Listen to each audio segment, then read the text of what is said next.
Generational talent playing at the peak of her powers. She steps back, has a good look, and nails it. To become the first ever female player to hit a televised nine-dart finish. Finds it with a third dart. Great to get that victory. Kirsty Vinan!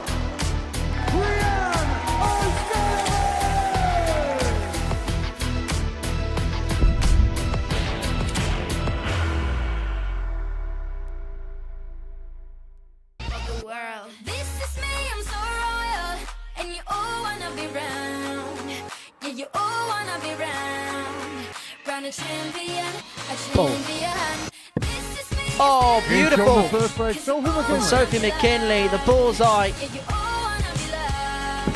Finds it with a third dart.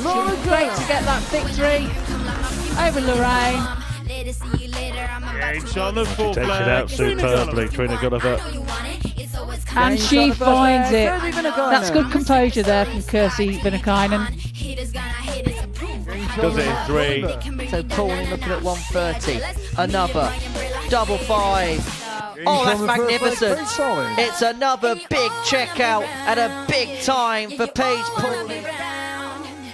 Takes on the first leg. Check. Double 13. Go Trina up. She does. Getting shot on the second leg. Angela Kirkwood. Bullseye. Takes on the third leg. Steph Clark.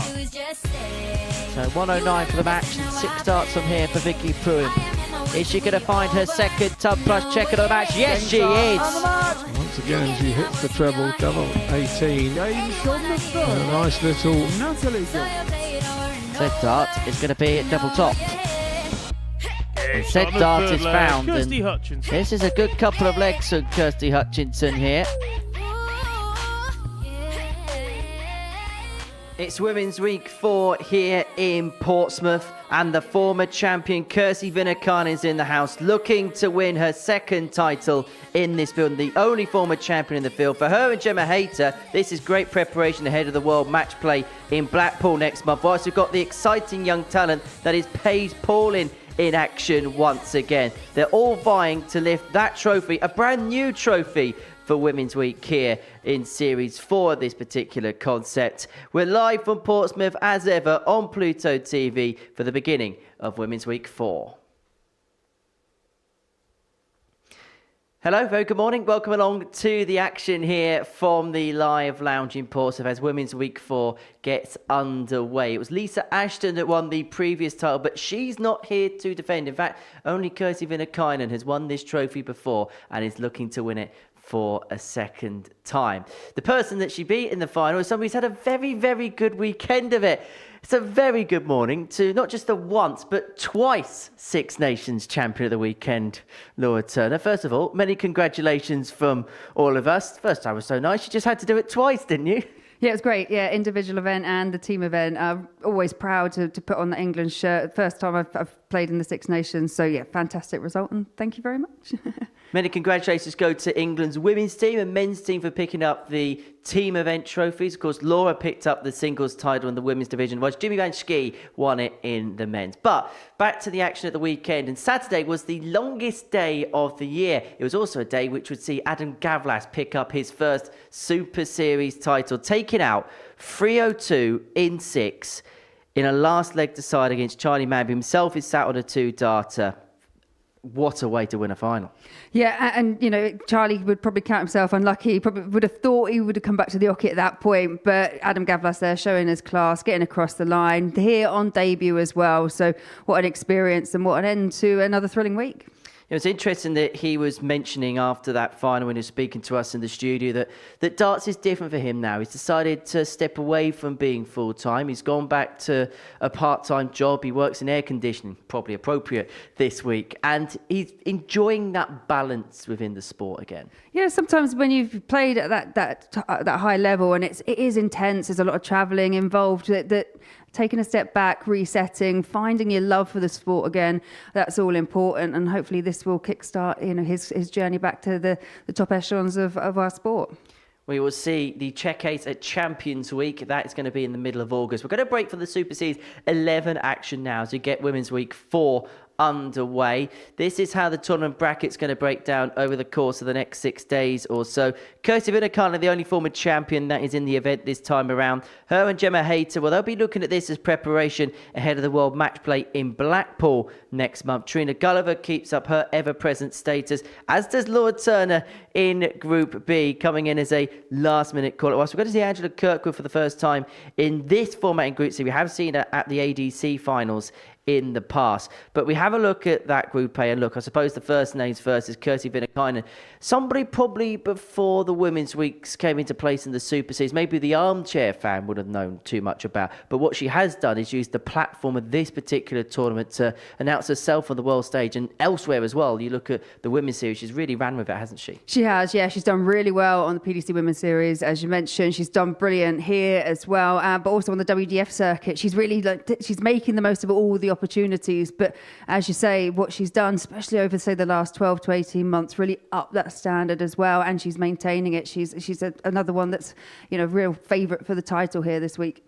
Well, let's have a look at the runners and riders and the favourites according to the bookies for the next few days or so. Gemma Hayter goes off the 7-4 favourite. And do you know what winning a couple of Six Nation titles does? It puts you at a price tag of 40-1 with the bookies. But look, Gemma, Kirsty, they're the two favourites with the betting. They're the two players we're going to see at the match play next month. And particularly in the case of Gemma, she's in such a rich vein of form right now. Yeah, she is, isn't she? Since her return, I think a lot of people have been talking about the standard that Gemma's been performing at. Hasn't managed to pick up a title here, as you mentioned, but I think her eyes are definitely on the prize. She wants that title here, and as you say, then going into the match play next month, what a platform, what an amount of practice that some of these players are going to get this week. Who else should we look out for the course of this week? I think it's really open. I think there's an opportunity for a lot. Vicky Prum has always done well here. Trina, obviously, an ever-present and found herself in the finals last time.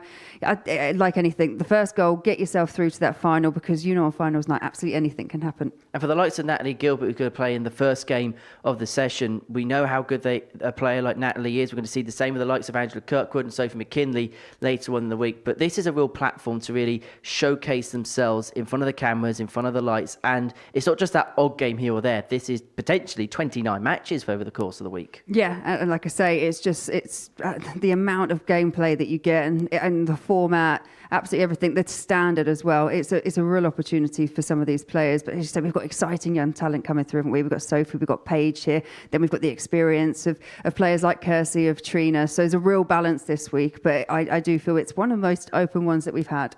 Should be good fun. It's 18+, gambleaware.org. If you're going to have a flutter on the Super Series this week. Right, let's get into the action then. Game number 1 is going to see Kirsty Vinan in action. She's the only former champion in the field this week. She takes on Natalie Gilbert, making a second appearance at a Women's Week here at the Live Lounge in Portsmouth. She played in the first one, and this is the first time that she's played the full week. Let's hear from her now. Ahead of her opening match, I caught up with her this morning.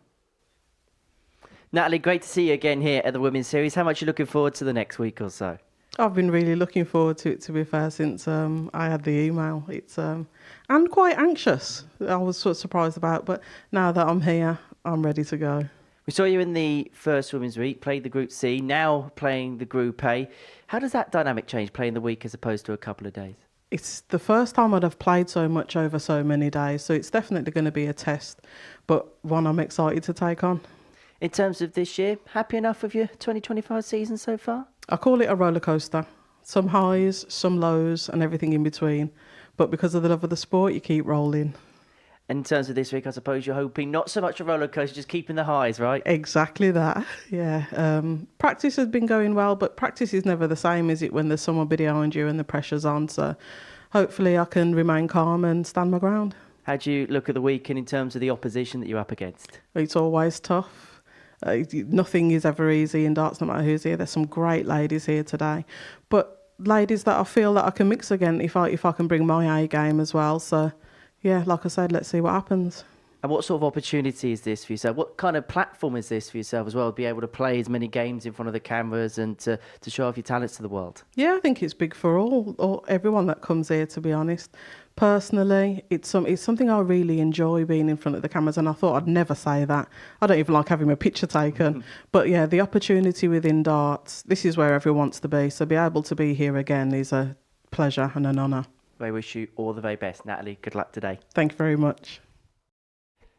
Great to hear from Natalie ahead of the first game of Women's Week 4, and it's a meeting against Kirsty Vinan. Just a nice, gentle opener, the former champion in the opening game. But for Natalie, it's a second appearance here. She played in the first Women's Week, played in Group C of that. So it's been a long awaited return, the best part of 13 months since the last time we've seen her here. A winner on the Women's Series circuit, has had success elsewhere as well in the WDF system. As for Kirsty Vinan, well, she's somebody who's enjoying the best start of her career in her 50s. The 52-year-old from Pietsämäki in Finland, the second winner of a Women's Week. We won't talk about that particular final, at least with the company that I'm in here in the commentary box. Up against Natalie Gilbert, the 41-year-old from Tamworth, making a second appearance in this particular competition, and with 25 games, potentially 29 games that she could play this week. A real opportunity to play in front of the cameras and play in front of the lights for Kirsty Vinan. This really has been the tournament where she made her name. Impressed first time round, won on her second appearance, and she's really ran with that kind of success, winning on the Women's Series this year, qualifying for the Women's World Match Play for the very first time. There's no surprise she is amongst the favourites.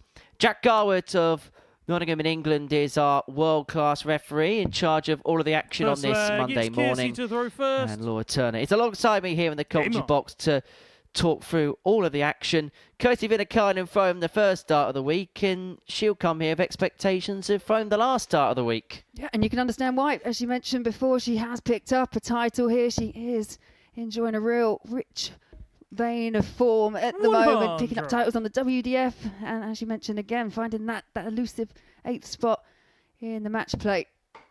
As for Natalie Gilbert, player that's represented her country as well, she is also a winner, maybe not this year, but she is a winner on the PDC Women's Tour as well. Very, very open week, I feel.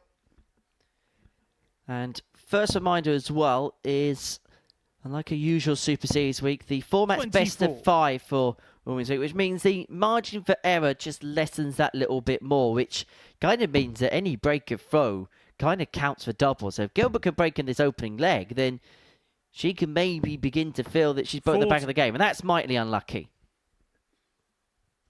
Yeah, just lost a little bit of pace, didn't it? It clipped the wire. Very unlucky, but you're right. The way that these short formats can turn around, one break and then you're really on the back foot straight away.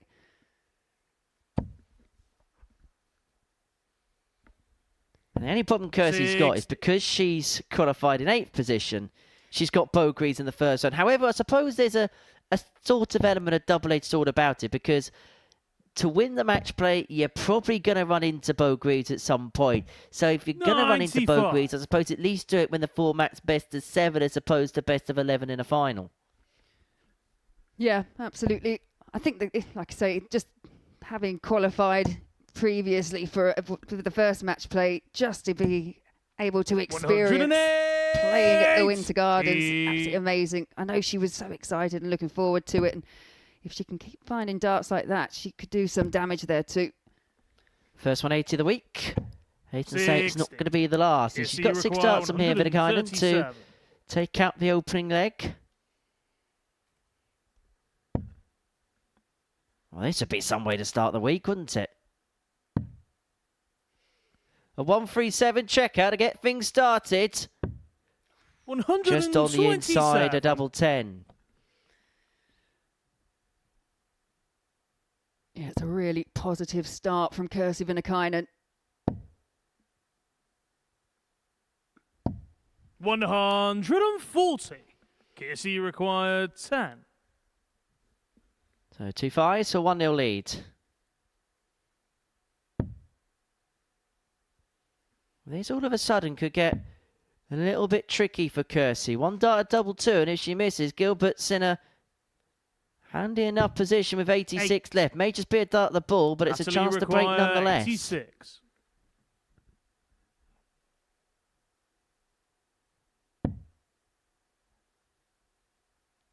Single 18, well, it's treble, so double 7. Game shot on the first What leg. a finish from Natalie Gilbert. pinch that first leg, and as you mentioned before, Henry, it's against the darts and a leg that you would have thought Second leg, it's Kirsty Natalie to Vinan throw was in a first. perfect position Game on. to win. Found the maximum, narrowly missed the 137, but you just can't afford to have that many darts at the outer ring. I suppose one of the other things for Natalie, we mentioned it kind of at the beginning of the programme, is 44. the amount of reps that players are going to get this week, where you look at the World Match Play, you look at the Lakeside, some of the other tournaments that are televised, it's only that one game. You don't get that opportunity to really settle into it.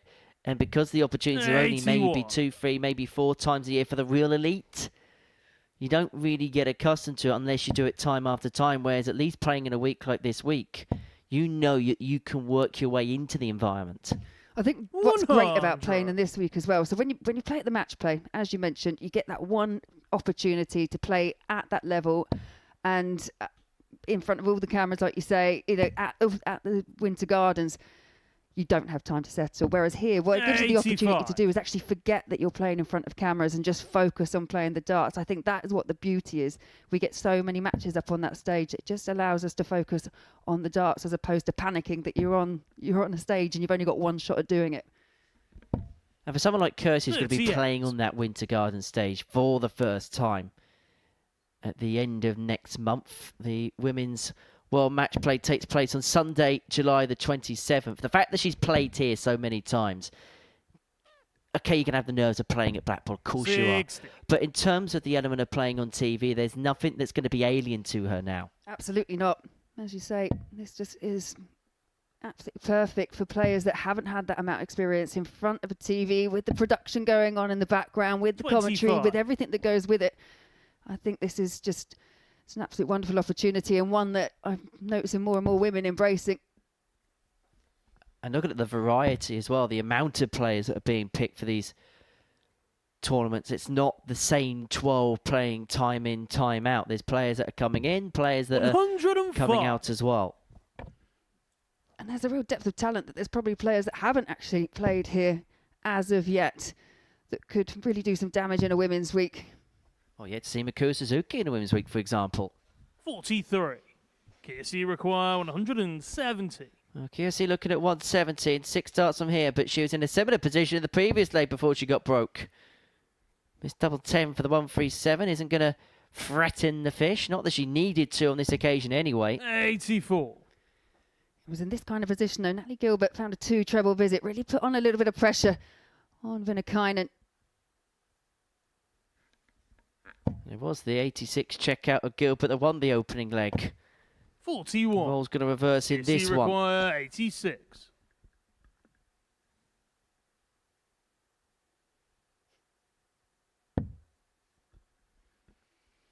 Doesn't have to chase the bullseye. She doesn't want to. As a glance over the scoreboard, sees that Natalie's not left on a finisher, though. If this was played on a quadro board, then 46. 210 is the biggest finish you can take out. Yeah, unfortunately, though, for Gilbert, hasn't got that option, so Vinan knows she'll be stepping back for tops.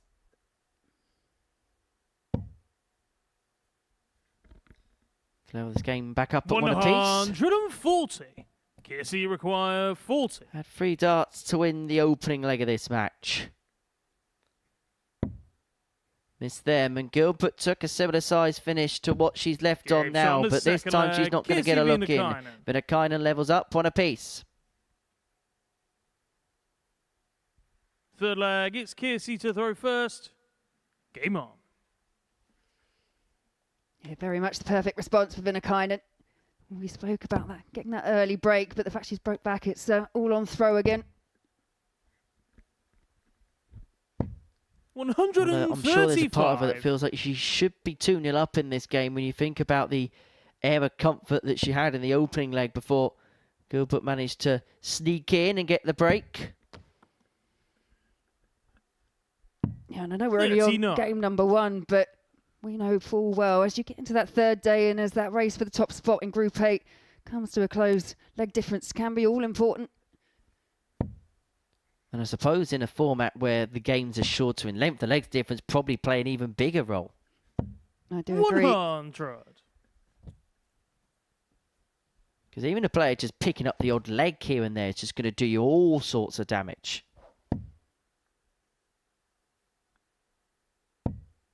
60.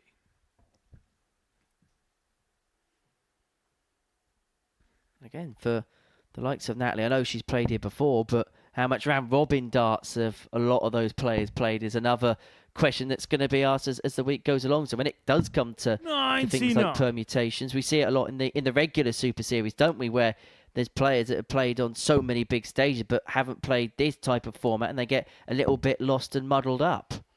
Yeah, if you're playing in Group A, isn't it? It's more of a marathon than a sprint, because there are a lot of matches. You do have to be able to prepare yourself well for it. As Natalie was mentioning, it's her first time playing in Group A. Well, Vinan unable to take out the 167. One thing's become very apparent very early in this contest. Vinan is comprehensively outscoring her opponent. And it feels like for Natalie at this present moment in time, opportunities will come if Vinan's missing in clusters at a double. 60. Kissy require 126.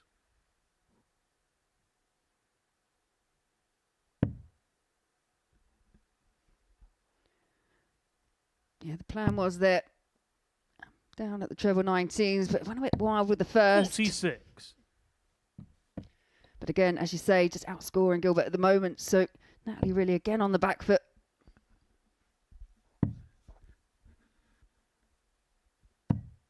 $58. And once again has plenty of time 80 on her side to take a 2-1 lead in this contest. In fact, that first dart went where it did. It actually stops the motion of potentially busting the score by dropping low.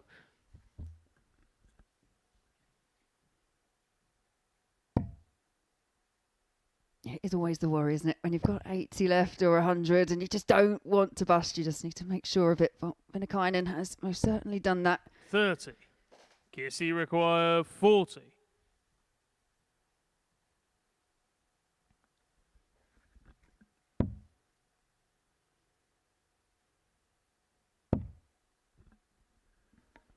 Couldn't find the tops this time, so double 10. Game shot on Yeah, the she missed it for the 137, but found it there to go within one of the match.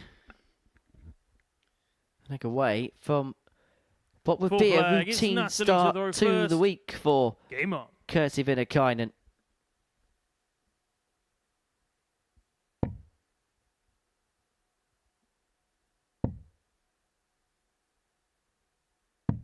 $92.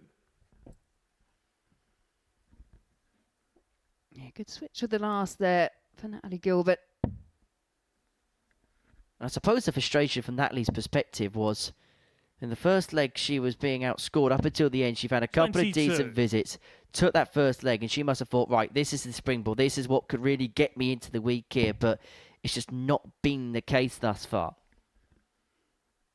Yeah, especially when you break and you've seen your opponent miss a couple of darts at double, you think, right, that's it, dent in their confidence, boost your confidence, and then just push on, especially when you're throwing first. But didn't quite go that way. The experience of Vinan, and she doesn't panic. It just feels like such a typically Finnish trait, doesn't it? Cool, calm, collected, composed, doesn't give too much away in terms of emotion. We've seen a player, Marco Cantala, play here a few times. And he wouldn't give away a bead of sweat. This, though, a much better leg for Natalie Gilbert, finding her first maximum of the match. 81. Natalie require 129. But this is what the shorter format does. A couple of legs where Natalie was outplayed by her opponent, but because she 89. took leg 1, she's now in a position where she's left tops after 12. It could be the best leg of the match, and we could be level at 2-2 and a one-leg shootout to decide who wins the first game of the week. Yeah, we talked about Kirsty Vinan's response to the disappointment of losing that opening leg. Natalie Gilbert here has a chance to level it up once again.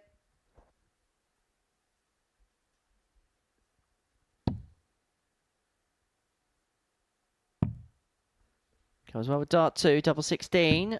Game shot on the fourth Well, leg. the finishing Natalie has been Gilbert. decent from Natalie Gilbert, and we are back level at 2 apiece. A one-leg shootout to decide Fifth who and wins the final first leg. game of It's Women's Week Kiersey 4. to throw first.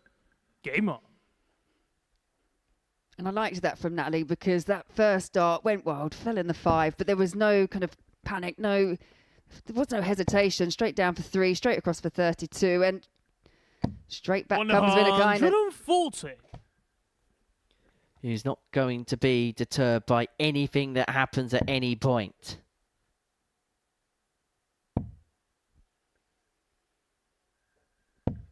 $100.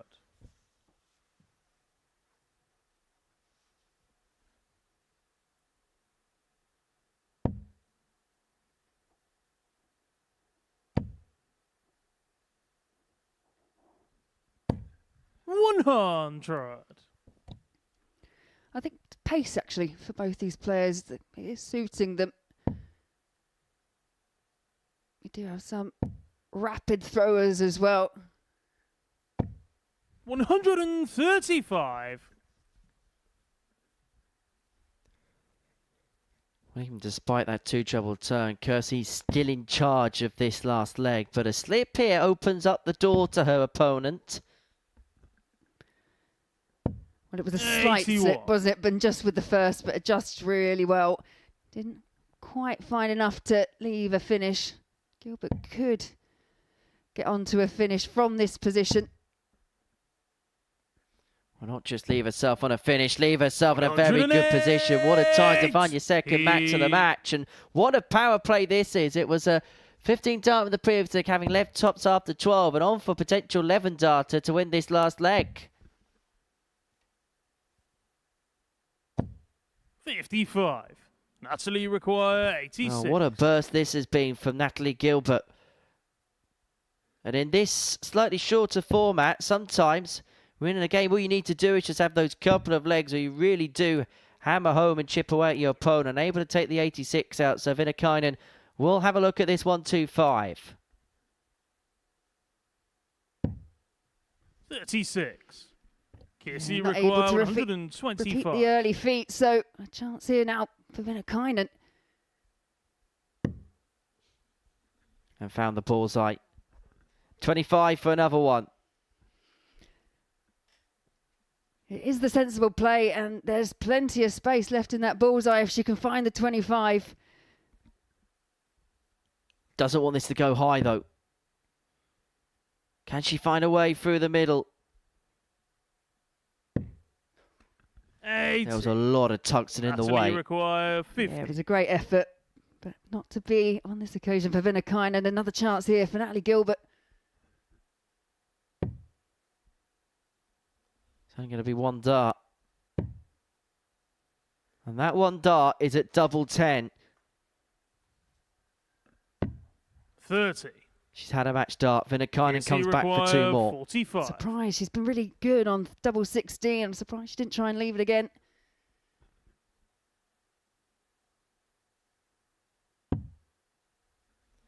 Two darts, a double 16.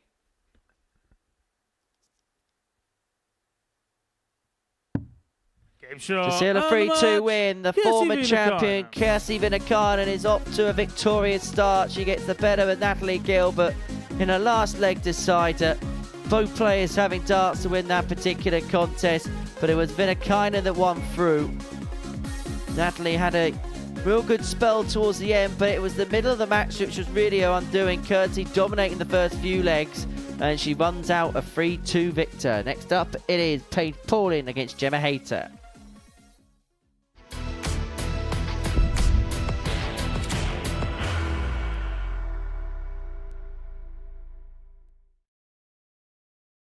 Are you ready to lift that trophy, Darius? Yes. Let's do it then. Ladies and gentlemen, your Modus Super Series 9 champion is Lucky D, Darius Labanowski!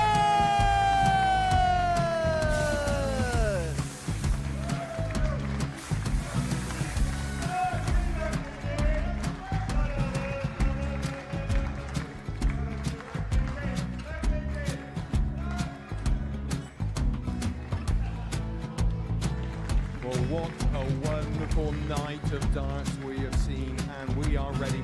Our champion is ready, and it's trophy. So receive the trophy. £25,000. The new Modus Super Series champion, the Terminator, Marvin Van Velzen.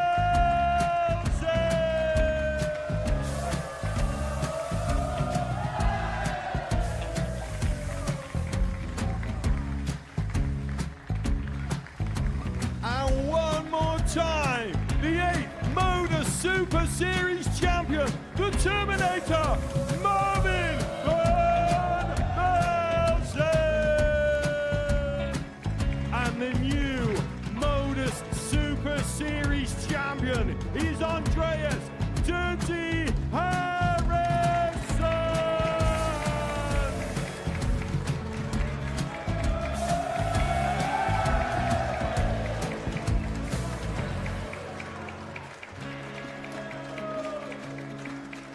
And one more time, the 7th Modus Super Series champion. Give it up for Andreas Dirty Harrison. The moment we've all been waiting for. Would you please show your appreciation for your Series 6 Modus Super Series champion, Scott Taylor.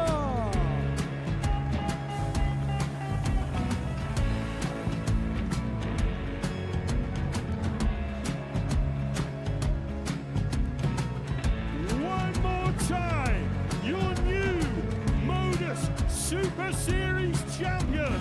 He is Chucky. He is Jim McEwen.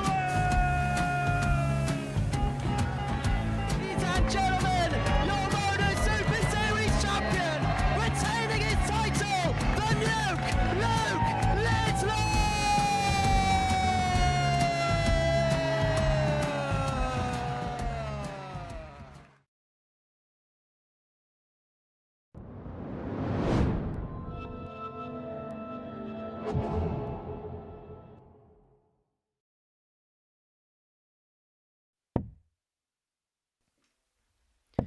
Welcome back to the Modus Super Series. It's Women's Week 4, and before the break we saw Kirsty Vinan get her campaign off to a winning start, beating Natalie Gilbert by 3 legs to 2. Next up for us, it's Paige Paulin and Gemma Hayter in action. Gemma looking ahead to a weekend in Blackpool at the end of July in the World Match Play, making a debut in that competition. A tournament I'm sure we're going to see plenty of Paige Paulin in.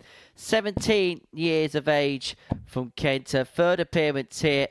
The reigning WDF Girls World Champion up against Gemma Hayter from Gosport, just across the water from us here in Portsmouth. Won Group A on her previous 2 occasions she's been here, but she's looking to crack the Saturday night code because the 2 times she has played in the Saturday night setup, she is yet to progress her way through and progress her way into a position where she can lift the trophy. It is a brand new trophy this week for Women's Week 4, and both players will have realistic ambitions of picking the title up. 100. And when we talk about exciting young talents in the game, Paige Paulin is up there with pretty much anybody. I do agree. 55. Very exciting young talent. Really good stance, really good throw. 60. One of those players, like you say, you expect she started to progress deeper into things like the Women's Super Series, made a semi-final. But as for Gemma Hayter, as you mentioned, 108. she will most definitely have her eyes on that trophy. She's probably the player in this group in terms of ceiling of performance, maybe has the highest game in the locker, or at least that's what we've seen and been shown over the course of the last 12 months or so. 60. Yeah, and I think she's also one of those players who's got a really high expectation of what she wants to achieve as well. She was disappointed not to have picked up a trophy by now. I know You go back to Women's Week number 2, and she did pick up that niggling injury, didn't she, in the shoulder, but that's because she was practicing so many hours a day just so that she could maintain that standard. Now I think she's got the balance right. I think it's 41. almost forgotten Germany how require recently she's been playing back at the top level because of how quickly she's progressed. Looking at 146 for the opening leg, not to be. Now, when Paige Pauling played at Women's Week 2, her 58. MO was taking out Paige require big 156. checkouts. Big checkouts like a 156, but she's not going to get this time. 70. Germany require 88. Yeah, good adjustment with the last, but it's Gemma Hayter here with a chance to take this opening leg. Ball. Game shot on the first leg. Bullseye finish, Gemma leg Hayter. 1 on the board for Gemma Hayter. And that is what she is Second leg more is than Gemma to capable throw of. Picked up first. the Game on. Women's Tour Championship title at the end of 2024. Beat Fallon Sherrick 4-0 in that particular final here. That's her 100. most notable success since her return to the sport. A couple of Women's Series titles have also followed her before making that 77. debut at the Winter Gardens, or making, shall I say, her debut at the Winter Gardens come the end of next month. For Gemma, 100. her draw is Fallon Sherrick in the opening round of the event, the 2022 champion. 59.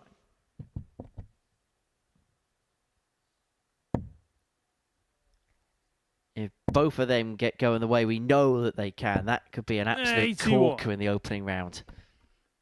Yeah, I'm very excited to see how that all progresses. 80. Well, that was an example where grouping your darts together can actually go to your detriment rather than your benefit.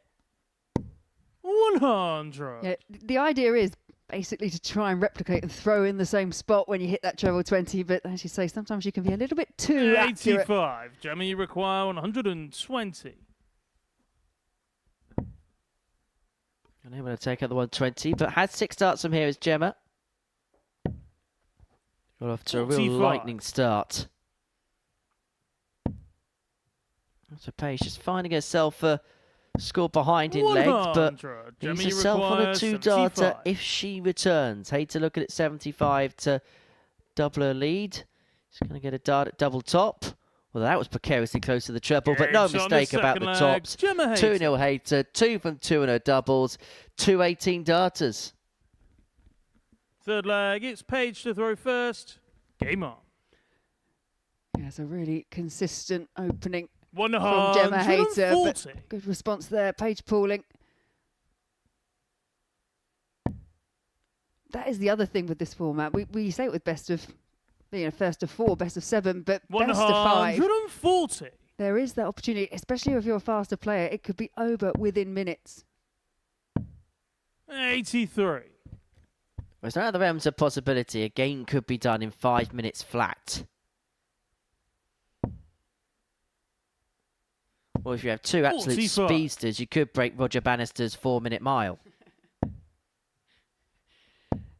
Yeah, we have had a few of those over the years. 41. Feel like you can't keep up with it.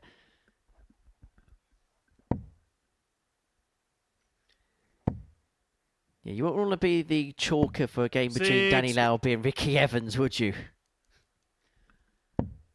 No, absolutely not.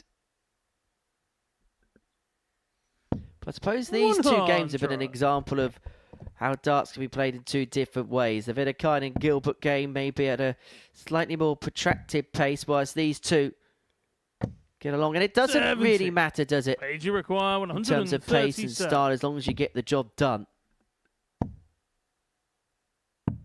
59. Yeah, I do find sometimes that with the really pacey players, don't always give themselves a lot of opportunity to adjust if the first one goes wrong. But when they get that first one right, wow, 100. they generally tend to Paige follow it in. requires 78. Double top. 38. Germany That's the requires first dart she's had at a 86. double. Might be the only dart she gets. Here's Hayter here looking around off a comprehensive 3-0 win, and it might well be the bullseye again. But she's not going to get it again.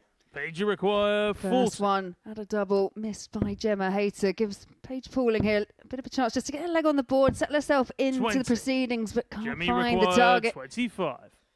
Well, it's been a bit of a chastening start, hasn't it, for Paige Pauling, and it could well come to an end, this contest, because Gemma Hayter looks at double 2.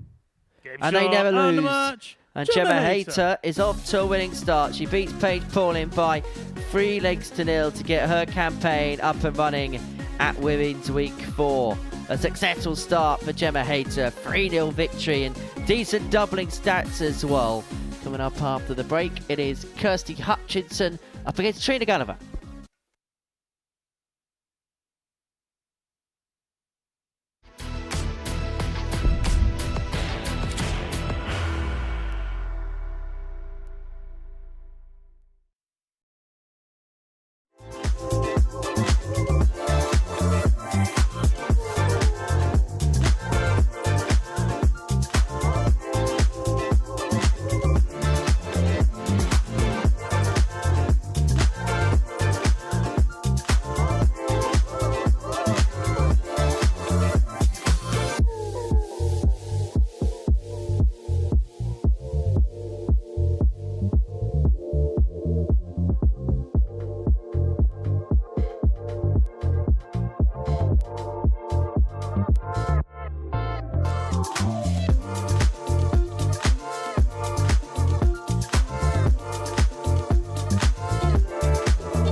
Welcome back to the Modus Super Series. Before the break, Gemma Hayter got up to a winning start, getting the better of Paige Pauling by 3 legs to 0.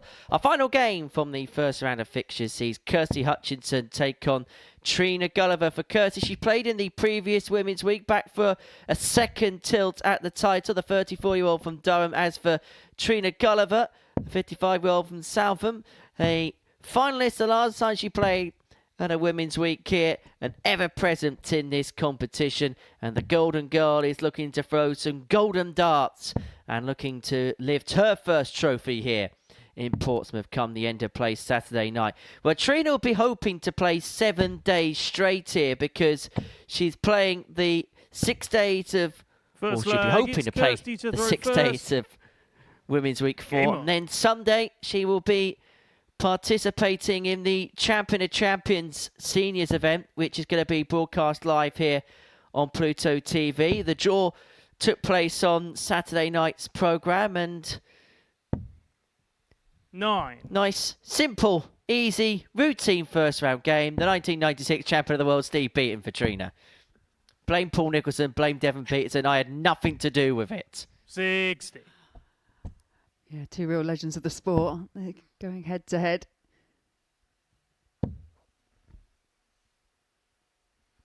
As for Trina, last time she played here, I think was probably some of the best darts we've seen from her in the building over the last probably couple of years or so. Looks like her game is really moving back into the right place again. Yeah, I think what I liked about it last time with Trina's, when Trina was here for Women's Week, it was the consistency. She was finding those higher levels, but on a more consistent basis, put herself in a great position and narrowly beaten in the end.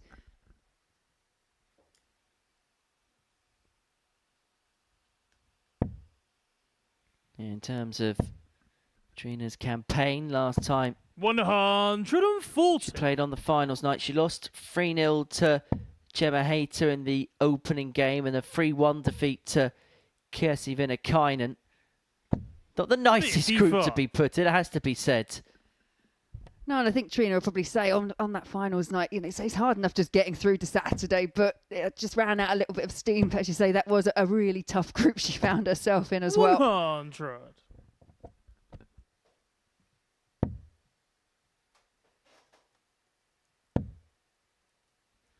And probably because of the fact she's playing on Sunday, she might be the player that 81. benefits the Trini most require from winning Group A, 161. having those couple of days off, because she'll know then that she's got a couple of long days ahead of her on Saturday and Sunday, and I'm sure she'll know more than anybody else. What she doesn't want to do is run out of steam come the end of things, but this is a positive start from the Golden Girl. Has taken the darts off of Kirsty Hutchinson in this opening leg, and 66 points away from the break. Trini requires 66.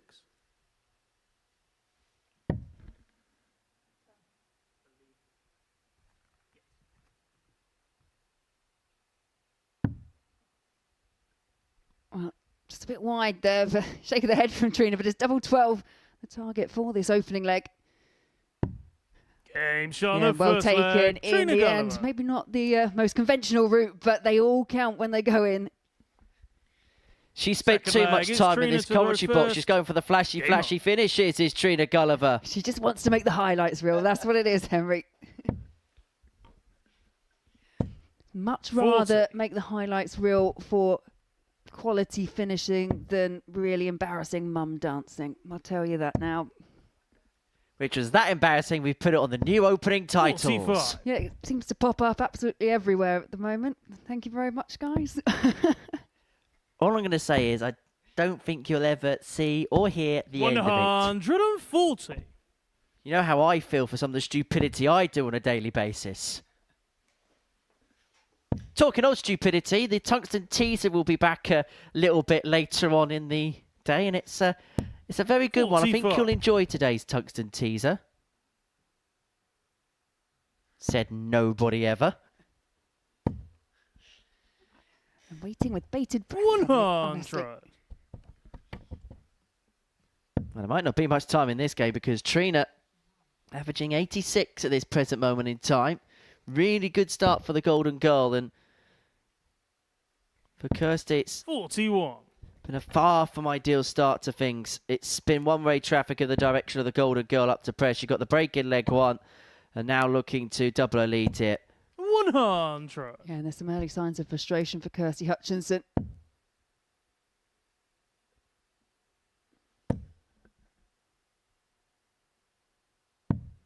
$78. Trini require So 121. 121 then for a 2-0 lead.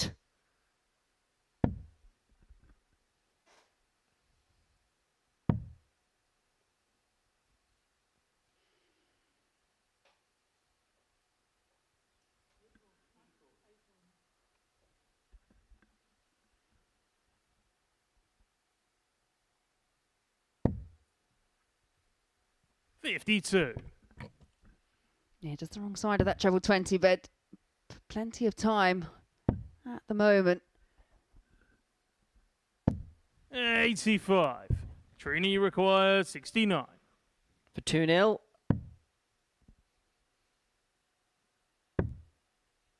Double top.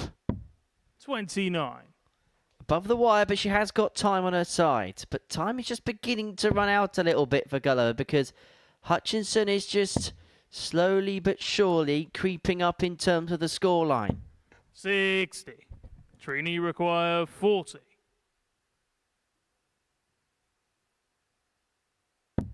Game shot on the second leg. Trina Guliver. Yeah, another solid leg from Trina Guliver. 18 and 19 darts so far.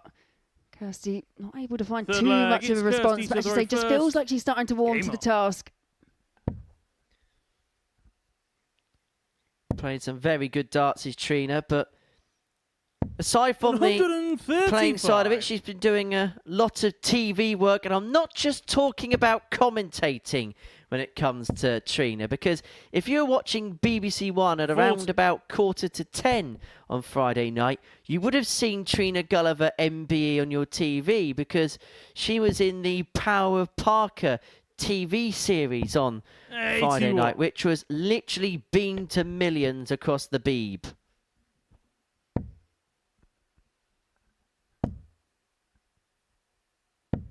$55. I need to know her agent. Yeah, Trina, superstar on and off the hockey. But this is a better leg here for Kirsty Hutchinson. 140. Scores so far in this leg, 135.81 and then that 140. Leaves her on a 3-dart checkout after 9. 36. Kirsty require 145. Well, roles are reversed in this leg. It's Kirsty Hutchinson with all the time in the world. Unable to find the treble 15, which would have given her a dart at tops. 79. But in a very good position to keep this game going and just ask the question of Trina Guliver. 136. Kirsty requires 66. Yeah, even that 2-double visit, not enough for Guliver to get down to a finish. So as frustrating as that obviously is for Kirsty Hutchinson, missing the single number. She has time, just needs to compose herself. 34. Well, leaves herself double 16. What pressure can Guliver apply?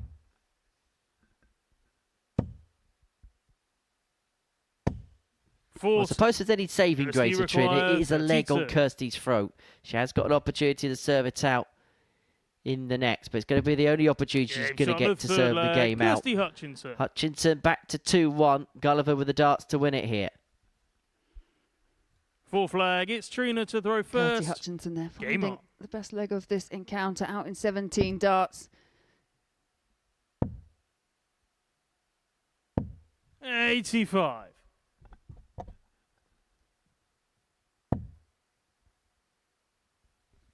I remember when we were talking about it in the commentary box with Trina, she was here a couple of weeks ago. 45. One of the things she was talking about is she knows her ceiling of performance is there, but the one thing which perhaps is just a little bit of a nagging frustration for her is it's 81. perhaps not as consistent as she would like it to be.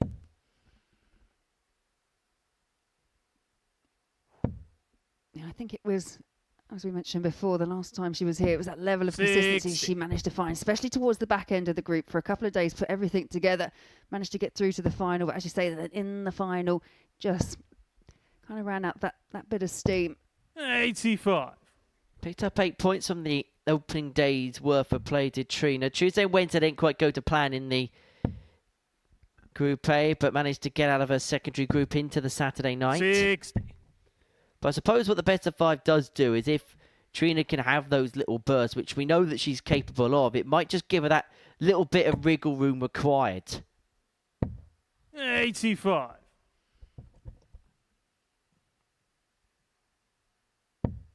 Yeah, slip with the last there for Guliver. Leaves her unable to find an outshot. 100. So 6 darts and 165 for Guliver to see the game through. 65. Yeah, intelligent switch with the last potential 2-dart checkout. Hutchinson now just looking to pile on a little bit of pressure. How much he wants and needs to find that treble 60. and can't. Trini require 100. So 6 darts of a ton to get the job done. Well, when tops. 60. We'll come back for just the routine 1 upon a return. Yeah, I thought the lie of that first dart may have been quite inviting for going the treble 20 route. 80. Trini require 40. So double top for the win. Now double 10. Chasing 5s. Finding Game shot, earn the 5s. match. And the Trina golden Gulliver. girl is off to a golden start. A 3-1 success gets Trina Gulliver's week up and running. For Kirsty Hutchinson, defeating her opener of the week. And this is how the game went from a statistical viewpoint. It was a really good start for Trina Gulliver. Kirsty Hutchinson got back into the match, but Gulliver just had too much in the end. Next up for us, it is Natalie Gilbert up against Paige Paulin.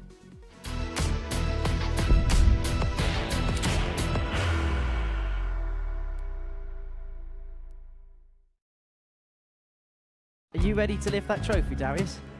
Yes. Let's do it then. Ladies and gentlemen, your Modus Super Series 9 champion is Lucky D, Darius Labanowski!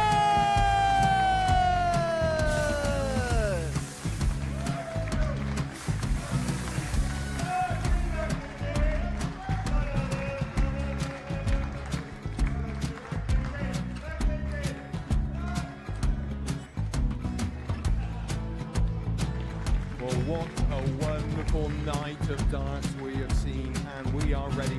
Our champion is ready, and it's trophy time. So receive the trophy. £25,000.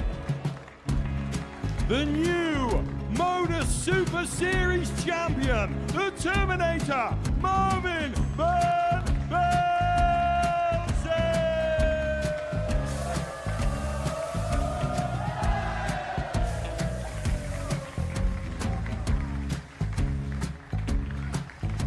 And one more time, the 8th Modus Super Series champion, the Terminator, Marvin Van Velzen. And the new Modus Super Series champion is Andreas Dirty Harrison.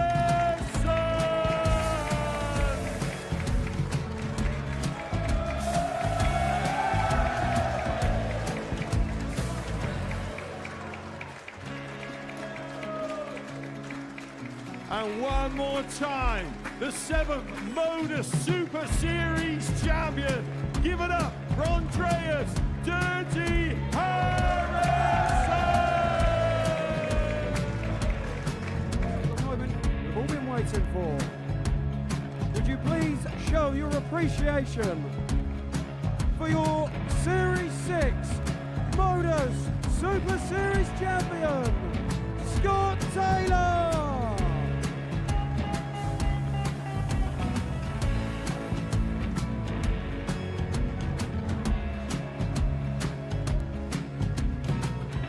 One more time, your new Modus Super Series champion.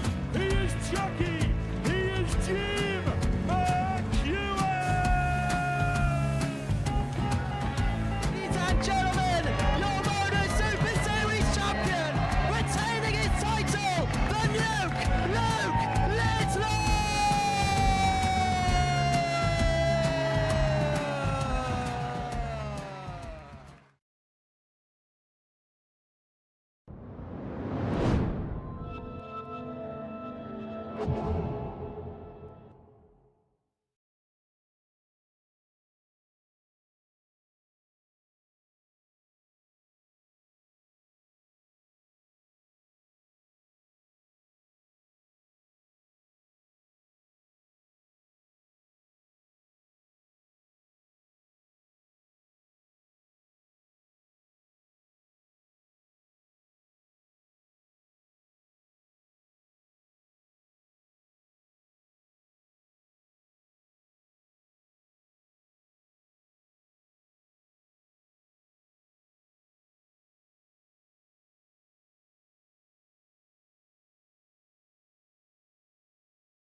Welcome back to the Modus Super Series. Before the break, Trina Guliver got the better of Kirsty Hutchinson by 3 legs to 1. The first round's worth of fixtures have come to a close. We're going to kick off round number 2 with a game between Paige Pauling and Natalie Gilbert.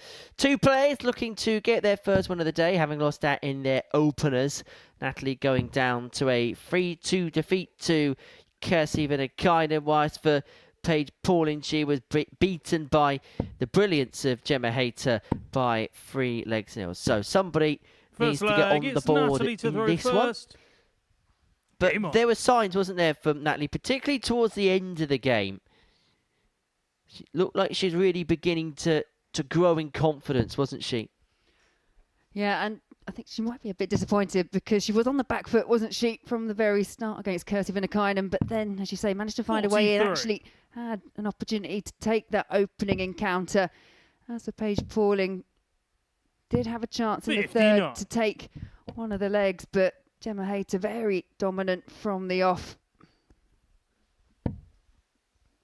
Gemma Hayter doing what Gemma Hayter does. Well, for the 6 players in this Group A, in terms of 78. Playing in front of the cameras, playing in front of the lights, Natalie Gilbert is going to be the least experienced of 44. those 6 players. But it didn't look like a player that hadn't played too much in front of the stage, in front of this kind of setting. Once she got going towards the end of that game, there was a lot of things that I think she would have taken positives from.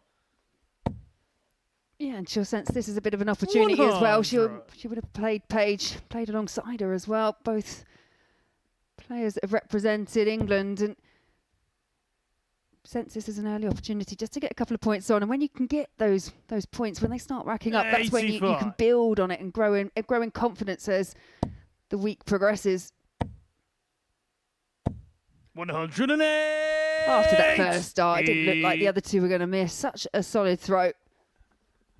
Typical FDM.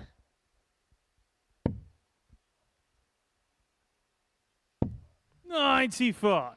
Paige, you require I think sometimes with 118. Paige, because of the things she's already done on the circuit, you have to remind yourself she is only 17 years old. 94. Well, sometimes you almost have Natalie, to you require rein 115. in those expectations a little bit, because we know how high the ceiling Paige Pauling has. She's going to come back for double 12 for the break and to take the opening leg of the contest. 59. Have met Paige, on the you require Women's Series 24. in 2025. Yeah, it was Paige Pauling that won Paige that particular Pauling. encounter, and it's Paige Pauling that's won that particular leg, and she's got to break a throw, and Second even leg. at this early stage has the game exactly where she wants it.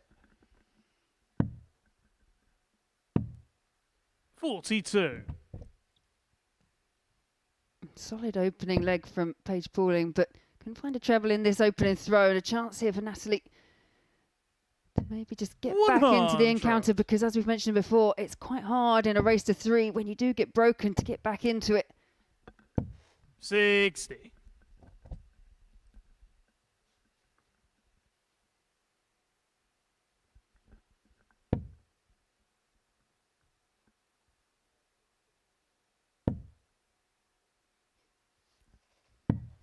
$97.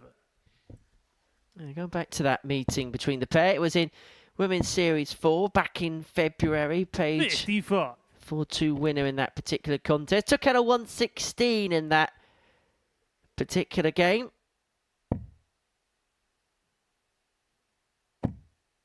Although Natalie did miss a lot of darts and a double in that game. 2 from 17 in terms of that particular metric. 59.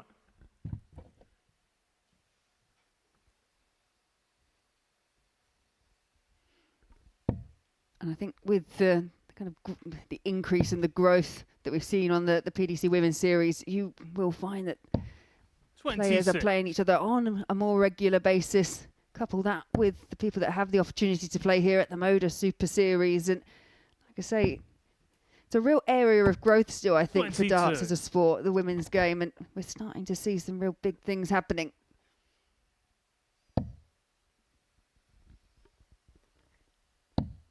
And I suppose as well, with the growth. It's going to incrementally take steps over time. It's not going to be something that's just going to flick a switch and then suddenly it's there. It's something that's going to take 5 years, 10 years, maybe in certain areas, certain cases, just 40. that little bit longer Natalie to require develop to a level that 154. people want to see the game at. I do agree.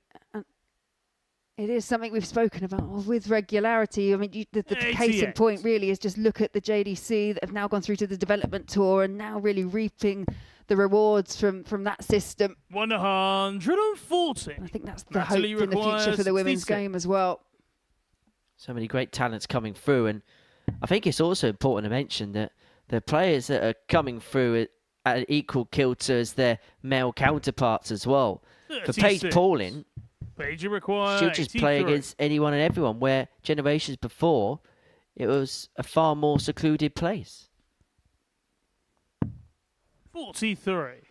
Natalie require 30. Slip into the double 5 there for Natalie Gilbert. Leaves her on an awkward double 15, but not Grapes on the awkward second for leg, Natalie Natalie Gilbert. And Gilbert. it is a break back. Third leg, it's Natalie to throw first. Game on. Yeah, when you talk about the opportunities, especially, as you mentioned, for the likes of someone like Paige Pauling, if you...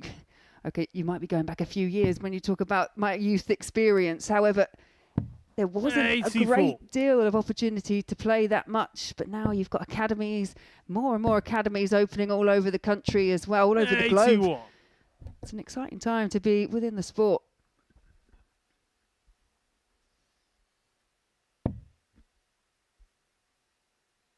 With someone like Paige, you just wonder where she's going to be, where the game's going to be in the next 10 41. years. Think about some of the battles that she could have against, for example, the likes of Beau Gries, the likes of Sophie McKinley. 42. The next generation coming through, and some of the things that they're doing already is absolutely frightening. Oh, you mentioned Sophie McKinley, who we will be seeing later on this week. Already, to say another exciting 7. young talent, runner-up at the recent World Championships. Well, not just runner-up at the Women's World Championship, but runner-up at the Girls' World Championship. It's Paige Pauling that denied her in that particular final. Now, there is just a brief pause in play as we just try to rectify a small issue with the scoring system. It's an electronic system, so I think there was a similar problem at the Six Nations at the weekend. When the computer says no, the computer says no, and there's nothing nobody can do about it. 60. Yeah, we talk about the advances in the game, but actually the technological advances that have been made alongside it as well. When they work, they are absolutely amazing. But every so often, like players, it doesn't all quite come together. 40. Maybe it's overheating in the sun. It is a very warm day. Not as warm as it was towards the latter end of last week, Maya, but 60. still fairly humid conditions to play in. Yeah, I will say, playing over the last few days, possibly in one of the hottest venues that I've ever had to play in. I think a lot of us were grateful, actually, that the format was just 97. one leg in the team events, because we were on and off and on the stage, and we weren't up there for too long. 100.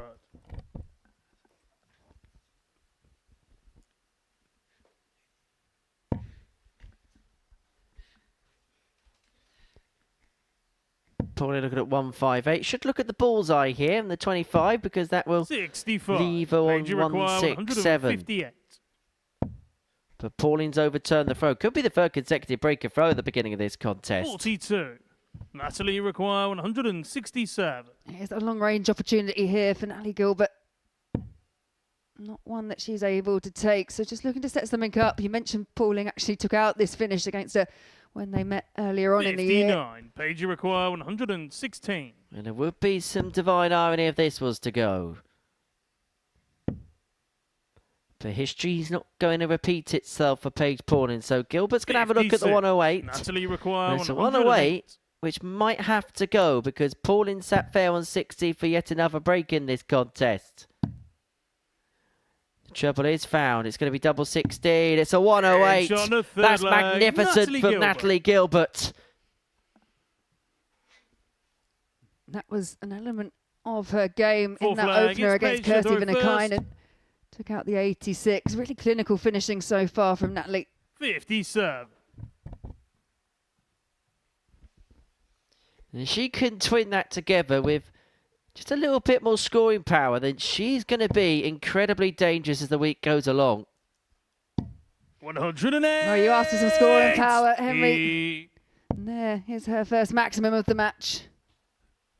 Already for Natalie, that's her third max of the day. 137. I suppose just goes in keeping with what we were saying about if it's all put together perfectly, then she could be a dangerous commodity this week. What's happening here? 135. Really wasn't far from finding that sixth treble 20. 77. But in the context of the match, in a really strong position, Paige Pauling not far behind. Well, the only televised 9-dart finish by a female player was recorded in this building by Fallon Sherrick almost a couple of years ago now against Adam Lipscomb. 80.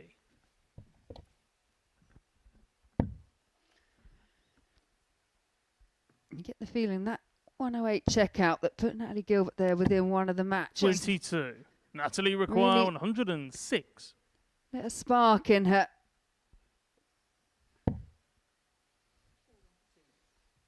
Well, would have backed up the 108 with a 106. Not to be this time, but time onside. And for Paige Pauling, this is the worst possible start for the day. Could be 2 defeats from 2, and maybe just a solitary leg to show for her efforts as well. 140. Great Natalie response, require but it is 48. an opportunity here for Natalie Gilbert to wrap it up. Double 16.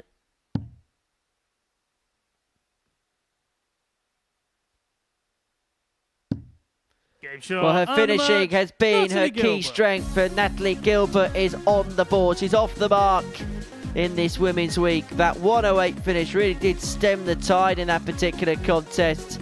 As for Paige Pauling, the worst possible start. 2 defeats from 2 to kick off her campaign.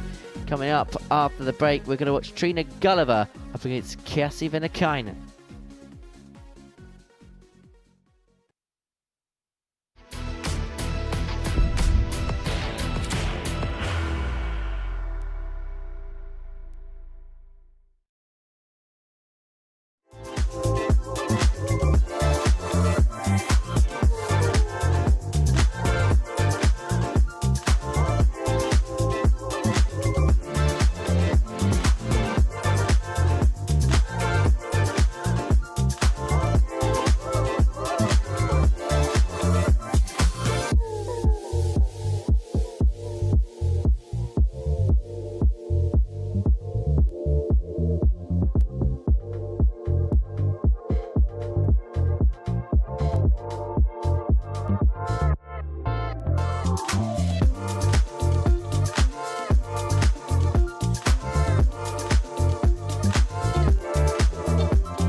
same, huh? It's filled. The power. Told you this is not a game. Done playing, trying to live up to my name. Cuss them off, they said I changed. They just ain't keep up to pace. Welcome back to the party in Portsmouth here at the Modus Live Lounge. This is not a game. Started 15 big dreams, and I keep dreaming. Strategic, I'm not scheming. Yeah, the Power's going to be here this weekend. He's going to be an audience on Saturday. It's going to be a big week here at the Live Lounge in Portsmouth because we've got Women's Week 4, we've got an audience of Phil Taylor, and then on Sunday, Seniors Darts arrives for the first time here. The Bet Goodwin Champion of Champions, and Trina Gulliver's going to be taking part in that particular event, drawn to face Steve Beaton in the first round of that particular competition, and it's going to be quite the afternoon and evening, 2 sessions. It's going to be first leg. It's played Trina over. to throw first. Having a look Game at the draw which we conducted on Saturday night. Trina's going to open up the show. She's going to take on Steve Beaton in match number 1. Then it's going to be followed by a meeting between Neil Duff 44. and Martin Adams. Simon Whitlock takes on Richie Burnett. That'll be a nice, quiet affair. Mervyn King takes on Kevin Painter. Then the quarterfinals. Guliver Beaton up against Ross Montgomery. Duff for Adams against Raymond Van Barneveld, making his seniors TV debut this week. King or Painter up against Richie Howson. Whilst John Henderson takes on either Whitlock or Burnett in the quarterfinals. Richie Howson, the defending champion of that competition, beat Andy Hamilton in the final last year. 60. And then the semi-finals and the final will be played over a slightly longer format in the evening session. The afternoon being played over the best of 9. The winner picks up the magnificent trophy and can call themselves the Championi of Championis. 140.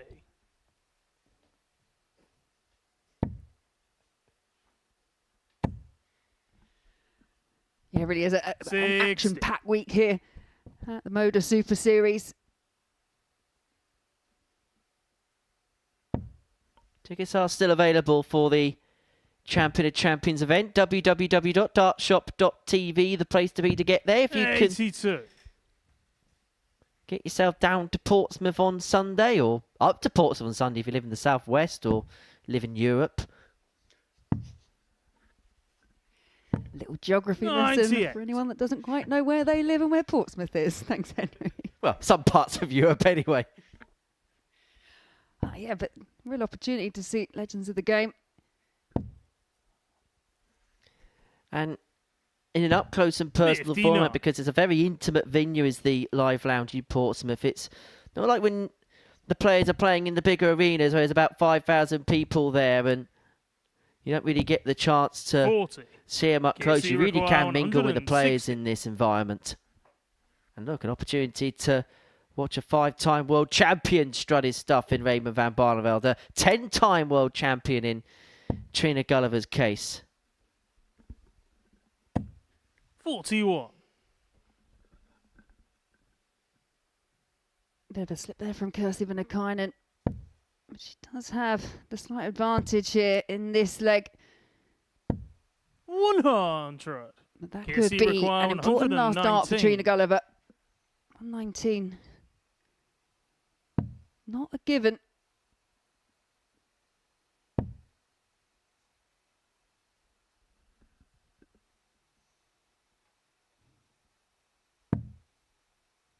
$33. Trini require 98. So 98 for Guliver to take the opening leg of this contest. Not to be on this occasion, so Vinakainen may just be a dart at the bullseye here to get the break and 66. throw, and it's an KC opportunity you require feel like 86. she's going to have to take.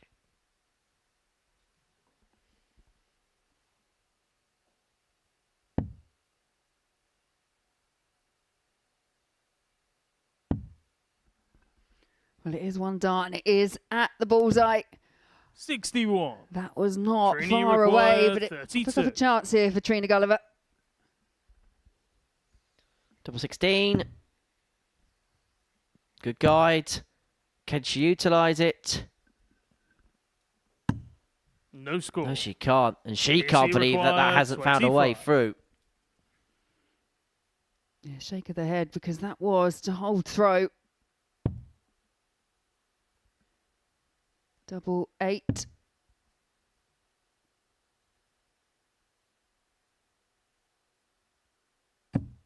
Nine. Trina, you require 32. So Guliver 3 more, double 16 to take the opening leg of this contest.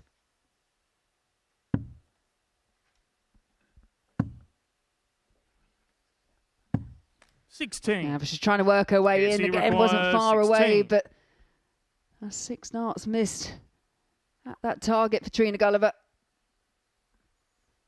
Kirsty Vinan to sweep in. Double 8 found. And a leg that Trina will feel like should have been at her leisure is a leg that goes a begging and is a leg that's seen herself broken in. She didn't throw a bad dart at double 16, but couldn't find a way through. Yeah, sometimes that's more frustrating than being way off the target. You know how to adjust from that. But when they feel great, you could see, especially those first 2 that Trina threw at double 16, all on the wire. They would have felt great. They would have felt like they were in. 41.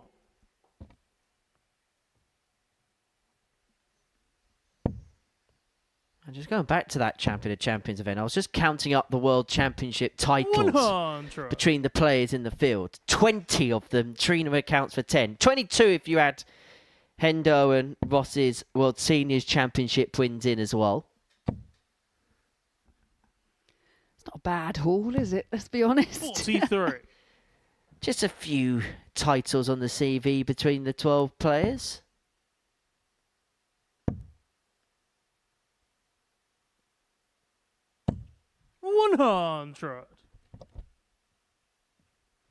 That's something Trina's really good at.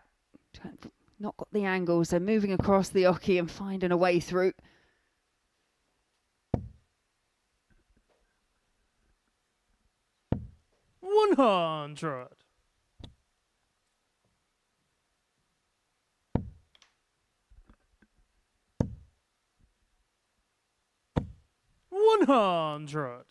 That's a solid enough leg so far. Really asking the questions of Vinnakainen's throw after being broken in, the opener.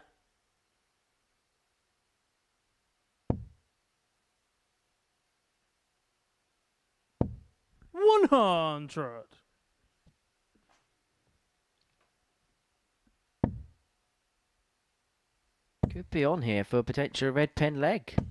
100. Yeah, red pen leg and a 15 darter if Trina Guliver can find a way to take out the 101.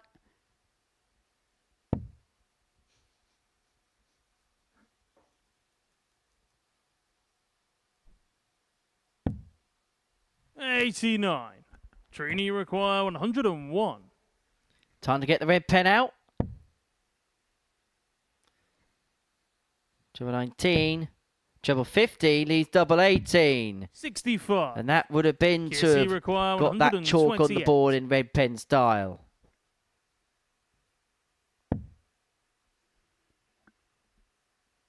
Yeah, options here, 74 left. Yeah, opted for treble 14, couldn't find it. So chances once again for Trina Guliver. Trina, you require 36. Double 18 for a level match. But it was this stage of the leg in the previous leg that caused her problems. 18. And that is now 9, 40. 10 missed darts at a double for Trina Guliver in this contest. And just like the previous leg, Vinnakainen picks up the pieces and opens up a 2-0 lead. Yeah, Guliver doing all the hard work, finding those big scores, but 6 missed in the first, 4 missed in the second. 60. Arguably, you can't do that against any of the players here at the Women's Series this week, but you definitely can't do it against Kirsty Vinnakainen. 41. Who has made a habit of, if an opponent misses, she will mop the pieces up. 60. You always feel you're under it when you play against Kirsty. You always feel like there's always going to be pressure on you every single time you come to the board. If you don't hit, you just get the sense that Kirsty's going to punish you for it.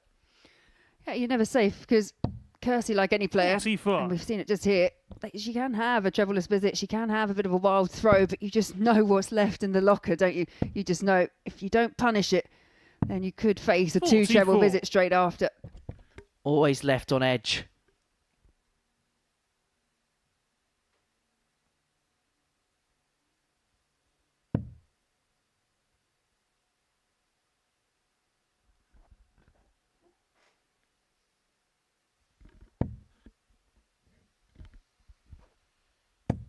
$139. Exactly what you just said there. Just when you think you might be safe, there's a couple of trebles that follow up. I suppose it's appropriate saying that because 43. this week was or last week, shall I say, was the 50th anniversary of the film Jaws coming out. But who can get their teeth sunk into this week?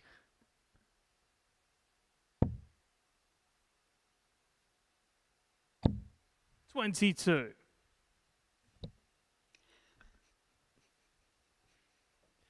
Suppose the question is, where's Colin Lloyd?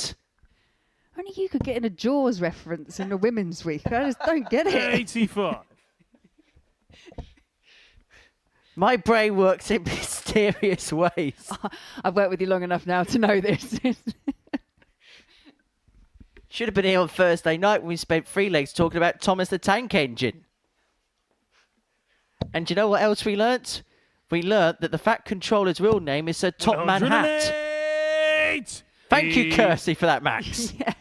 Well, I was going to say they are top darts from Vinan and first 180 of the match, and what a time. Puts her in pole position here to come out a 3-0 winner in a leg requires a match that 74. Trina may be disappointed not to have picked up the first 2 legs herself.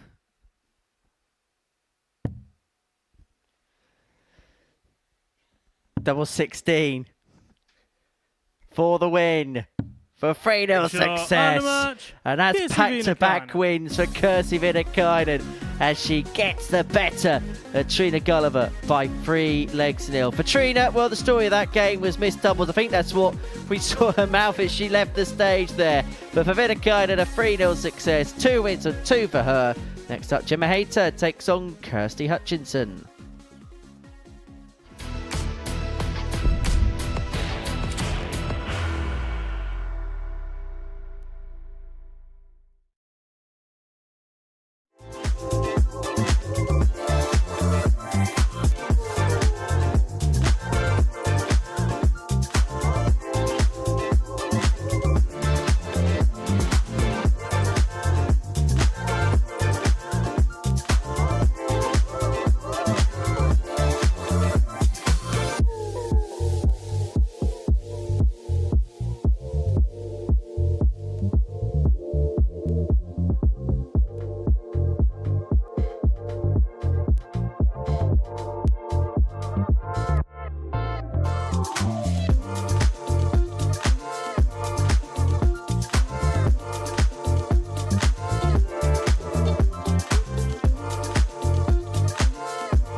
Welcome back to the Modus Super Series. Before the break, Kirsty Vinan got the better Trina Guliver by 3-0. Match number 6 is a meeting between Gemma Hayter and Kirsty Hutchinson. For Gemma, looking for 2 wins out of 2, having got the better Paige Paul in her opening game of the session.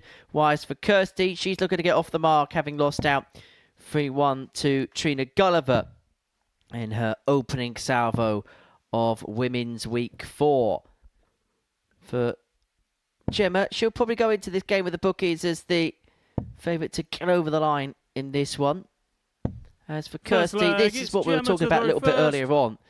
You are afforded just that little bit of time to get going into the week, and she'll be hoping now that first game's under her belt, she can just begin to settle into proceedings a little bit. 85. Yeah, she did start to get into the match, didn't she? She picked up that one leg against Trina Guliver, but it did it in quite comprehensive style. 85. And we talk about the expectations that we know Gemma Hayter has for herself, but Kirsty Hutchinson's another one of those players that really does want to win absolutely everything. 60. Former World Championship finalist back in 2022, the first edition of the WDF Worlds, lost out to, surprise, surprise, Bo Greaves in the final. 100.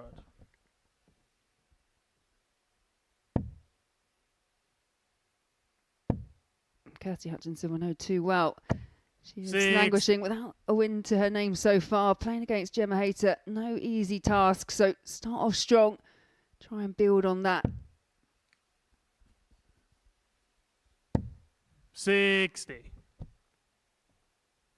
I think she'd be one of those players. Of course, she wants to win the Group A, but she'd be more than happy to take a top 3 finish and ensure that she's in Group B on Thursday and Friday night.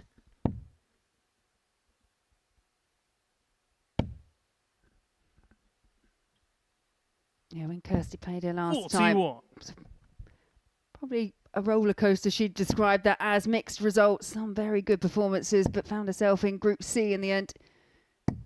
41. So very much at a stage, Kirsty, where she's looking to re-establish those levels of a couple of years ago. 22. And so this is very much a part of the process, playing in this. And we say it so often here, when players are going through that little bit of a transition in their career. 60. Playing in this could be the best thing they do. And sometimes actually looking at the results may not be the best metric to dictate or determine how a week goes for a player. It's maybe just looking at their performances, maybe look at the way they feel, the way they act, the way maybe they're throwing from Monday through to the Friday. And that being the key determining factor as to 85. whether this has been a productive week, maybe more than the results that you get from 95. it.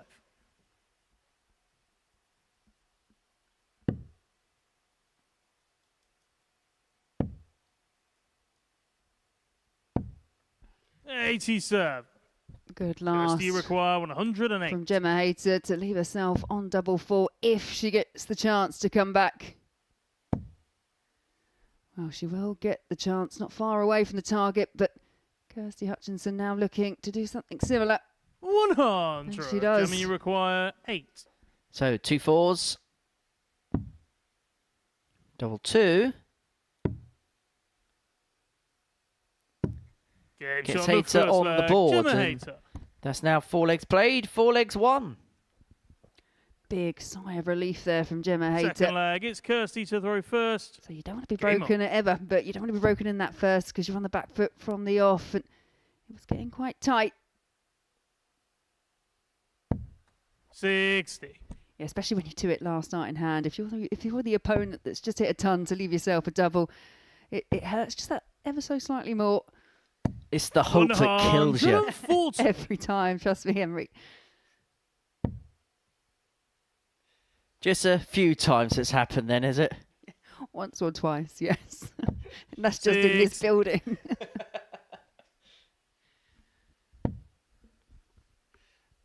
I feel the therapy psychiatrist couch might be coming out in a second.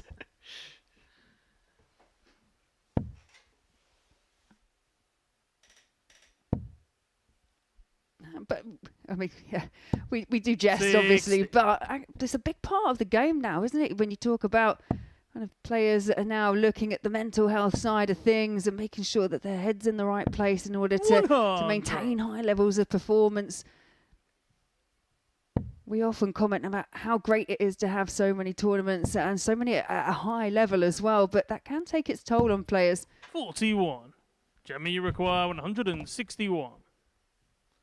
Hayter looking at 161. And one of the things that I know organisations like the PDPA are looking to introduce, they've got 54. courses on mental health, and actually one of the things that players are being encouraged to do is if there's the means and the finances to do it, is to take out health insurance plans, and particularly if you can get stuff like that, it'll help you in terms of you pick up an injury, but it also comes with support now with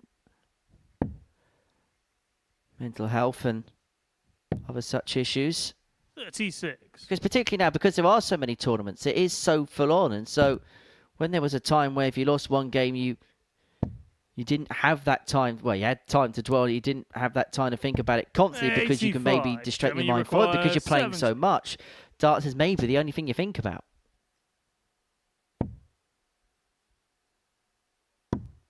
30. Kirsty, you require 155. Yeah, I did a double take just as Gemma did there. Just clipped the wire the wrong side.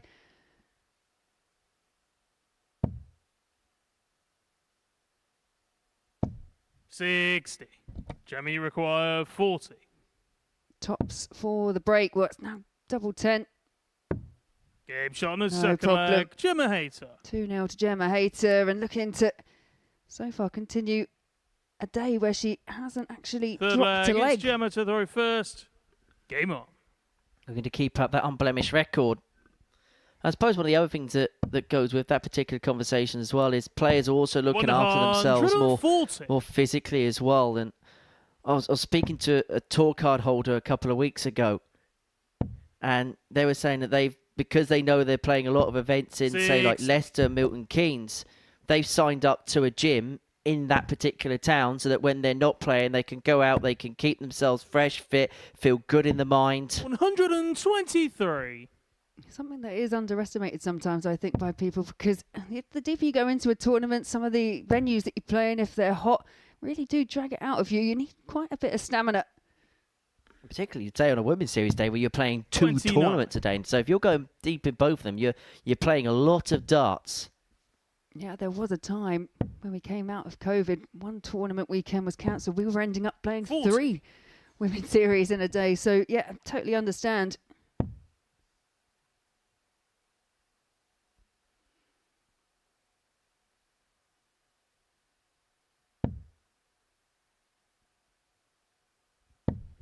$45.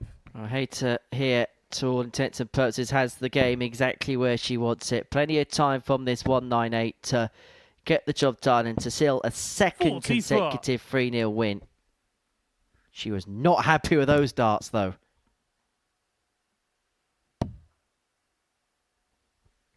Gemma is one of those players that wears her heart on her sleeve. You will find out at the same time as everybody else how she's feeling. Yeah, I think you could probably make an argument for both the players up on the stage at the moment. Again, Gemma Hayter finding that treble 20 with the last, leaving herself on a potential 2-dart checkout, but this is better from Kirsty. 140. Gemma requires 68. For the match. It's going to be 1 dart. A double top.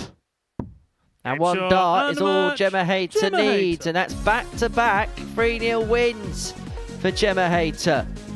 Off to the perfect start on this Monday morning. She gets the better of Kirsty Hutchinson to 0. That's the tail of the tape from that particular encounter. That's the end of the second round. Coming up after the break, we are going to watch Natalie Gilbert up against Trina Guliver.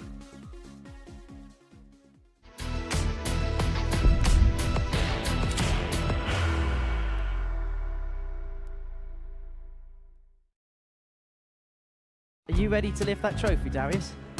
Yes. Let's do it then. Ladies and gentlemen, your Modus Super Series 9 champion, is Lucky D!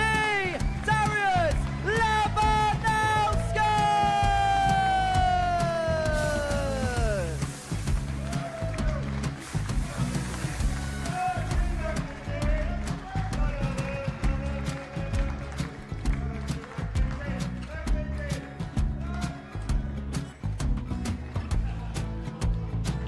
Well, what a wonderful night of darts we have seen, and we are ready. Our champion is ready, and it's trophy time. So receive the trophy. £25,000. The new Modus Super Series champion, the Terminator, Marvin Van Velzen.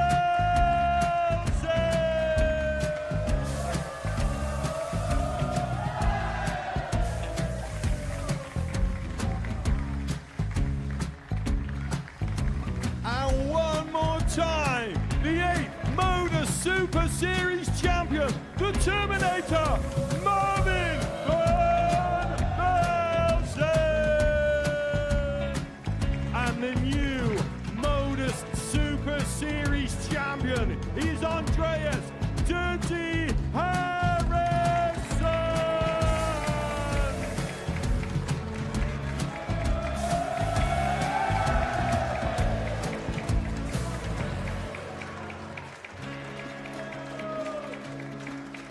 And one more time, the 7th Modus Super Series champion.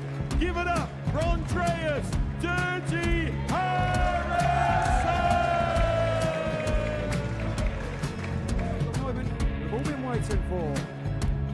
Would you please show your appreciation for your Series 6 Modus Super Series champion, Scott Taylor?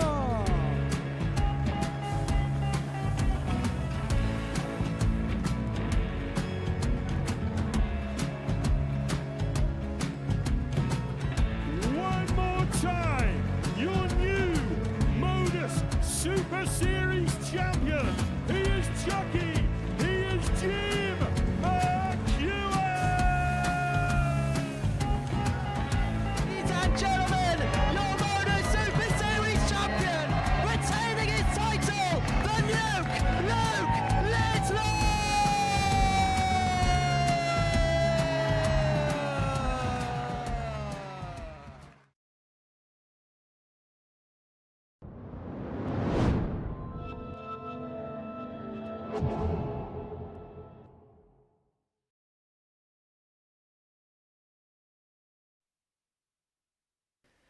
Welcome back to the Modus Super Series, where we completed 2 rounds of matches, 6 games here on the opening day of Women's Week 4. Gemma Hayter is the only, well, picked up 4 points so far. Her and Kirsty Vinan, the only 2 players unbeaten so far. And Gemma Hayter has not dropped a leg so far in the process. 3-0 wins against Paige Paulin and Kirsty Hutchinson, respectively. It's a uniform table so far. 2 players on 4. That's Gemma Hayter and Kirsty Vinan. Natalie Gilbert and Trina Guliver for winner piece, whilst Kirsty Hutchinson and Paige Paulin are both looking to get off the mark. And for them two, they'll go head-to-head in game number 8. The top 2 will go toe-to-toe in game number 9.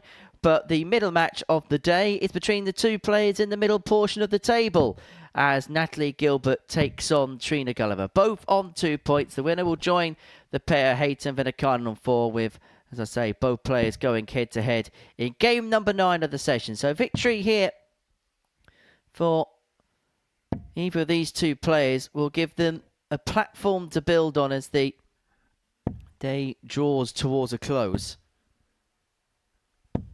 2 players First leg, it's Natalie to throw first. have shown glimpses of Game on. good stuff today, but I think both will be very quick to admit that they need to find just that little bit more consistency if they are to leave the day with a big points total. 140. Yeah, I think the frustrating thing, especially for Trina Guliver, would have been that doubling percentage in that 3-0 loss to Kirsty Vinan. Had 6 in the first leg, 4 in the second, ended up losing the encounter 3-0. Whereas for Natalie Gilbert, when it's come to finishing, she's already had two of the biggest finishes we've seen to date, 108 and an 86 in the opener. She's had some real clinical finishes when she's really needed them. I'm sure the pair wouldn't mind trading places in terms of Natalie wouldn't mind maybe a little bit of Trina's scoring power, whilst Trina wouldn't mind a little bit of Natalie's finishing prowess.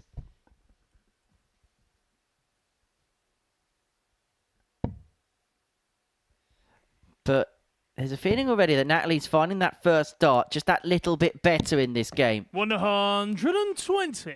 Yeah, nearly found all three there, but that third dart clattering into the other two.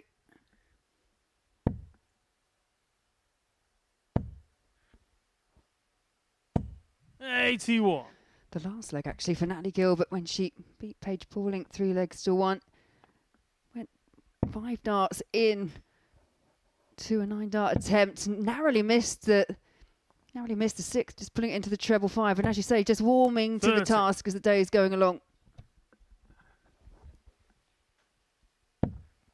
Wouldn't surprise me if Natalie's one of those players that as we get deeper into the week, 60. we may just find a real Natalie purple require patch from her. 151.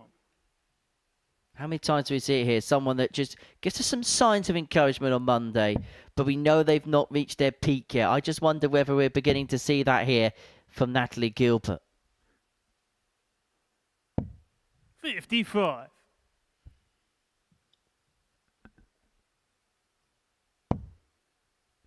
Natalie just taking her foot off the gas slightly in those last couple of visits. And Trina now looking to punish, and that she does. Natalie require 96. Well, so far today, she's been the most likely and most capable of taking out these types of pop finishes, and she may have to take it out because Guliver's sat on 60 and she's going to get a dart at double 12. 72. Not to be this time, and so Guliver will get a couple of darts to break. I feel this is also quite important for Trina Guliver after missing quite a few in the last, and again just finding herself chasing around the board for a double. 24. And so double 12 for Gilbert. Double 6.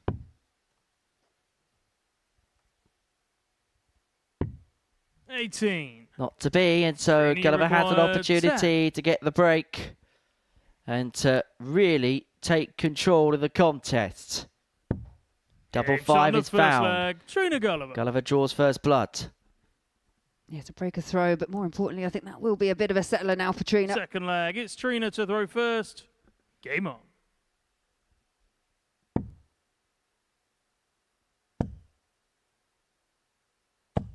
60. I know how relieved Trina was when she got through to the Saturday. The last time she was here, it was a real weight off the shoulders because it's been a few occasions she's played in the regular series without making it through to a Saturday, played in a couple of women's weeks without making it into the finale.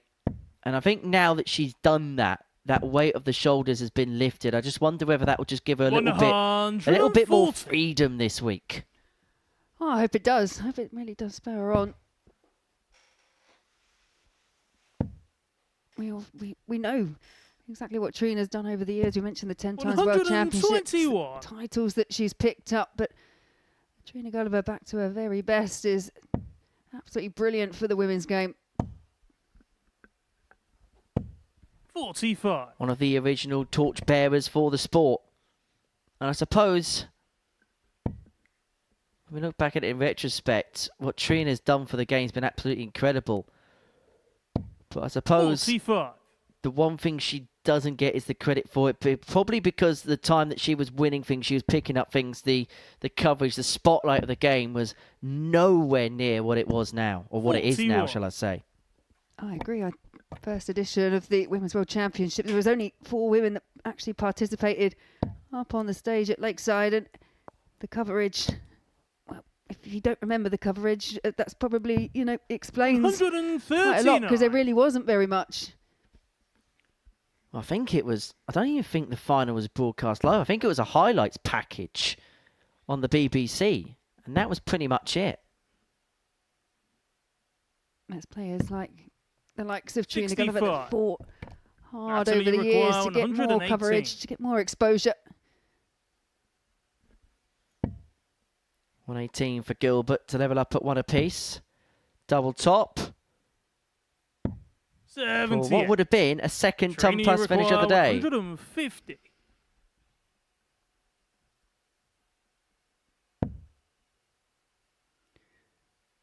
Well, Natalie will have an opportunity to come back. 45. Natalie require 40.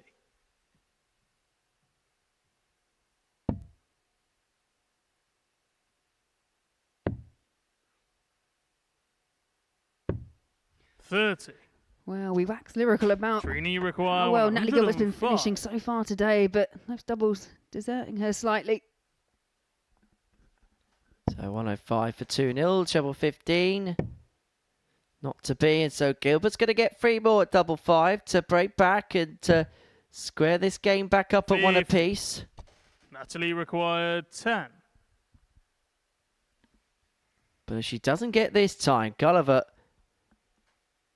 is on her coattails. No score. And she's going to get a look at this Trini require 55 55. to go 2-0 up.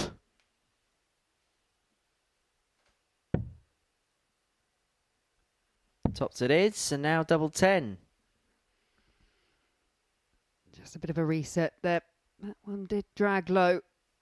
But that one is perfect, and it is Guliver that goes into a 2-0 lead. And well, you mentioned it earlier, Henry. You said, I'm sure they would have swapped positions, and that's what's happened in this match. It's Trina finding the outer ring, but it's 0 from 9 for Natalie Gilbert. You know what they say about the curse of the commentator?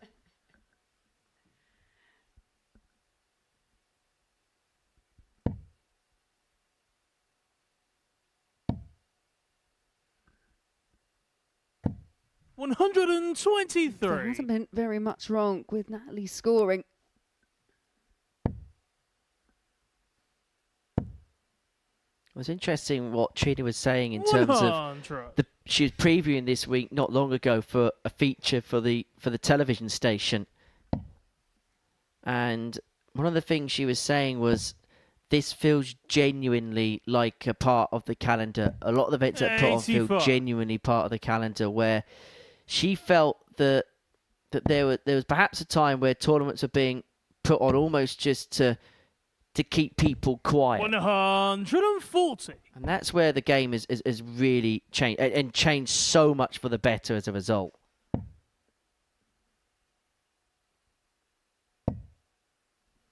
It really does feel like a established part of the Super Series program now. Yeah, and I think both the Super Series and the Women's Game, it benefits from that. It's great to have that variety, but also the opportunities that the women get when they play here. 140. And this is some leg here from Trina Guliver, down to 1-2-1 after just 9. Back-to-back 140s.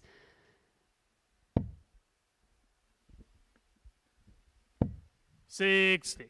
Trini 121 to get the job done and seal a 3-0 success. Not to be on this occasion, and so Gilbert will be back. But it's a big ask, the 148. 45. Natalie require 148. So far in the first 2 fixtures to threaten these big finishes.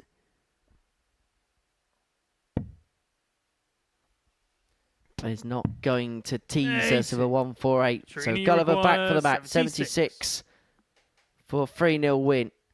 And then we'll put her on to 4 points, level with Gemma and Kirsty at the top of the table. 2 in hand, a double 8, double 4. No score. Yeah, not just missed, Natalie but bust as well. 68. And that one would have hurt.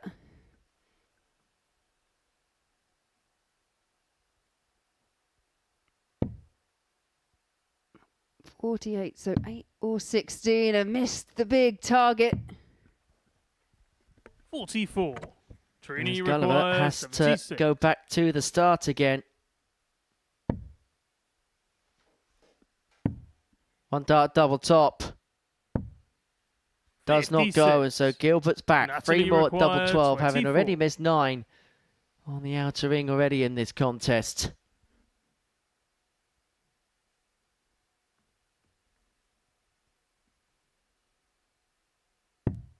Game shot on the third leg. Natalie Didn't Gilbert. miss on that occasion. Natalie Gilbert with the leg on the board. Trina now with the advantage of throw.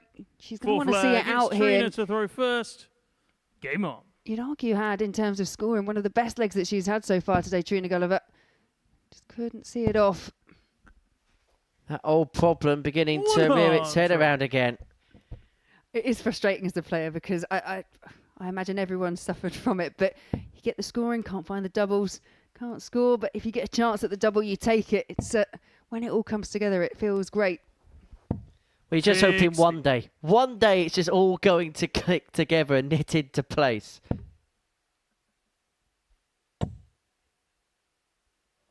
But for Trina, it is searching for that formula again. We know the game's still in there. She knows the game's still in there. And as we mentioned, it's just finding that level of consistency.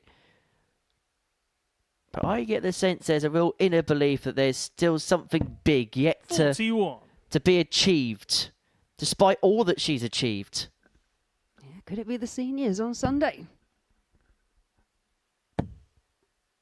Well, one thing she's going to get as a direct 90, advantage sir. of playing this week is match rep. She's going to be match sharp.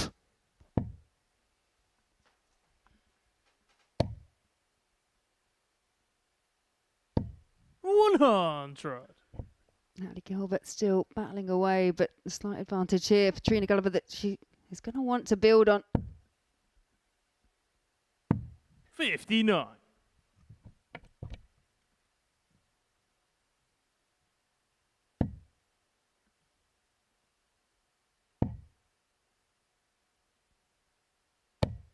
$123.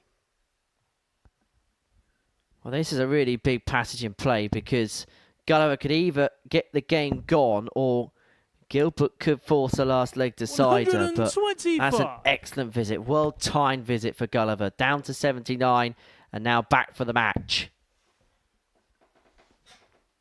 Gilbert here just looking to apply a little bit of pressure. Just remind Trina she's not 90, far sir. behind. And Trina, you that dart require most certainly 79. will do that. To claim a second win and to move herself on to 4 points in the group.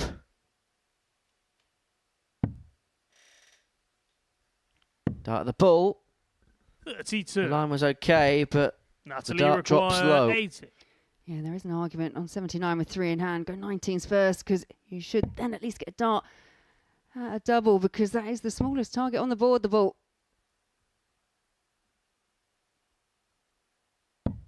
Game shot on the fourth leg. Natalie Tops Gilbert. comes to the rescue of Natalie Gilbert. 2 apiece, and now she's got advantage of throw. Fifth and final leg. It's Natalie to Well, throw first. I'm just glad that Game that on. glass was half empty because if it was half full, Trina may have spilt a little bit from that.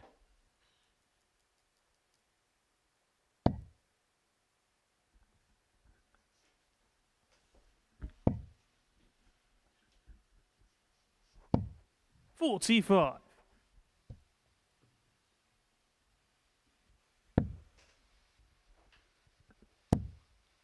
And Natalie found herself in this position at 2 apiece in the opening match 80. against Kirsty Vinan and couldn't quite get across the line. It was a more comfortable victory over Paige Pauling.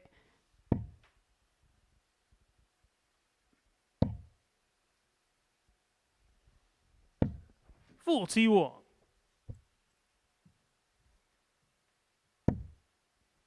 Well, if Trina loses this game from this position, she'll feel like it's a game that she's let 45. pass by. 2-0 up and opportunities to win it. And when you add in the table predicament, I know it's still early-ish days, but there was a real chance to really mix it with the top two, especially when you consider that 39. Vinan and Hayter play in this round.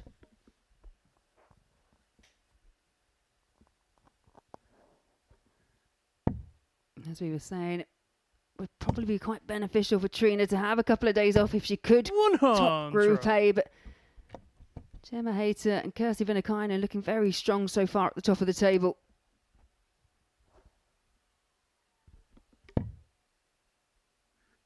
Guliver again doing the scoring in the leg.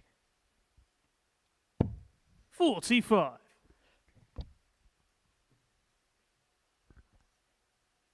But this was the story of the previous leg where Guliver outscored her opponent. Couldn't finish the job off. Gilbert was able to pick up the pieces. Yeah, and a really forceful last start there for Trina to make sure she found a route through to the treble 20. 83. So 6 darts of 176 to eventually get over the line. 60. Just beginning to get a little bit frustrated out there is Trina.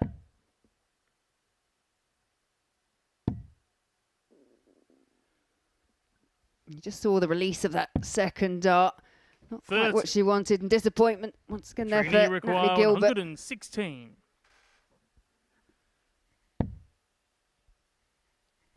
Will stay there, but she's not going to get a match dart with this turn, but she should when she comes back.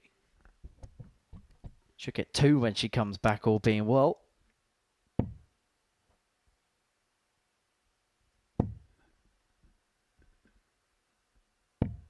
$60. Trini require 56.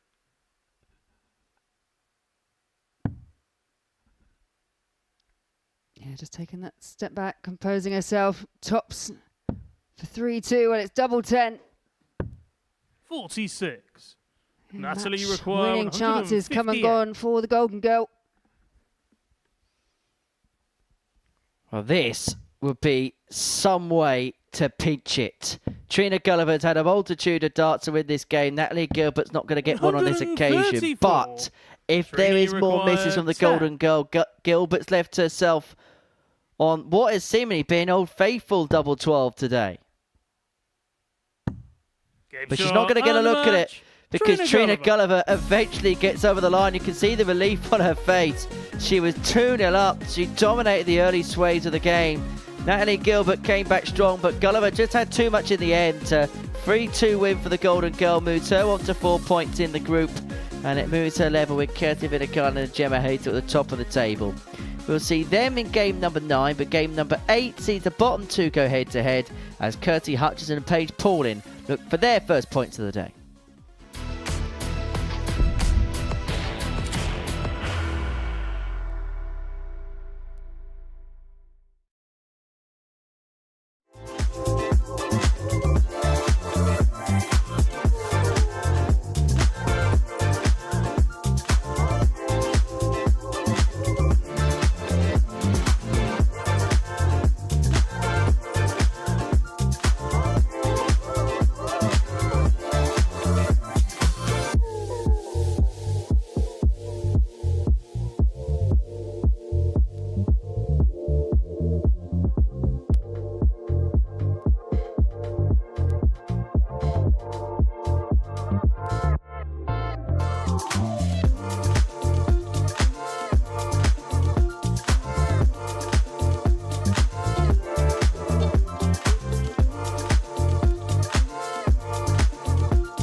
So, some more big names involved in Super Series 11. I wonder who that could be that's going to be in action later on in the series. Right, into game number 8 of our day, and it is a meeting between Kirsty Hutchinson and Paige Pauling. Both players looking to get their first wins on the board here at the Live Lounge in Portsmouth.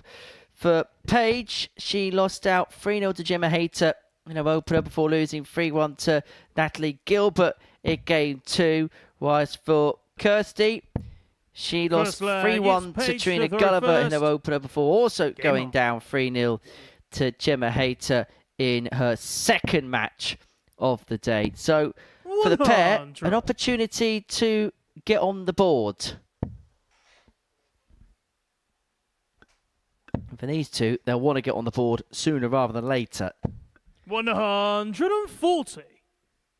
I think it goes back to something you were saying earlier, actually, Henry, that 64. we often, obviously, we base kind of what we remember, a lot of it on results, on outcomes, and understandably so. But I think for a lot of players that come here, it's also about how we perform. And you want to go up there, even if you get beaten by a better performance, you want to know that you've left everything up there and you're playing to your best ability. 134. Paige has shown glimpses so far, whilst you could kind of tell towards the end of her game against Gemma that Kirsty was just beginning to get frustrated a little bit, looking to channel that a little bit of aggression in the right way, and she's left herself an 81 after 9 here in this opening leg against the throw. 59. Kirsty require 81. Yeah, real strong start for Kirsty Hutchinson. 78 left, so it was looking for treble 18, now just looking to tee up. 41. Paige require 144. Well, Pauling unable to take out the 144, so Hutchinson 82. back for double top Kirsty to require 40. get the break in the opening leg of this match. Yeah, shake of the head, that will be a frustration to her.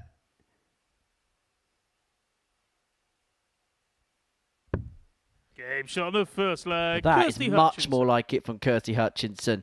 Double 10 foul, 5 is at leg. She finds herself one up with a break Second in leg, hand. It's Kirsty to throw first. Game on. Yeah, 1 in 15 darts, but Paige Pauling wasn't far behind. 85.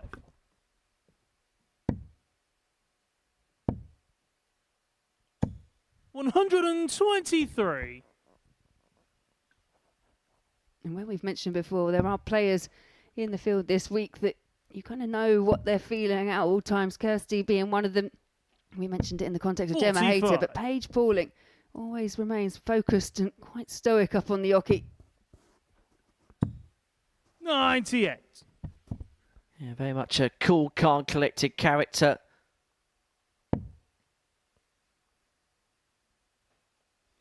And she just has this level of maturity on the oche, which just bestows her young age, her tender years. 100. She's 17, but she's been around this game seemingly forever. Yeah, and she's a player that's picked up multiple titles. 85. One I think that's looked at doing things in that kind of progressive order. She's gone through a youth system. She's picked up titles. She's picked up world titles on the youth system, and now is forging a path in the more senior game. Well, I remember commentating on her in WDF Youth Finals, and that must have been the best part of 3.5 to 4 years ago. 95. When she was 13 years of age. That's how long she's been on the radar for. Treble 19 leaves the subsequent double. 60. Yeah, Kirsty felt the first one was a little bit of an awkward lie for Paige Pauling there, just over adjusted to try and get across the top. There are options here. 5 for tops, 13 for double 16. What are you thinking, Kirsty?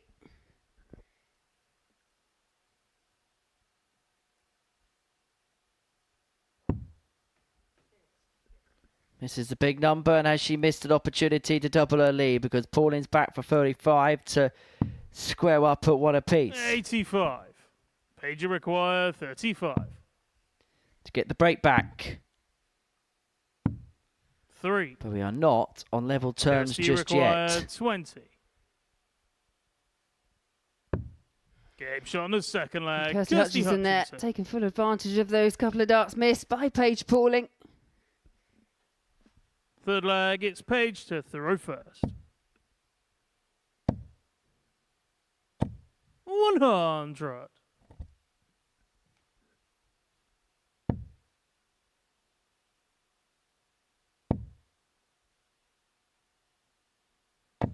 $60. That dominant scoring display that we saw from Hutchinson 41. in the first. Something she'll probably be trying to replicate here because she's against the darts and already on the back foot.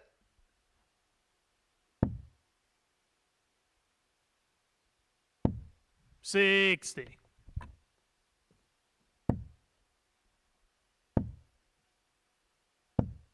$55.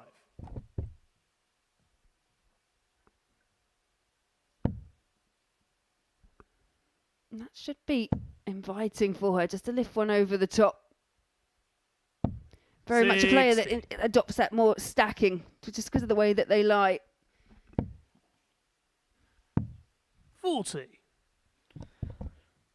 Well, Paige hasn't been able to power score to the level that we know that she is capable of, which has opened up an opportunity again for Kirsty Hutchinson against the throw. And that match there leads herself at 141, and she's a huge favourite now to go on and not just win this game, but win this game by 3-0 scoreline. It would 83. Kirsty potentially require ensure a second 3-0 141. defeat of the day upon Paige.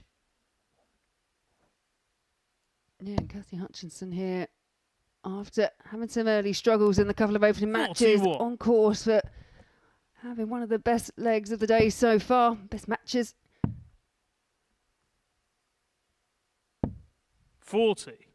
Kirsty So require ton 100. for the match and for a comprehensive 3-0 win. And so far, this has been the performance of the day from Kirsty Hutchinson. 6. Really turning a Page corner require here. 142. As good as we've seen from anybody throughout the course of the session.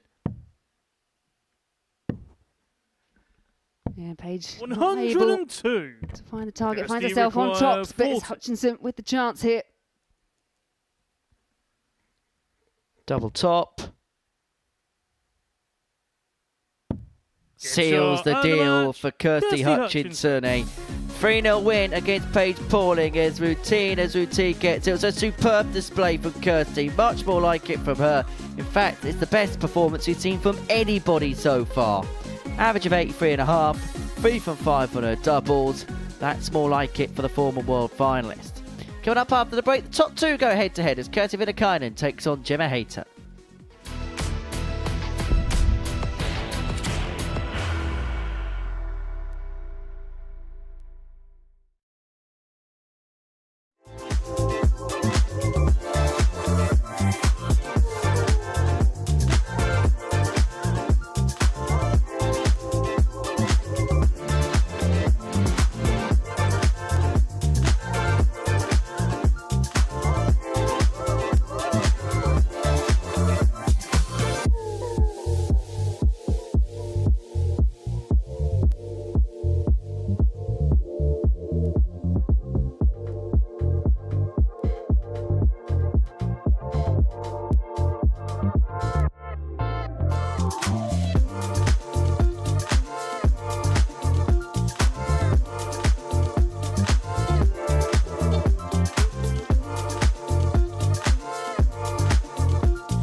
She gets bullseye for the win. Absolutely incredible by Andreas Harrison.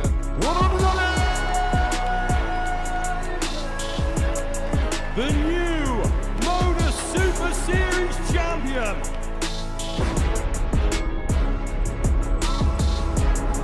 It's Bill, the Power Taylor.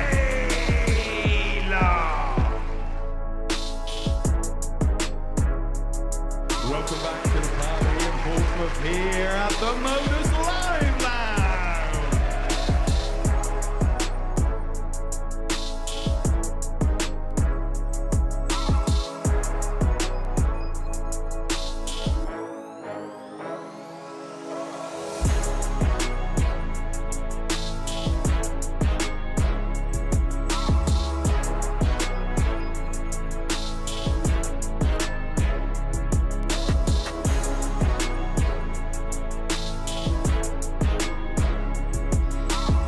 Plenty coming up here at the Live Lounge in Portsmouth for Super Series night every single Saturday night. And don't forget, Sunday we have the Champion of Champions. It's going to get underway from 1 o'clock. Tickets will buy you entry to both of the sessions on Sunday. Scan that QR code. You literally cannot miss it in the middle of your screen.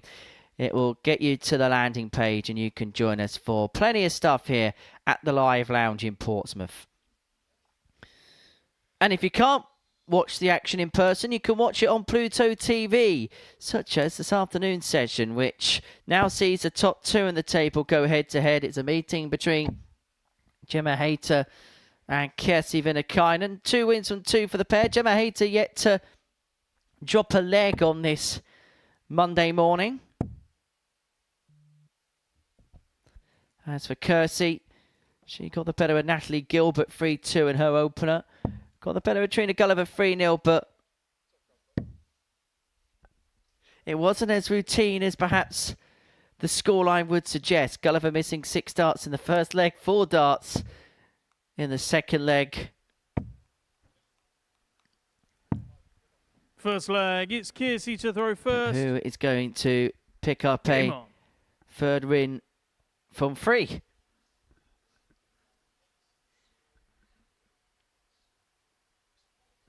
Yeah, I think coming into this, as we saw at the top of the show earlier on today, these two come into this week both as the top 2 in terms of tournament favourites. Kirsi Vinan with already a Women's Week Series title under her belt. Gemma Hayter still looking for that first title, but one of those players who's been prolific on the Women's Series. 140. These two will be playing at the World Match Play next month at the Winter Gardens in Blackpool. We've kind of gone over there 2 games earlier on in the day. Kirsi Vinan will open up the show against Bo Greaves on her debut at the Winter Gardens. Gemma Hayter also on debut in that competition up against Fallon Sher at the 2022 winner. Just a slight pause and a slight stoppage in play right at the very beginning of this contest.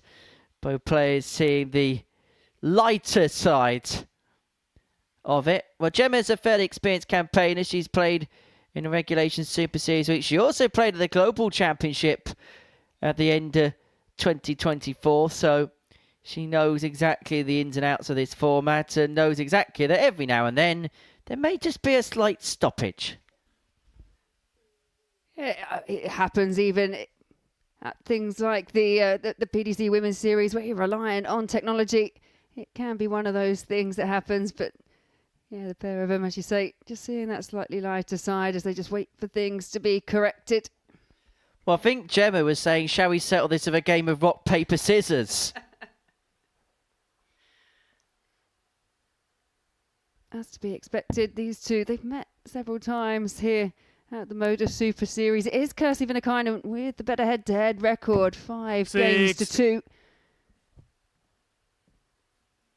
But this, another week, another day.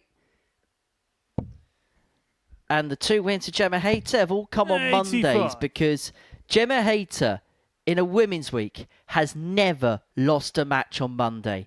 She completed the card on the Monday of Women's Week 2. She completed the card on Monday in Women's Week 3, and she's 2 from 2 on Monday 60. in Women's Week 4.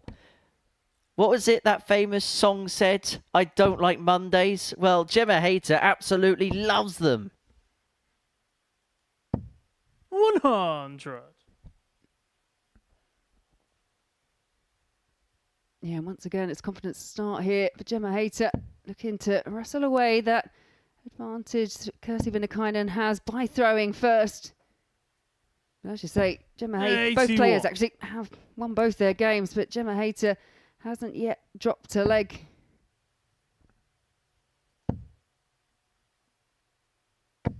$140. Well, it's a superb start on 36 after 12 against the throw.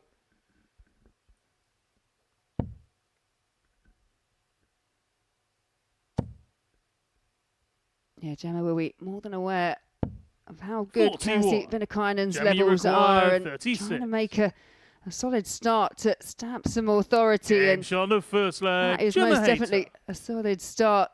13 dart breaker throw for Gemma. Second leg, it's Gemma to throw first. And I just wonder as well, Game because of the format, it being best of 5, a leg like that to start with, can that just, in the opponent's eyes, just instantly set in panic because you know now, 100. right, they're playing well, and now I've got next to no time to fix things. Yeah, especially when you back it up like Gemma's just done with finding a treble. We've seen breaks the throw already today, but the opposition, they haven't actually backed it up with the next leg. 60. But I think when you know that you're playing someone like Gemma, you've seen them go out in 13, they can most definitely back it up leg after leg. 45.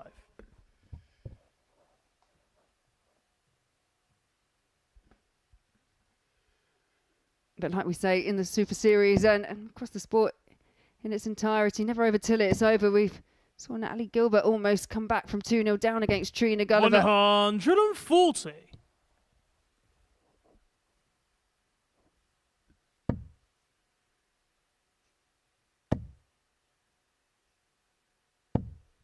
$100. Well, today's definitely going swimmingly so far for Gemma Hayter.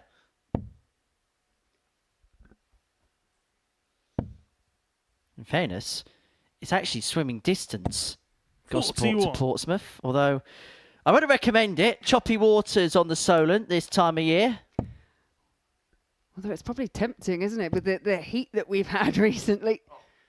The weather's been 100. beautiful down on the south coast the last week or so.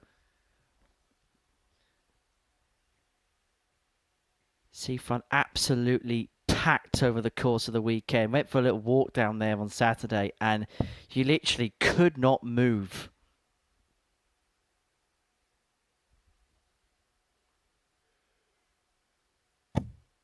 $55. Gemma, you require 156. Kirsty here not able to keep up with that scoring power from Gemma Hayter, and this is for a 156 double 18. And that is a beautiful finish from Gemma Hayter. 156, a 15 dart leg and one leg away from the match. Third leg, it's Kirsty to throw first. Game on. Well, so far, after a couple of legs, Gemma Hayter, 2 from 2 on the outer ring, including that 156, just over 107 average. Not only is she looking to complete the card for the third consecutive women's series here on a Monday, she is also looking to do it without dropping a leg, I'd say, Henry. This is as comprehensive gets. 95. And it actually goes back to stuff that we've said, because with Gemma, we know that she's got those consistent levels, but what she has also got in the locker are these absolute belting games. 108. It kind of goes back to what we were saying this morning in terms of the absolute ceiling of performance where the absolute best meets the best. Gemma Hayter probably does have the highest level in the locker. And we've seen evidence of it so far in this contest. But in fairness to Vinan, 180, 140 in this leg. Okay, it's on throw, but looking to tell Gemma Hayter this ain't going to be one-way traffic, this contest. And you wouldn't expect it any different. 83. 11 darter, best leg of the match could be incoming here. 45. KC require 98. Yeah, loose one there from Hayter. Leaves her right back on 301.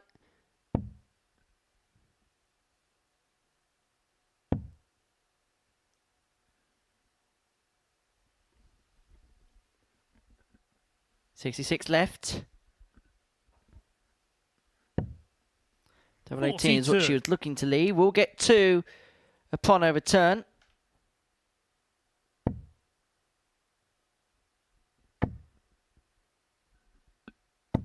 .60. KC require 56. Well, so far in this match, Gemma Hayter's provided us with a 13 and a 15 dart leg. This is a potential 14 for Kirsi Vinnakainen, and that's what it is. Kirsi Vinnakainen. Real high quality contest, this one. Full flag, it's Gemma. And perhaps no surprise when you consider these two, the highest 2 players in the Women's Series Order of Merit that we have in action this week. Gemma Hayter 5th. Kirsi Vinnakainen 6th in that particular Order of Merit in 2025.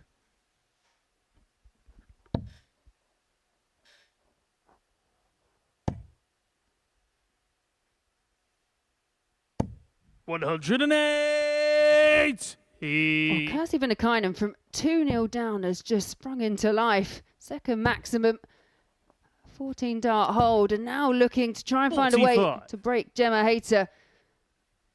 That 14 dart also represents the first leg Gemma's lost so far this morning. Just for a second, 140. I think everybody got a little bit excited. Now, Kirsi Vinnakainen went 7 perfect darts into a 9 dart attempt at the Lakeside in a valiant effort against Bo Greaves. Yeah, she has also gone quite deep into that around the circuit as well. It's not unfamiliar territory, and she's got that kind of throw where she's able to replicate when she finds that sweet spot. This is the scoring power that we see from her. 64. Well, it's almost as if that burst at the beginning of the game for Gemma Hayter just lit the blue touch paper for Kirsi Vinnakainen. Because ever since, she has found, well, a level above 97. what Gemma found in those opening couple of legs. 117. The averages have come together, haven't they? As I said, at one point, Gemma averaging around 107, now balanced out, both averaging 91. She got 6 darts from here to break back and take us all the way to a last leg decider. Treble 20 with dart 2. Not to be on this occasion, but she will return. 57.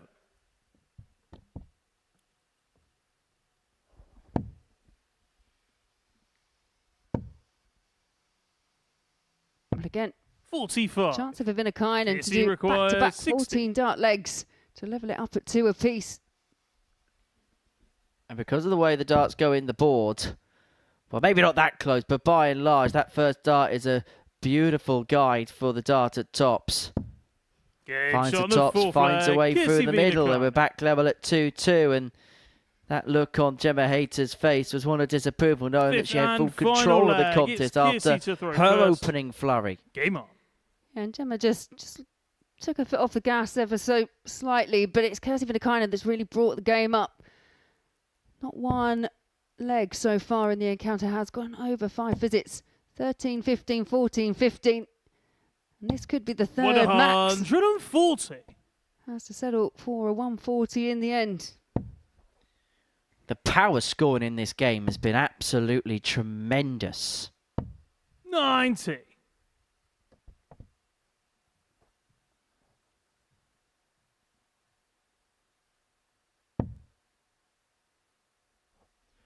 But it's one of those games that from 2-0 up, Gemma Hayter hasn't lost. Kirsi Vinnakainen has won. If it is to be the Finn 44. That goes on to claim victory.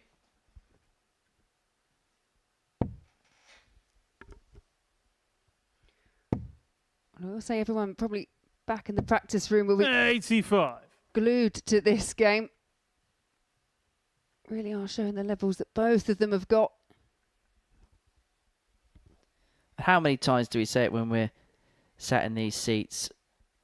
when you play the best players, it naturally brings out the best game in you, and that's exactly what we've seen from this pair here. 45. Yeah, that is always the hope. Sometimes it doesn't quite go to plan, but for these two here, most certainly has. 45.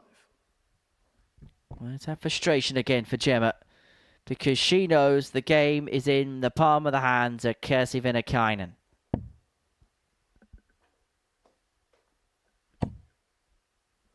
But Trebor's turn here could 60. perhaps lead to a bit of a sliding doors moment.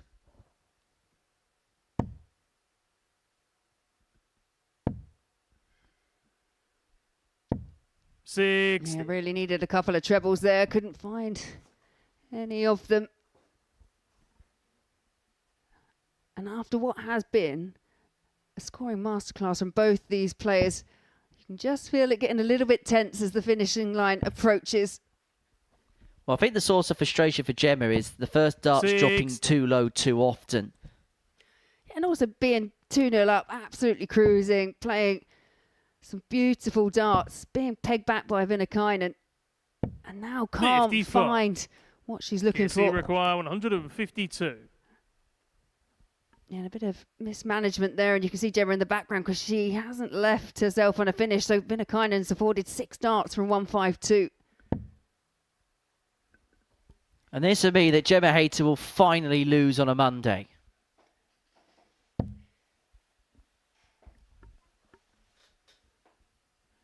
Yeah, treble 17 should be the target. 78. Vinnakainen just afforded that time there just to start chipping away at the 152. 74 when she returns. It's a 12-game winning 45. streak, and it looks like Kirsi game 13 requires on a Monday 74. morning is going to be unlucky for Gemma Hayter as Kirsi Vinnakainen comes back looking at 74 to complete a 3-2 win. To complete a comeback win, Gemma Hayter got off to a quick 5-star, but Kirsi Vinnakainen isn't going to get a match start, not least of this turn anyway. So if Hayter's going to salvage the 34. situation, she's going to have to find the Harrison. 121.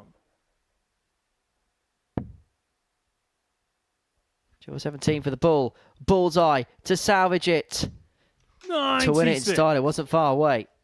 Kirsi really require wasn't. 40.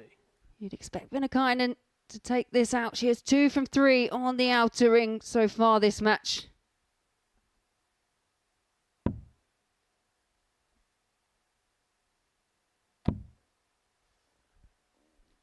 Two wild attempts, 1 match start left in hand, and Shot it on is the Kirsi match. Vinnakainen Kirsi that gets Vinnakainen. across the line in the end. It is smiles from both of them, but it's a comeback as well for Vinnakainen from 2-0 down. It was a brilliant game from both of them. All smiles now, but they know the performance levels are great. Averages dropped just in that last leg, but 50%. Vinnakainen on the outer ring saw her across the line in the end, and it is Vinnakainen with the opportunity to go through the card. Trina Guliver, Paige Pauling coming up next.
Welcome back to the Modus Super Series, where we've completed 9 games on this Monday morning before the break.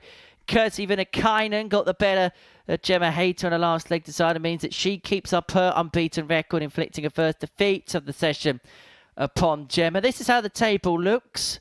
So Gemma Hayter joins Trina Guliver on 4 points in the table. Vinan with a 2-point lead. Natalie Gilbert and Kirsty Hutchinson will win a piece, whereas Paige Pauling is the only player yet to get off the mark here at Women's Week 4. So to game 10, and it is Paige Pauling in action, looking to get that first win, as I say, taking on Trina Guliver. 2 players at different ends of the experience scale. Sorry, Trina. Paige, very much at the beginning of her journey. And the last time Trina was here, she was kind of playing that ambassadorial role with Paige. They actually played in a doubles challenge alongside one another. And I remember the last time we were here at a Women's Week and we saw Paige take on Trina. And I remember Paul Nicholson was sat alongside me in the commentary box, and one of the things that he said was, for Paige, she's got an opportunity to sit in a practice room for 3 days or 5 days, depending however long, with a 10-time champion of the world. And sometimes you don't even have to ask questions. Sometimes just being in the room and observing the room, you can learn a lot from a player like Trina Guliver, which could just set her in such good stead for the years to come. I agree. I think it's a great opportunity for any player to be able to sit inside a room with Trina as a 10-time world champion. So much experience, so much talent. Absolute shining light of the sport. But as you say, Paige Pauling, 58. Opportunity to be mentored by Trina. Also has the mentorship quite often of Dita Hedman when she's played for England. So some real experience to draw upon. And an academy system which is run by Lorraine Winstanley, so she's not short of mentors. Absolutely not. 58. We want to know the amount of titles in the career between the 3 of them. Let's be honest, we need to buy a 3rd abacus for it. 78. Yeah, I did see an abacus in that tungsten teaser earlier. Maybe we can borrow it as we have to do some permutations. 86. Yeah, I thought something went missing in this comms box. Anyway, on the subject of the tungsten teas, I'm glad you brought it up, Laura. We're going to give you the question in the next leg. 54. And not to, self-praise myself. 140. I think this might be one of the best ones we've done. Require 164. Love a bit of modesty here at the Super Series. 164 for Guliver. Can't be done now. Just a fraction the wrong side of the treble 18. 92. Paige require 118. So 118 to pinch the leg on the Guliver throw. Not to be this time. But there's going to be plenty of pressure on Guliver when she returns for 72. No score. She's bust the score, though, by hitting the treble. He requires 72. Yeah, frustrating, but it does happen.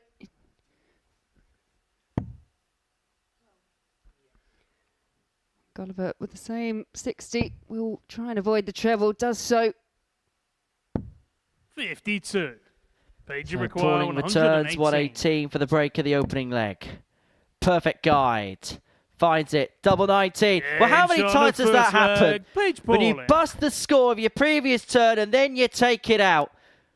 Superb from Paige Pauling. A 118 sees her break the Guliver throw and open up a 1-0 lead. It's just the perfect response, isn't it? The disappointment of busting the 118. 26. Have to start all the way from scratch again, take it out in 3, break the opponent's throat. Trina with the one chance at seeing off the leg. 26. And that'll be a sickener for the Golden Girl. 77. I suppose we kind of put a lot of young players in this bracket. But Paige does feel like the type of player that once she does something like that, she can gain so much confidence from it and she can just build a base from a big moment, a big shot like that. 58. there are certain things and certain moments, be them just one leg, one finish, just something that you do right, and everything just feels like it clicks. And as you say, that is then the time to build on it.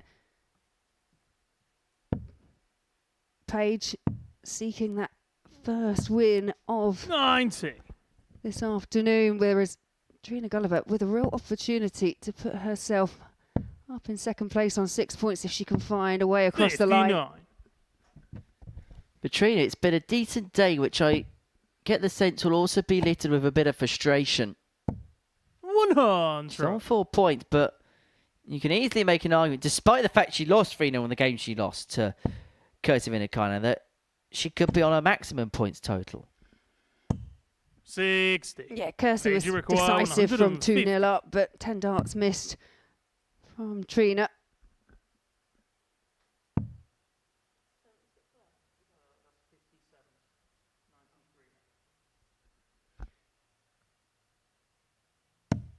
$114. Trina, you require Unorthodox, 154. but the outcome is double 18 if she gets to come back, which she will. Shanghai 19, 42. Salif double 18. You require 36. Double 9. 18. Doesn't go, and Katrina Guliver 112. do to Paige Paul exactly what she did to the Golden Girl in the opening leg. There's a 118 from Paige. It was almost a 112 from Trina. Paige, you require 18. Again, great effort from Trina Guliver, but it's on Paige the Pauling second that leg. goes Paige 2-0 up. Pauling. Pins double 9 with one dart. Third leg, it's Trina to throw first. Game on. Yeah, Trina has had chances in both. It has just been the solitary dart in both legs, but Paige just that 41. bit more accurate on the outer ring. Which has kind of been the 48. story of the day for Trina so far. Anyway, for the time for the tungsten teaser. I know you've all 40. been waiting for this. 2025 will be the 4th edition of the 28. Women's World Match Play, including those that are qualified this year. How many players have played in the event? How many players have played / qualified for the event? Yeah, I do like that. 76. It's better than half of the others. Do you remember the fun facts segment during International Pairs Week? 40. Yeah, that one could be written off, I reckon.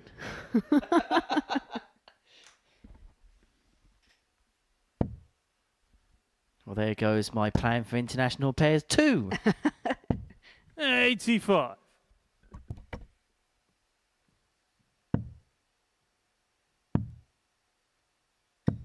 57.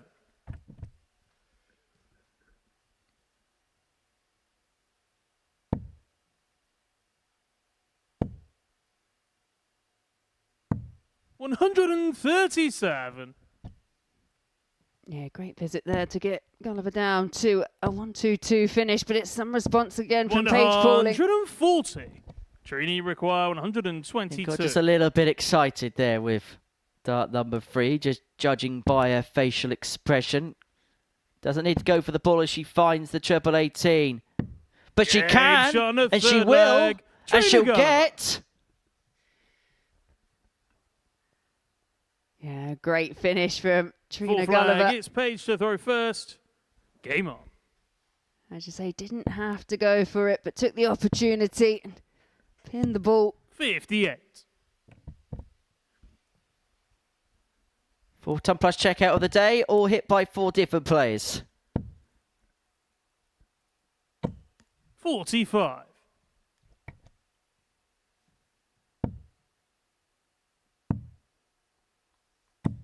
58.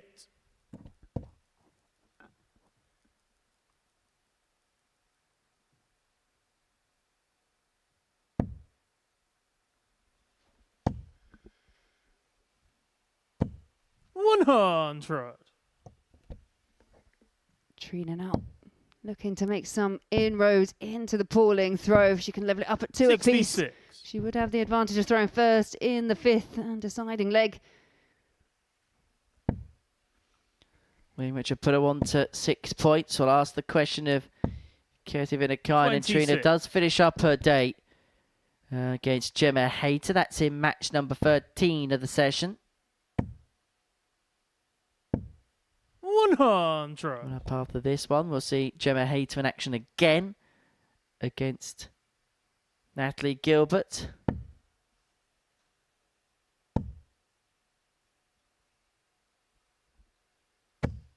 $55.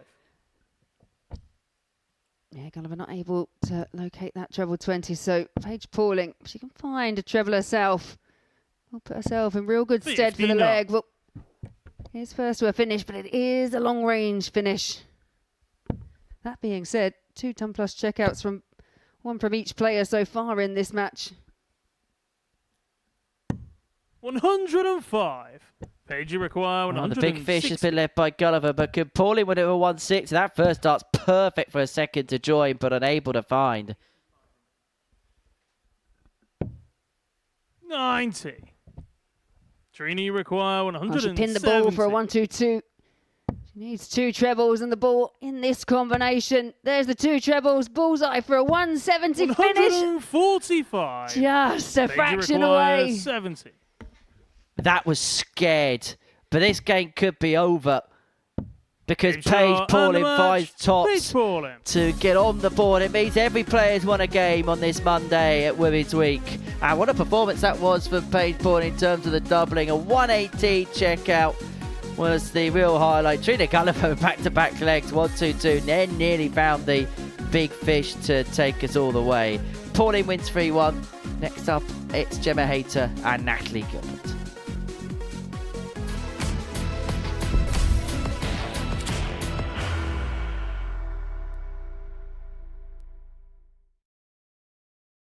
Are you ready to lift that trophy, Darius? Yes. Let's do it then. Ladies and gentlemen, your Modus Super Series 9 champion is Lucky D, Darius Labanowski!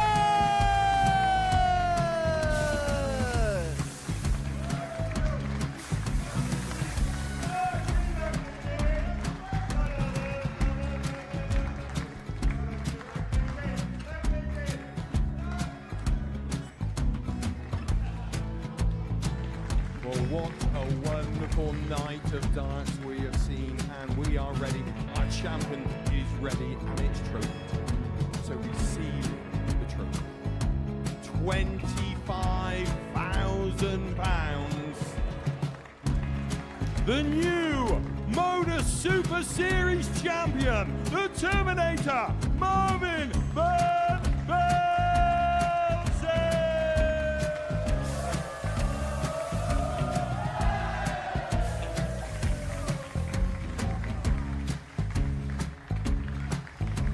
And one more time, the 8th Modus Super Series champion, the Terminator, Marvin Van Velzen.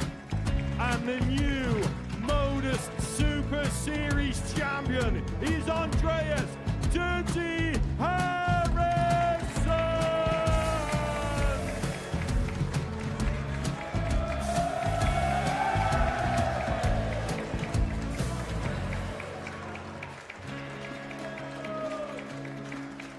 And one more time, the 7th Modus Super Series champion. Give it up for Andreas Dirty Harrison. The moment we've all been waiting for. Would you please show your appreciation for your Series 6 Modus Super Series champion, Scott Taylor?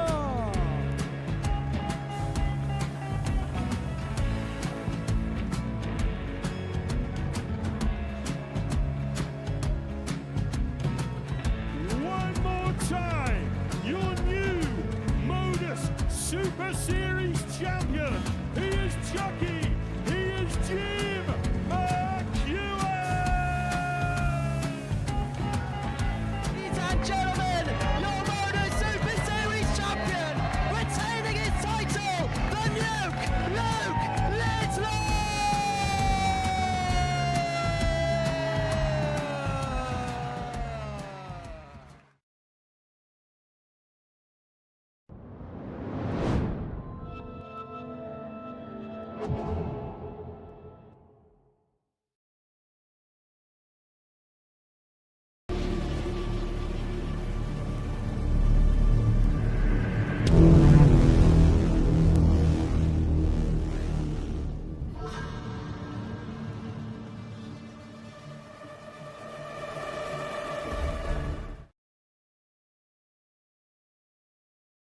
And I thought the spooky series is in October.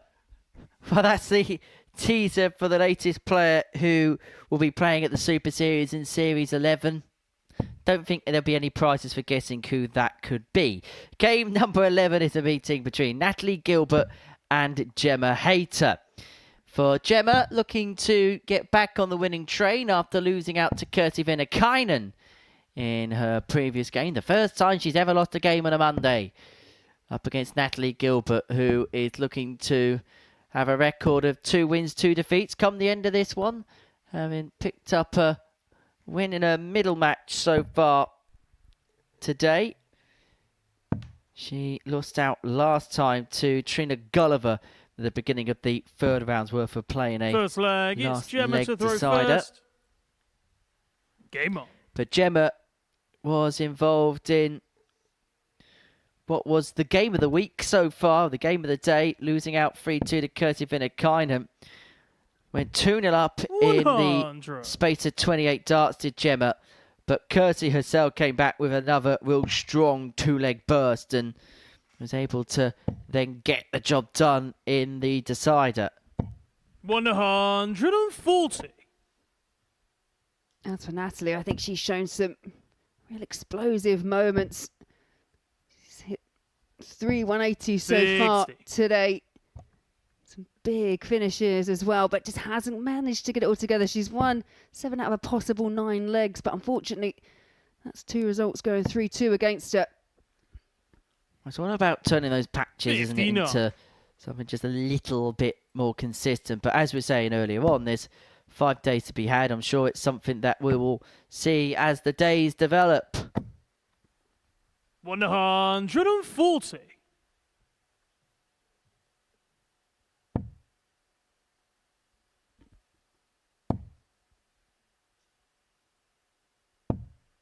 $40.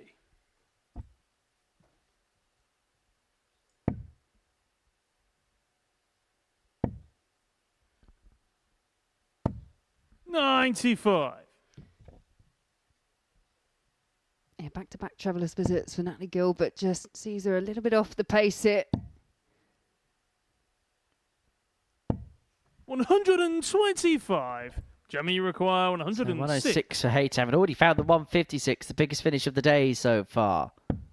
Treble 18 isn't found. Gilbert looking at 137. 58. Natalie, you require 137. Natalie's had a combination finish in all 3 of her matches, best being a 108.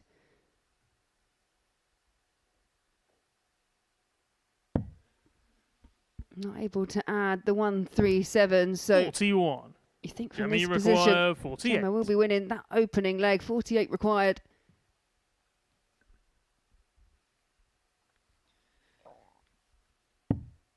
To get on the board, double top. 8. Natalie, you require To be, and 96. as you say, Natalie's had a combo finish in every single game today. Is the 96 going to be the latest to be added to the mix? If it's going to be the case, it's going to have to be treble 17 tops. Tops it is. Tops it's got. And it's Natalie another Gilbert. pop combo from Natalie Gilbert.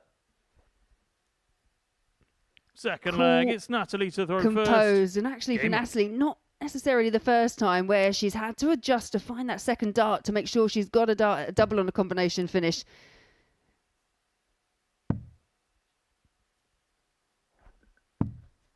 $46. She was the outsider of the 6 players to win this group at the beginning of the day. 25 to 1 with 45. the bookies, where as Gemma Hayter went off the favourite to win this Group A with the odds compilers. 10 to 11 on to seal success over the course of 15 matches. 100.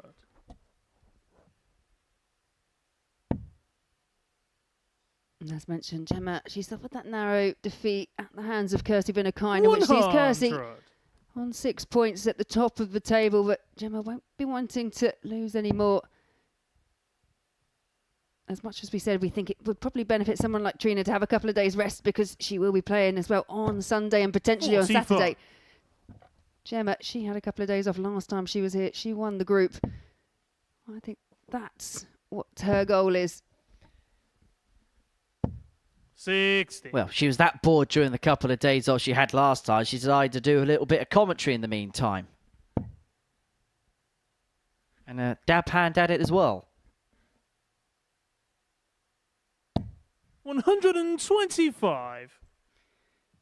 Yeah, again, another good adjustment from Natalie Gilbert. 140. Well, Hayter first to a finish, and it's again a 156, which she has already taken out today.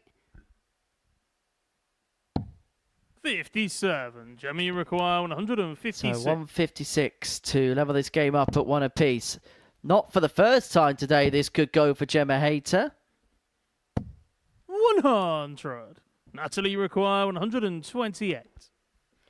Well, this range, Natalie, has been really quite good, but that's just the wrong side of the target. 88. Gemma, you require 56. So 56 for Hayter to square up at 1-1. Double top it is.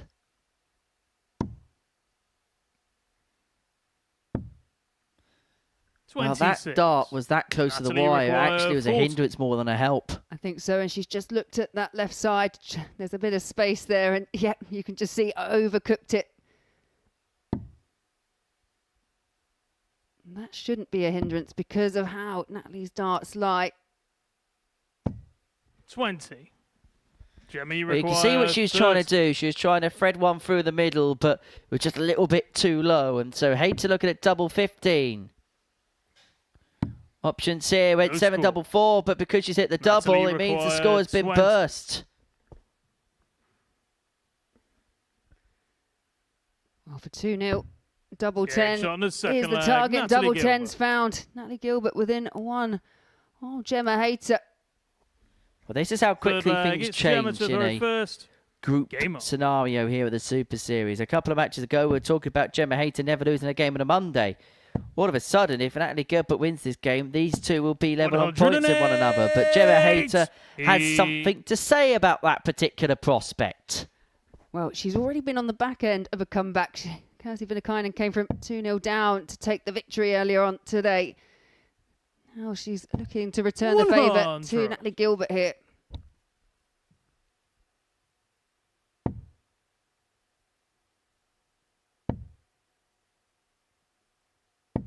$85.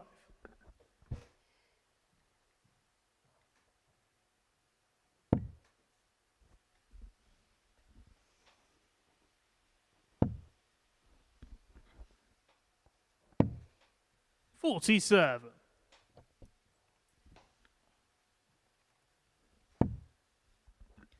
Well, Hayter's got time and space in this particular leg to reduce the gap back down to 2-1, although those couple of slack darts will not aid her cause.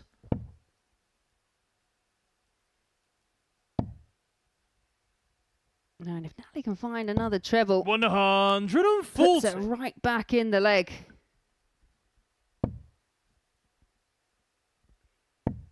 Just touching on the shoulder, adding that little bit of pressure. 60.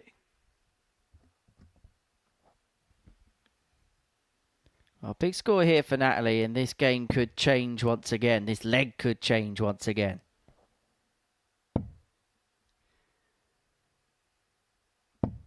$85. Gemma, you Guliver require with the last, 146. but brings her down to 129, but 146 here for Hayter. And it's not going to go. 48. Natalie, you require So 129. 129 to get the job done. Not to be, and so Hayter will be back for 98, but under what pressure? 43. Gemma, you require 98.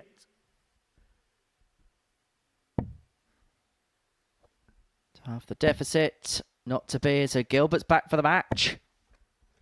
43. And a big Natalie, deflection you on the require last 86. means that if Gemma gets back to the oki, she will have to burn a dart to leave a double.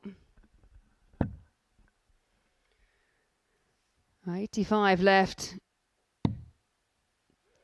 Well, it's double 14 for a 3-0 win over Gemma Hayter. 58. One match Germany start come and require gone. 55. Is it academic, or will we be looking back at that opportunity? It's double top for Hayter. 15. Doesn't go, and so Gilbert's got Natalie 3 more at required double 14. 28.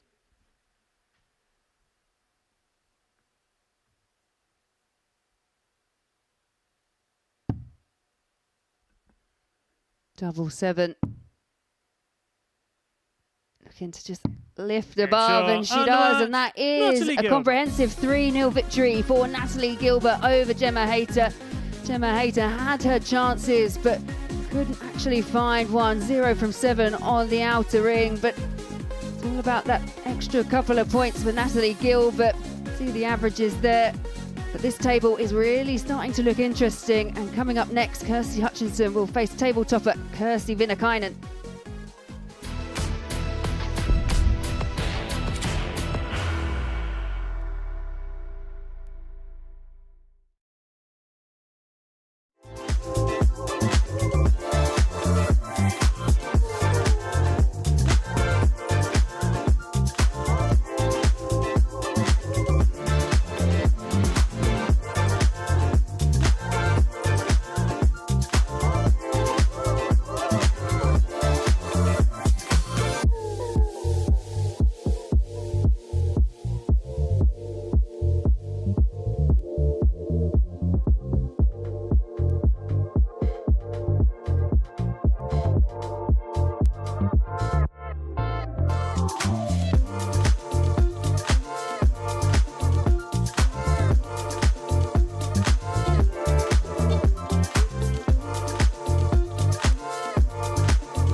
Man, we can't even look.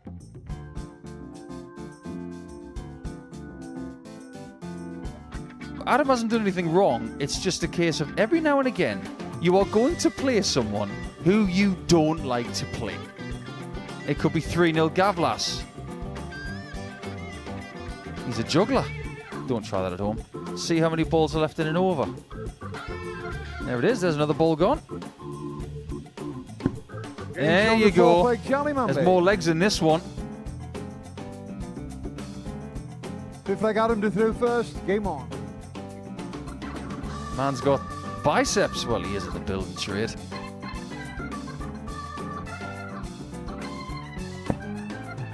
Charlie's done with the water. Well, Charlie Manby is now a sommelier of Portsmouth water. And Adam Gallas, and you see. Oh, he's run out! You might just steal Adam Gallas's water. I can't believe it. Someone's nicked all me water. There's more coming our way. We can't get enough of it. Six leg Charlie. And the funny thing is, Gavlas has seen absolutely none of it.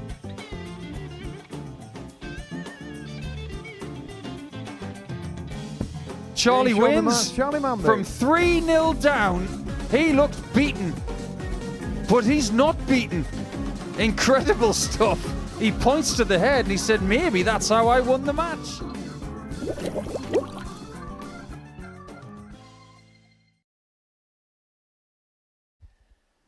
Well, that was a little bit fun, wasn't it? And that was all in one game. Anyway, to game 12 of the session, Kirsty Vinan against Kirsty Hutchinson, which is one of those games which, to ensure that you get the pronunciations of both players correct, you've got to dot the I's and cross the T's. Yeah, we'll just use the surnames, I guess. Yeah, that's a bit easier, isn't it? Yeah, Kirsty versus Kirsty.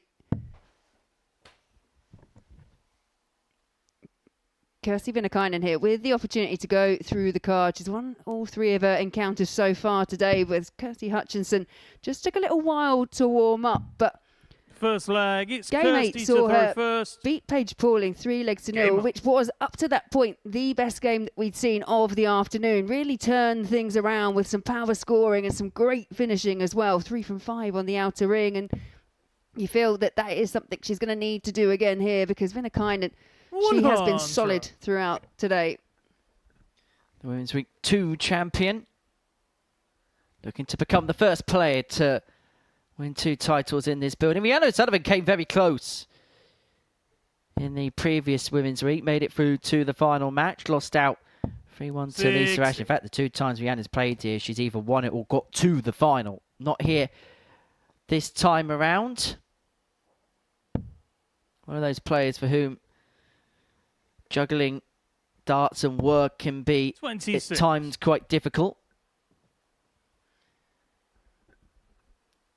I think that is a general theme as you actually go through and look at the women players, and you know, those ones that aren't in the top echelons of the men's game as well. It is difficult until you break right through to the top. Well, it's amazing that last year Wesley Plazier managed to pretty much play in every Players' Championship event, play every Challenge Tour, and still managed to not use up more than his 21 days allotted annual leave from his job as a forklift driver.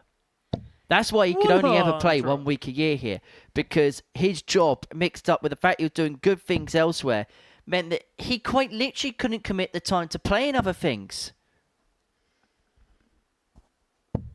95. Yeah, I think you do tend to find people full-time jobs. There is a lot of juggling that goes on. But the ones that do well, I think, is a real testament to kind of their commitment, their ability. 83. And sometimes you just, as players, have got to take that gamble. And for some it works, for some it doesn't. And Adam Gavlas was speaking last week that actually being a full-time player just didn't quite work out for him, and actually he prefers the 26. I suppose the safety net of having a full-time job, the fact that there's something else to think about rather than darts day in, day out. You look at some of the players that kind of broke through even into the top 16. They still held on to their full-time jobs away from it, didn't they? For as long as they possibly could. 137. And you see now players with, well, jobs within darts, aside from the playing aspect of it. Hutchinson looking at 154. Not to be on this occasion, so Vinan will come back for tops.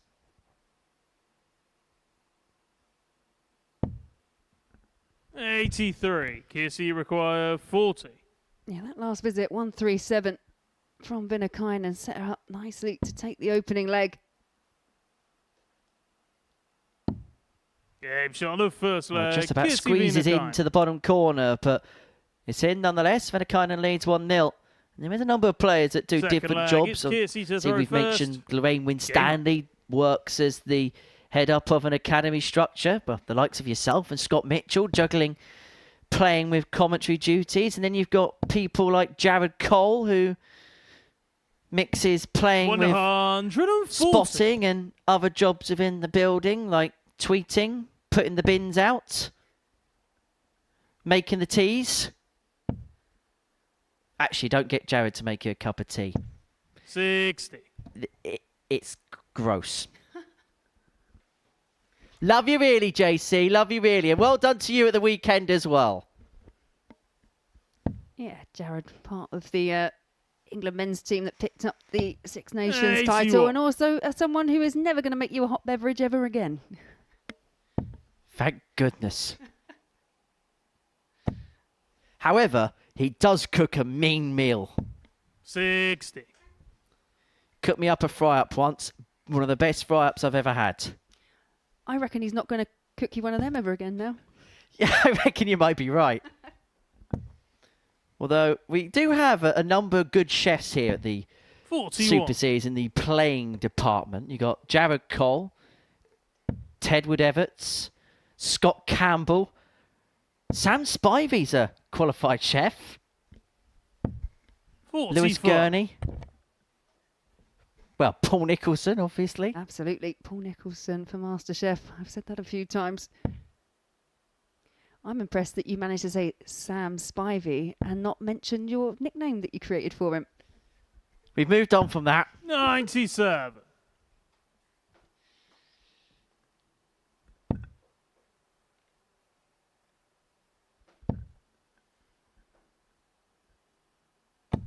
$60. You don't need to mention KC require Seaside. 142. 1-4-2 for Vinan to open up a 2-0 lead in this match. Not to be this time. But again, just got that luxury of time on her side. So even if she can just keep him straight and steady. 60.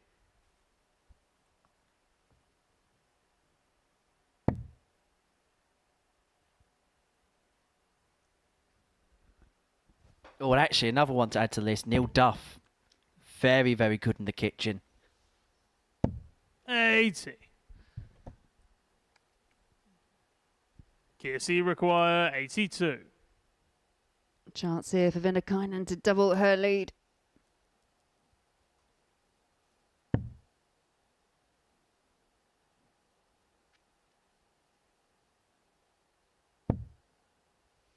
Well, that's just wide of the treble 20 that she would have wanted to have left herself double 4. 36. In a very comfortable position to take a 2-0 lead in this game. Yeah, Kirsty was quite steady in her opening leg here against Vinan, but hasn't been able to back it up here in the second. 44. KC require 46. For complete control of the game. It's double 18 for Vinan. Game shot on Yeah, the that second second dart leg. was a great KC guide, Vinan. and now complete control of the game, but with the potential of being in complete control of the group if she Third can leg, get it's across the Kirsty to line. throw first. Game on.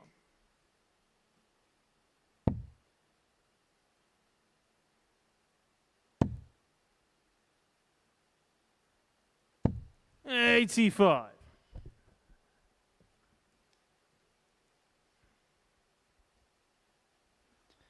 So 2-0 Vinan, and we can have a look at the player's angle of entry now. We're going to have a look at the overhead camera. 125. Show you how the darts go in the board differently for players and how different lines work differently for both of these players. 100.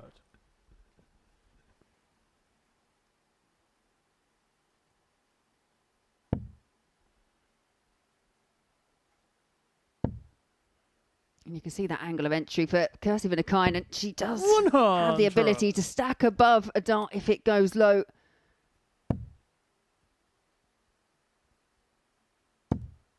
Yeah, not too dissimilar in terms of angle of entry. Very different 70. techniques, different throws.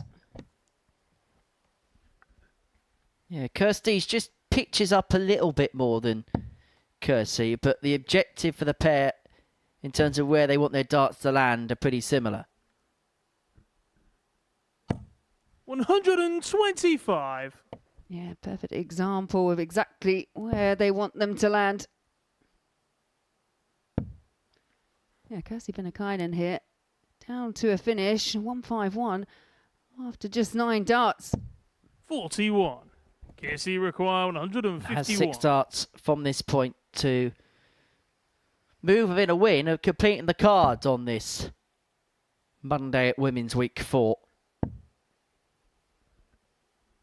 Well, as the only former champion in the field, she was the player that was given the big build-up prior to a dart being thrown this morning, and she's so far living up to that type of expectation. 77. And when she returns, she's going to come back for 74 to win it. Kirsty just looking to put on a bit of pressure. I think the bullseye should come into play, but actually Kirsty found the requires treble. 74. So this is for the match and for a 3-0 victory.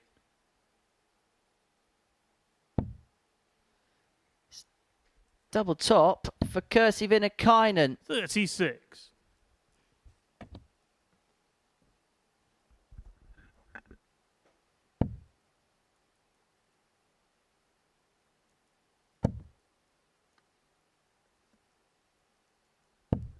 $100.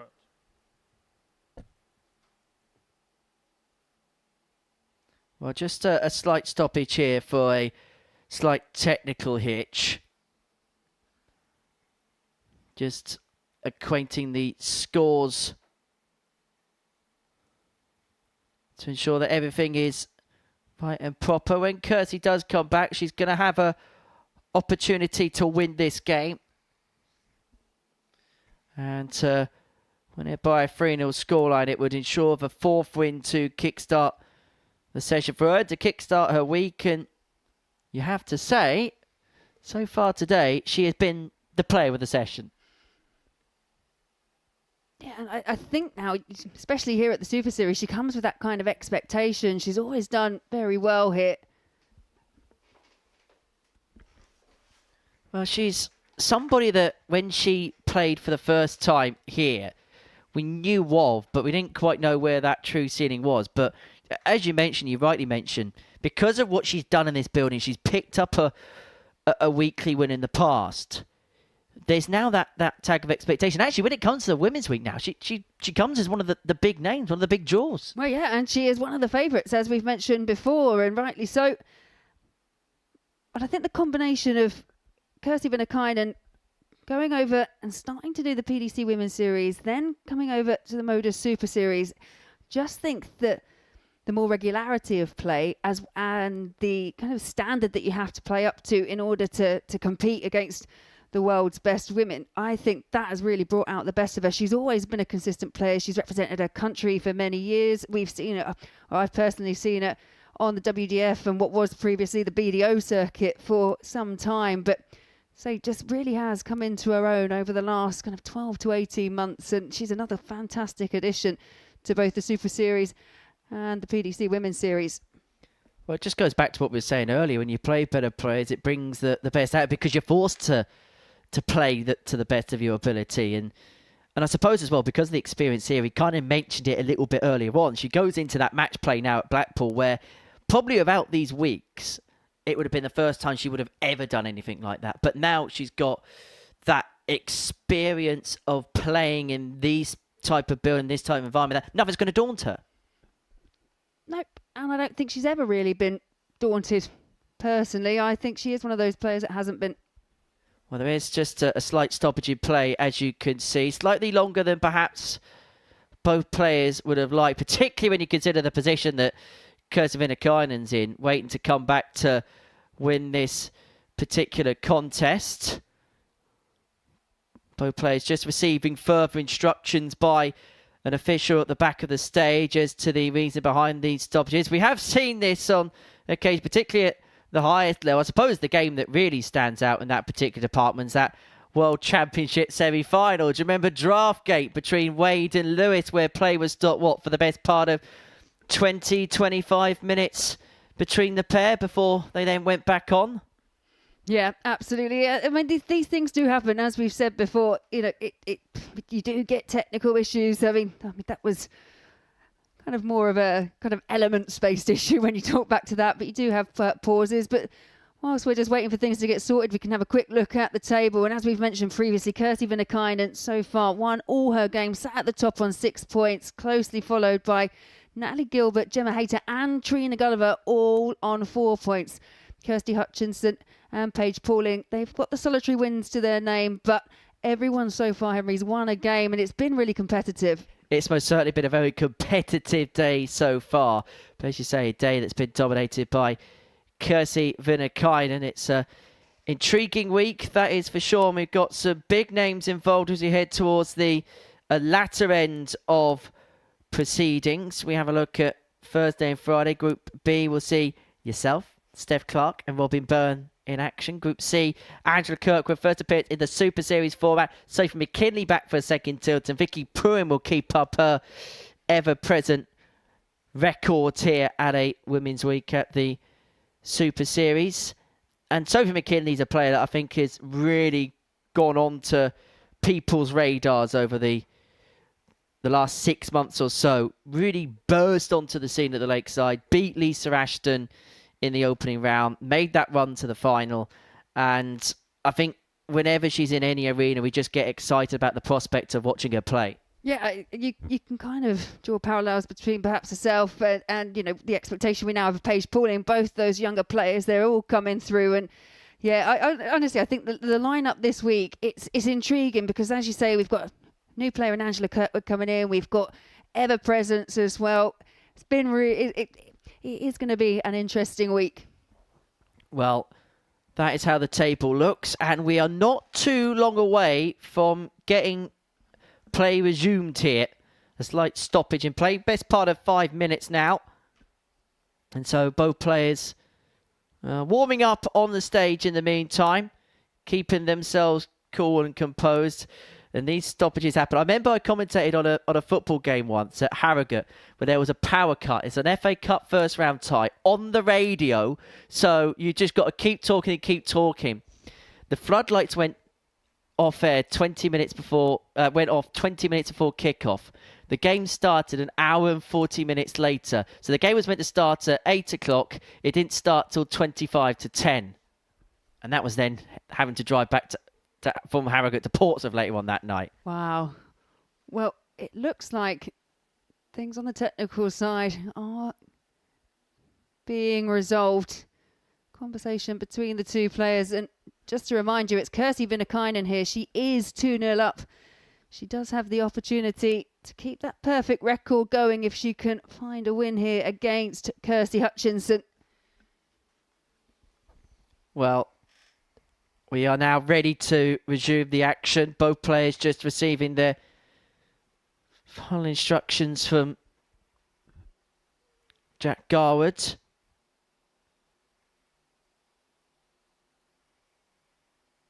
Well, I think there's a little bit of a flummoxation as to actually who's due back at the board between the pair of them.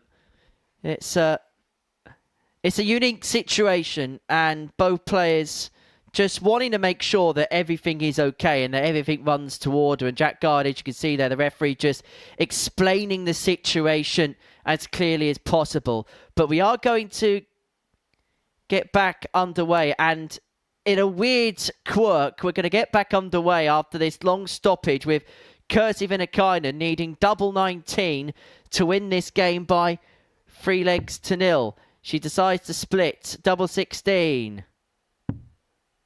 It'd be ironic that if after all that's happened, we would have only seen 3 darts. Kirsty requires 65. Yeah, players just looking to get straight back into that rhythm. There's 46 required for Hutchinson to get a leg on the board, and that leaves it tops for 2-1. 45. Kirsty require 32. Well, 3 more for the match then for Vinan at 32. Well, that is very close to the wire. Can she work her way in? Yes, she can. It's a 3-0 win. It's win number 4 for Kirsty Vinan for Kirsty Hutchinson. It's a defeat which leaves her in 5th position in the table. This is how the game went statistically. Vinan, a 3-0 winner over Kirsty Hutchinson. Coming up next, the beginning of the final round. Gemma Hayter against Trina Guliver.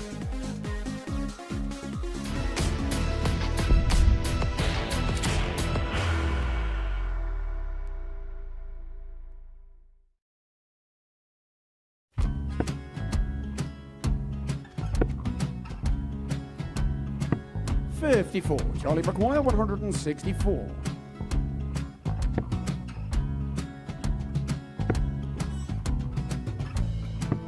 44.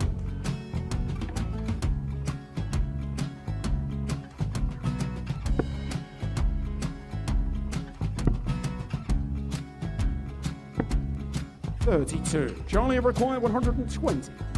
Well, 120. He's got a fair, at least 2 handfuls at this. Just needs to stay 60. there. That's a good shot. Halves his score. Leaves himself on a 2-darter.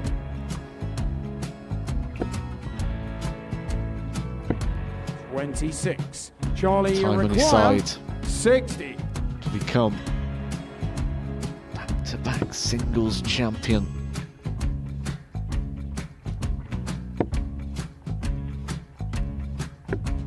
$40. Definitely a couple of nerves in those last 2 darts. But he'll be coming back. It's a moment he's been in before this situation. Standing at the back of the stage, Charlie approaching the require jockey with a 20. chance to win the title.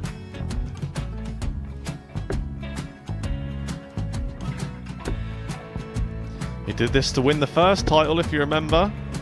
11. I think he's gone. Georgia I think require he's gone to 180. bust it, maybe. The first title he won, he wanted 20. He went 6-7-7 to win it. He had a chance to replicate it again. Yeah, I get the feeling that was for a bust, and 39. on that situation there, George Scaife wasn't even able to take it out going to the 18s on that switch. Yeah, I think he just panicked a bit, but he's done well to get that big one. Sometimes can be the hardest part. Georgia requires This is it. 79. It's got to be 19s. It's got to be 19s for this shot. Big 20 and a double. He's got the first one. He's going to get a match dart here.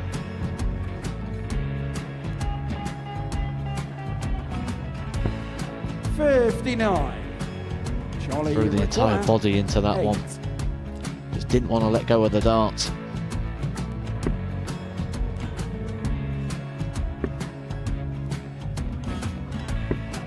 No score. He's given George a chance. Georgia require 20. I think George has been quite good on double 10 today. So many opportunities for Charlie Murphy. Couldn't get the job done. And the match! And the Red Dragon George Modus Scaife. Super Series Influencers Champion, George Scaife!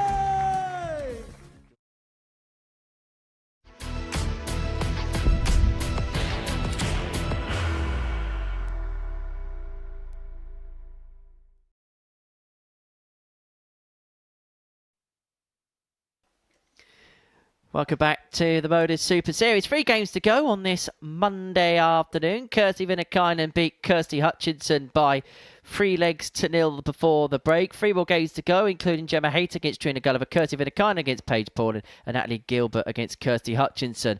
Now, that win before the break for Kirsty Vinan means that she is 4 wins from 4. She's at the top of the Group A table, 8 points to her name, and looking very pretty at the top. It means that no matter what happens come the end of the day, she is going to be at the top of the pile. Natalie Gilbert, Gemma Hayter, and Trina Guliver all grappling and wrestling for that second position overnight.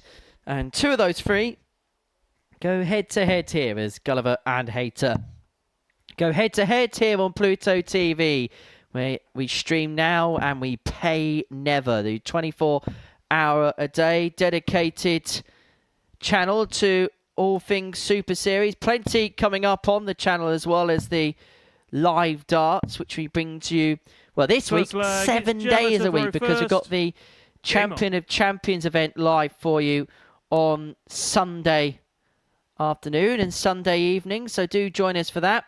Once we're done, we'll have the Break of Throw series, 60. which me and Laura will be delving into the actions and the games of both Bo Greaves and Fallon Sherrock. And then 58. after that, you can enjoy more darts, because we'll be replaying the 2024 WADC finals, which came to a culmination when Fallon 40. Sherrock took on, and on your picture there, Gemma Hayter. So plenty coming up across Pluto TV once the live action has come to a close. 46. Yep, but here on the first day of Group A in the Women's Week Series 4. 100. Still got a few more games to go, and we mentioned before, didn't we, Harry? Gemma Hayter, she's one of those players. She's always gone through the card on a Monday and just come unstuck ever so slightly. Had a bit of a few doubling issues in that 3-0 defeat at the hands of Natalie Gilbert. Had opportunities, couldn't cross the line, and I just wonder that defeat to actually Kirsty Vinan, where she was tuning up, cruising, averaging around the 107, 108 mark, to be pegged back in such a fashion may have just knocked a little bit of the confidence out of her. Because I could imagine she's in a situation where she was playing so well, she probably felt untouchable, and then suddenly Kirsty came out with a spell almost as good as hers. And sometimes I can imagine it's quite difficult to then to get the brain back in tune again. Yeah, I think you've just got to keep reminding yourself, you be confident in your own ability. You can still keep pinning those numbers. You've done it already. 41. Gemma, you require 141. That's the key thing, but that's easy for me to sit here and say, and very much harder to do when you're in the moment.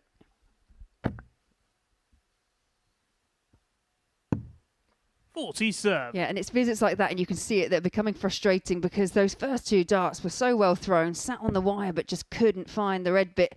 Then to try and make the adjustment and only find a 7, and then you're seeing this coming back at you as well. 123. Gemma, you require 94.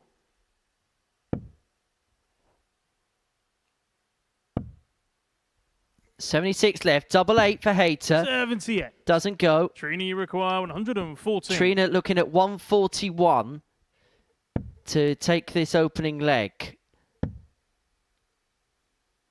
Sorry, looking at 114 to take this opening leg. My apologies. Beg my pardon. 94. Gemma, you require 16.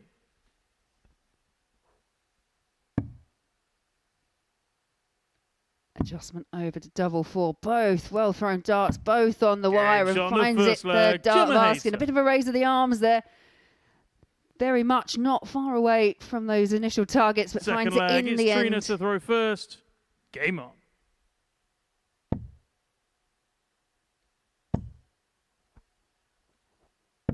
$60.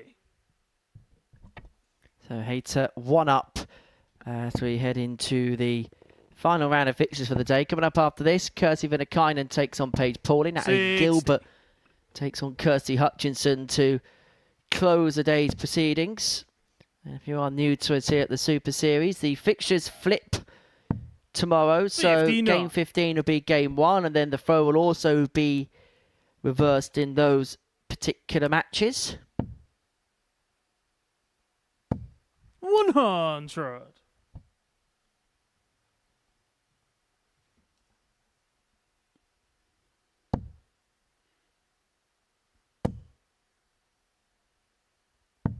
130 Great switch there from Trina Guliver. Just didn't have the right angle to stay on the treble 20s, and that is the experience of Trina. 60.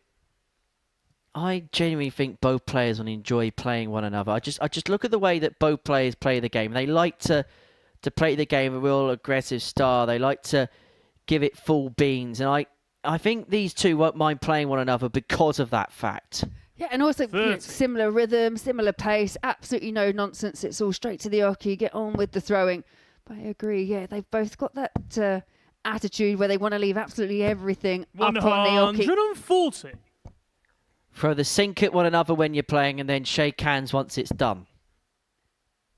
Don't literally throw sinks, that's not safe. It's also not nice. 139. Gemma, you require 141. Some good set-up play from Trina Guliver. Gemma Hayter looking to set up herself. 85. Can't quite find Trina, you the require 25, which would have 76. left 36, so a chance for one apiece. Trina, you'd expect to get at least one at the double. That double being tops. Game shot on the second leg. Very cleanly Trina Guliver. taken, and it is 1-0. Third leg, it's Gemma to throw For first. Gemma Hayter, she's Game on. probably feeling this is beginning to become the story of the second half of the day.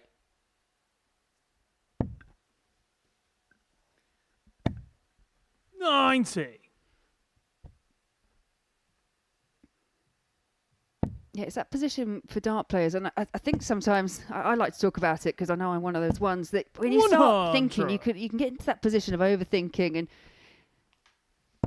we know the quality and the caliber, and not everything's quite gone as well for Gemma Hayter as she normally would have liked. And then you start thinking, 95. when someone's coming back at you, oh, here we go again. And that's the kind of mental mindset that you can get yourself into.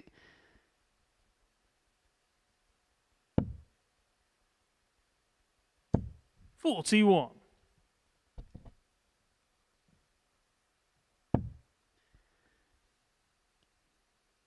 Yeah, although Kirsty Vinan, though we know she'll be topping the table going into tomorrow's action, there is still a couple more days 70. play. We know absolutely anything can happen.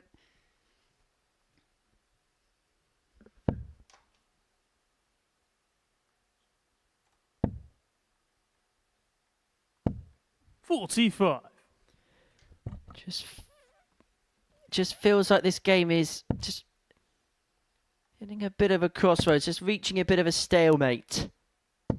100. Big last dart from Gemma to leave herself first to a finish after 12. And Guliver here needs to find a way of hitting back. 59. Gemma, you require 146. Yeah, not a big enough response from Trina Guliver, so Gemma with a little bit of time on her side. 98. He's back for 48 to open up a 2-1 lead.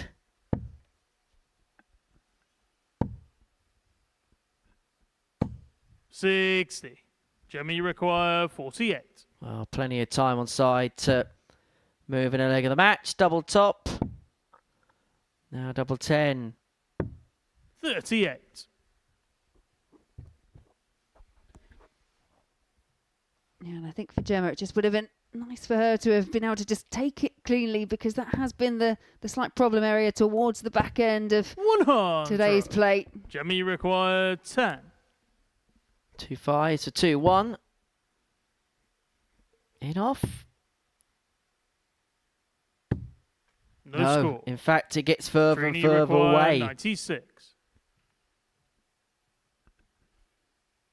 Exasperated look from Gemma as Trina leaves 36.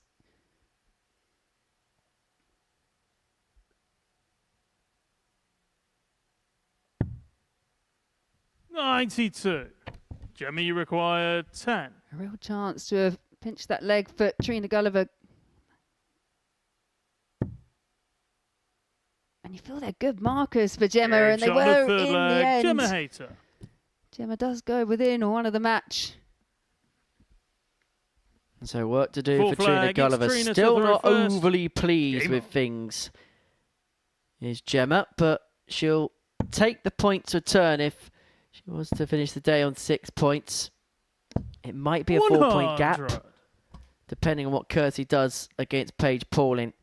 But we always say it here in this format, if you can get 6 points following the first day's play, you find yourself in the week. 125. And that's all you can ask yourself to do because, okay, only one person can actually progress straight through to finals from Group A. But if you can position yourself well enough to be in Group B, then as we know, there's 5 that play in Group B and 3 go through. Just in terms of the numbers, there's a higher percentage of getting through to finals. 60.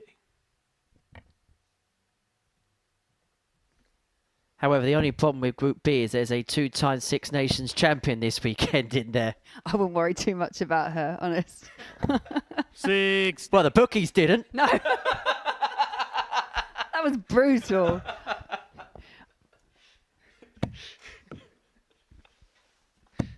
$120. You're definitely off my Christmas card list now, Henry.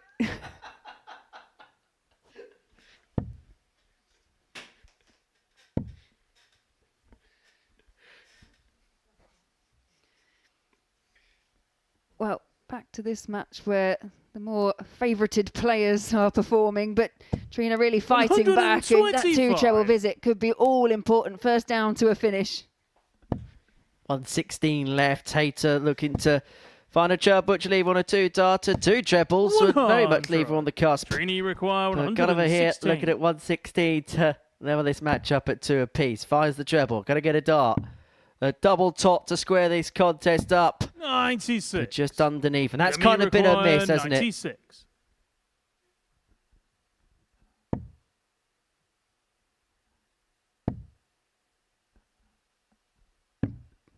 Double 8 was the target. Match start come and gone for Gemma Hayter, and an opportunity once again for Trina Guliver here to level up at 2 apiece. Opts to try and find an angle at the top, and it was the right option in the end. Great dart from Trina Guliver to level it up. 5th and final leg. It's Gemma to go all the way. First. Game on. Hayter with the darts, looking to finish her day with 6 points. The winner of this game will finish the day with 6 points.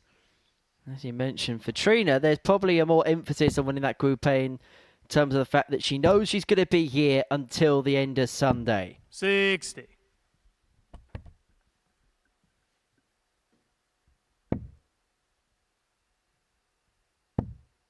Yeah, Trina, the week on Women's Week, then playing on 60. Sunday against another legend of the sport in Steve Beaton. 2 people that know each other very well from their Warwickshire County days. 100.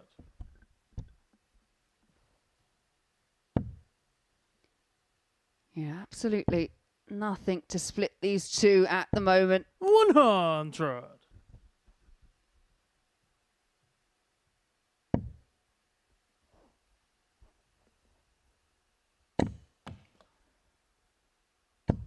$80. Well, there's never a good time for a bounce out, but there's certainly bad times, and that's up there with one of the bad times.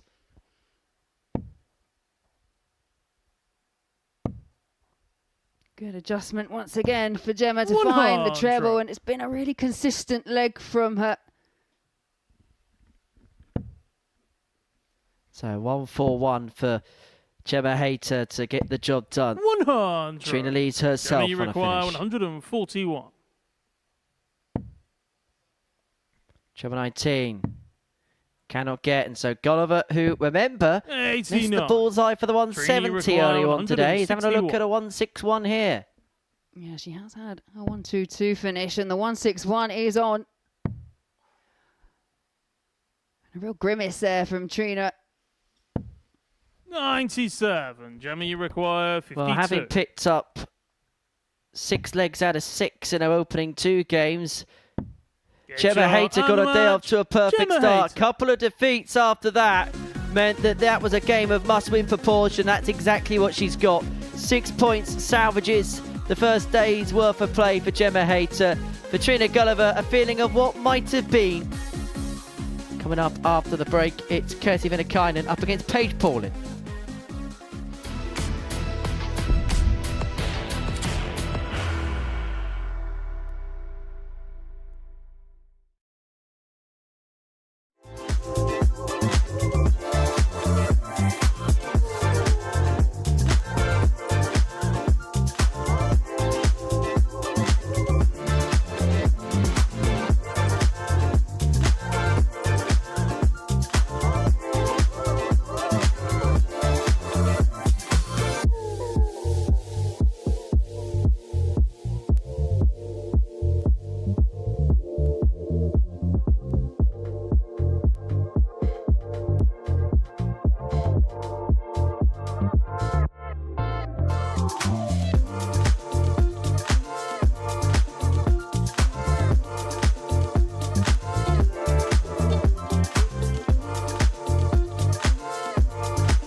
Welcome back to the live lounge in Portsmouth. Looking pretty in pink this week for Women's Week 4. And before the break, Gemma Hayter got the better of Trina Guliver by a 3-2 scoreline to end her day on 6 points. A win here for Kirsty Vinan, meaning that she'd end Monday with maximum points on the board. 5 wins out of 5 for the fantastic Finn, who's looking to finish the job off here against Page Point. I promise that will be the last one that I do today, at least, anyway.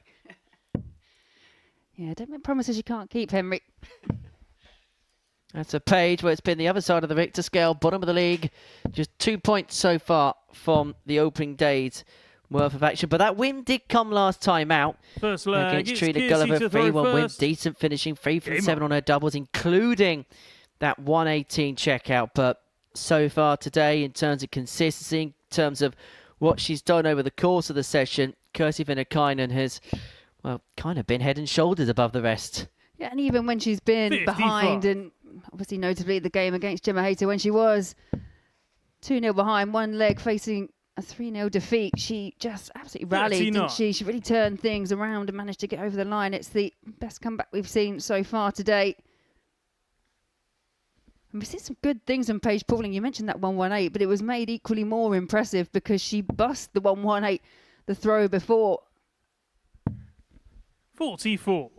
It was kind of a Murphy's Law kind of shot, wasn't it? 60.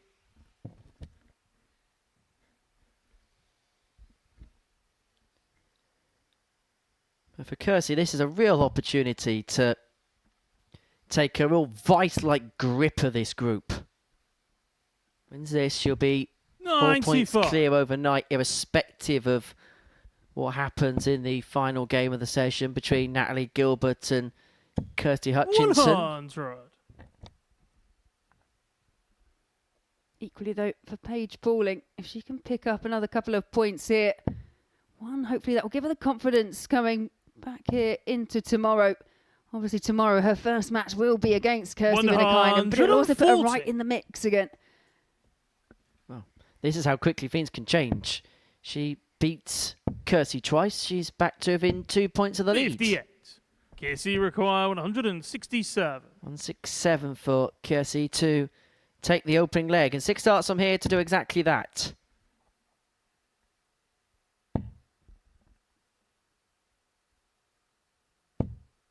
If Paige can find a couple of trebles here, puts her right back in the leg. 58. Kirsty require 107. So 107 to take the first leg of this match.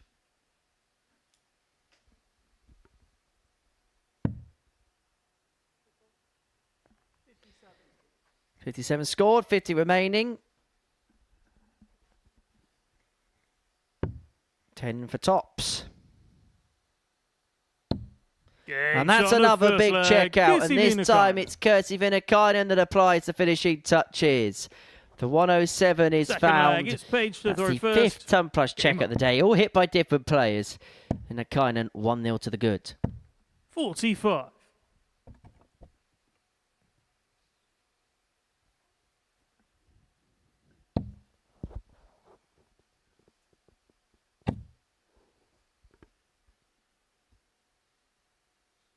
Yeah, that second dart there, just clipping the flight, going the wrong side. 62. Adjust well with the third.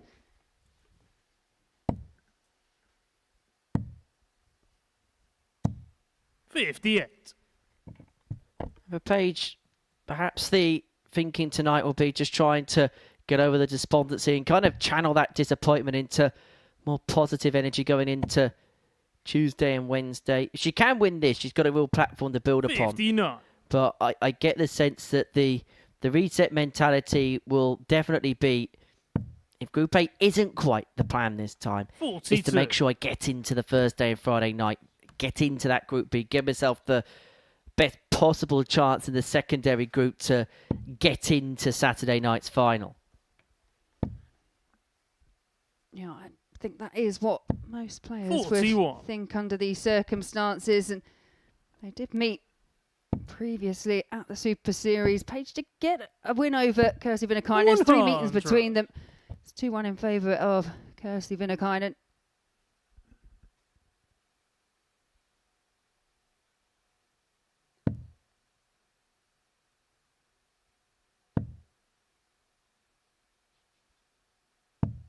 $95. Well, Page can't afford any mishaps here. Treble a score opens up the door for Kirsty, and that's exactly what's happened here.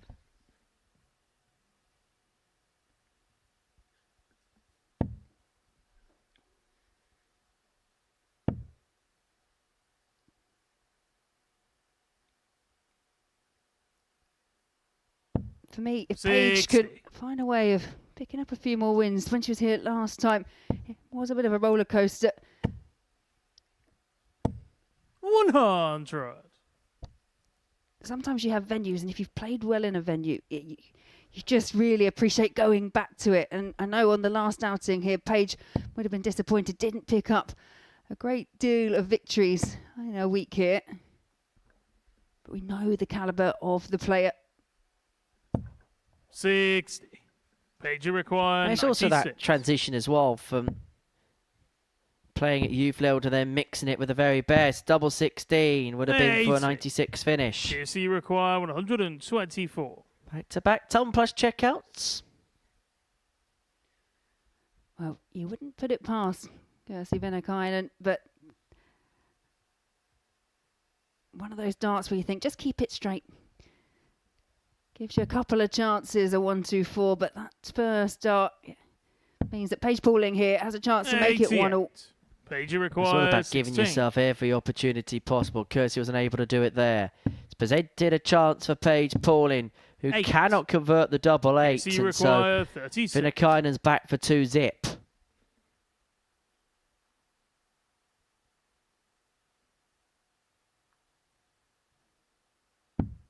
Game shot on the second leg. Kirsty Vinnakainen. And you feel that was a real opportunity missed for Paige Pauling. Had opportunities at the outer ring, but couldn't convert. Game on. We've said it before, you don't want to give any of these players too many chances at a double, but of all of them, the way that Kirsty Vinnakainen has been playing today, you really don't want to give her any motivation to plough ahead. 59. One leg away from achieving the perfect day. 59. So Pauling should be hoping to turn a page in this week tomorrow.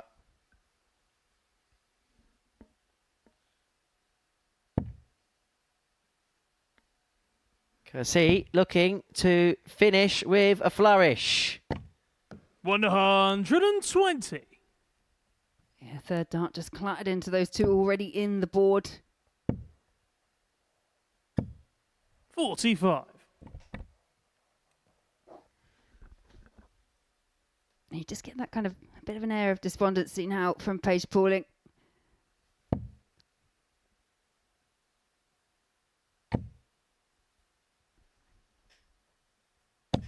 $140.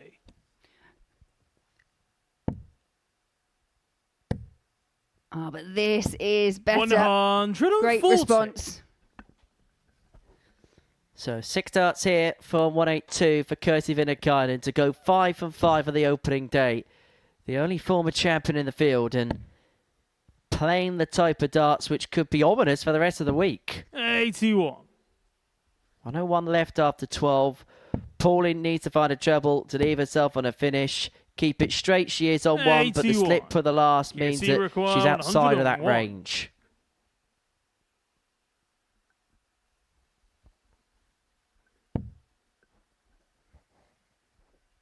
Options on this one. We went treble 19, which would have left double 12. But now just looking to set up. 69. Yeah, great setup play from Kirsty. All Paige can do is hit and hope. That's all that's really left for the 100. talented youngster from Kirsty Kent. But it's the 32. fantastic Finn who's looking at double 16 to round off a 3-0 win, which would give her a card completion on the opening day.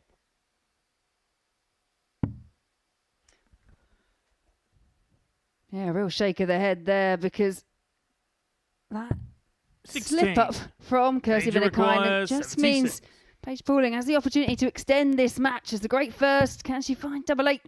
Well, it's double 4. 72. Just some real Kirsty issues with the doubling requires for 16. Paige Pauling.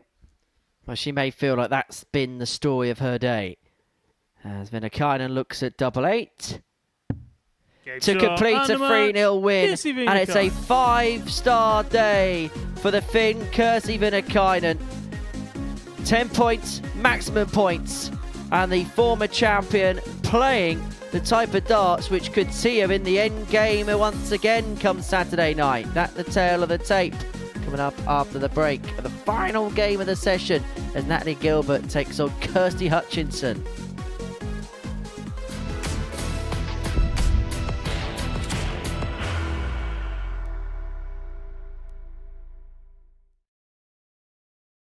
Are you ready to lift that trophy, Darius? Yes. Let's do it then. Ladies and gentlemen, your Modus Super Series 9 champion is Lucky D, Darius Labanowski!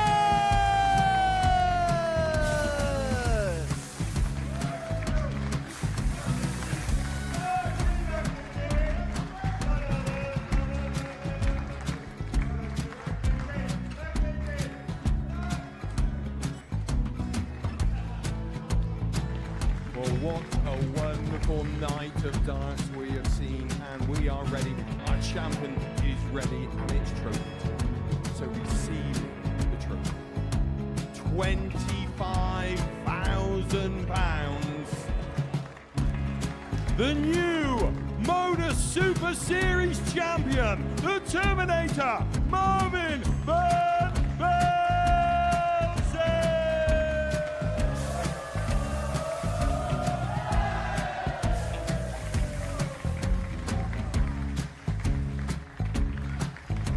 And one more time, the 8th Modus Super Series champion, the Terminator, Marvin Van Velzen. And the new Modus Super Series champion is Andreas Dirty Harrison.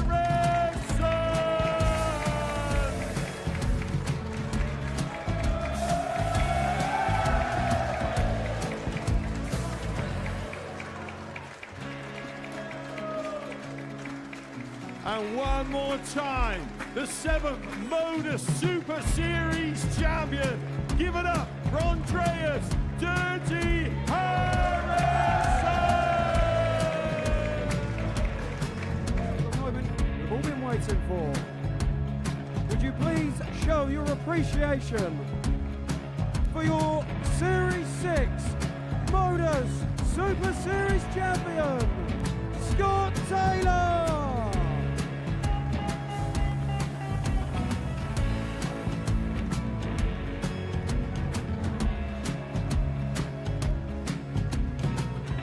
One more time, your new Modus Super Series champion. He is Chucky. He is Jim McEwen. Ladies and gentlemen, your Modus Super Series champion, retaining his title, the Nuke, Luke Littler!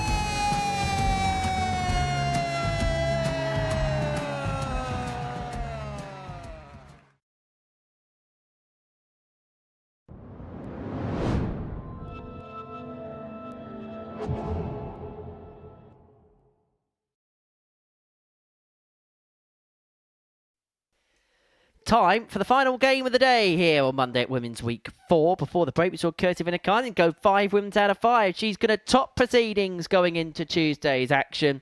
Rounding off day number 1, Natalie Gilbert and Kirsty Hutchinson. For Natalie, she wins this, she will be in 2nd position overnight in the group, because any win would see her leapfrog Gemma Hayter in terms of legs difference. Whilst Kirsty, with a win in this one, would, well, keep the group tight behind Kirsty Vinakainen at the top, because Hayter would stay on 6, Gilbert would stay on 4, Guliver would be on 4 as well overnight, as well as Kirsty. And Paige Pauling would only be a couple of points back from a Group B position despite only picking up 1 win from 5 on the opening day. It's been a really tight group. Seen some really tight games in a lot of matches go the distance today. But what are we going to get from the final match of the session? For Natalie, it's felt like the more that she's becoming accustomed to the stage, the more she's becoming comfortable in front of the cameras and the lights. 60. We've seen better stuff from her. There's been an improvement as the day's gone along. And the last game that she played was a comprehensive 3-0 win against Gemma Hayter, which is only going to be a morale boost. Yeah, and we've spoken about it a few times. The finishing at times has been absolutely on point. She is still a player that has had a combination finish in every single match that she's played so far this afternoon. Finishes of 96, 80, an 86, and a 108. They're the kind of finishes they've almost rescued a situation that Natalie had found herself in, but after that, her ability to push on, that's what shone through. 45. But I imagine this is a difficult game for both these players. They travel around together, they're good friends off the oche. Obviously, when you're playing, it's you want to leave everything up there, but 70. It can be a strange feeling to play someone that you know well. I know you had that similar experience, didn't you, with Lorraine in that semi-final? Yeah, some friend I am. That's the one where I was dancing afterwards. I was so pleased to get across the line because I think she'd beaten me all week. That was a in-your-face Lorraine moment. Yeah, dancing after finding a double one. But if anyone knows me and my relationship with double one, you would probably be dancing for me. So that's, understandable, right? Just think, Lorraine didn't even have to exact revenge for her because we played on every single VT since. Yeah, she's mentioned it once or twice.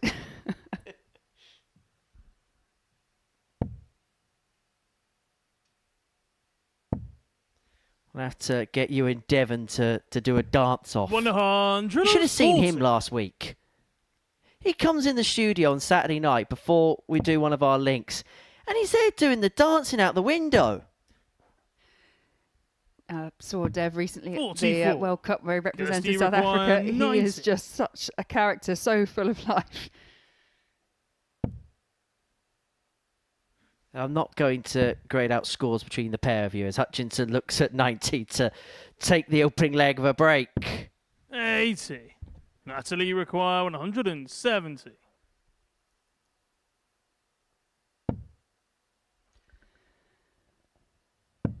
It was an outside chance with regards to the 170 there for Natalie Gilbert. And another chance here for Kirsty Hutchinson to break the throw in the opener. If this doesn't go, there could well be danger ahead for Kirsty Hutchinson. But there's no mistake on the double two as Hutchinson takes the opening leg.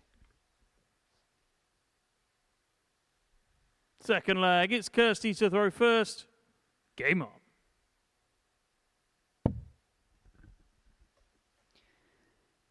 Yeah, that's the dart for Kirsty Hutchinson. When she's found that, she's normally 81. able to follow. Fair to say it's kind of been a little bit in and out for Kirsty today. We've seen some really good stuff, but maybe not as often as perhaps she would have. 44. She would have liked and probably expected. I agree. I mean, the match that stands out, obviously, in terms of how Kirsty's played was the 3-0 victory over Paige Pauling. Mid-80s average for that. But as you say, everything else has just been a little inconsistent. Well, she got the highest average of the day in that particular win against Paige. 140. It's that first dart.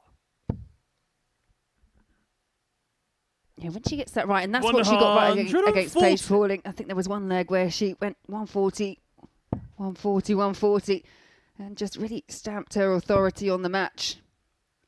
She's in a position to do something similar here against Natalie.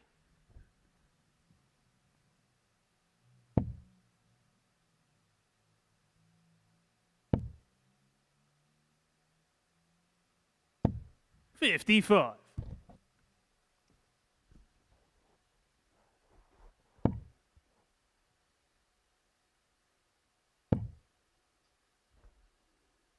Yeah, switch here. 99. Natalie Gilbert. Kirsty require 140. Very little to split them, but it's Kirsty Hutchinson with the first chance here at a finish. 100. Beautifully Natalie set require up, forcing the 138. 138 of Gilbert to go, and it's not going to. So Hutchinson back, 3 in hand at double top to open up a 2-0 lead. 38. You have to say Kirsty on the require 40. balance of play so far, probably a justified 2-0 lead. Eight on the second leg. 2-0 it Kirsty is. Hutchinson. And now 1 leg away from finishing the day on 4 points. Third leg, it's Natalie to throw first. Game on.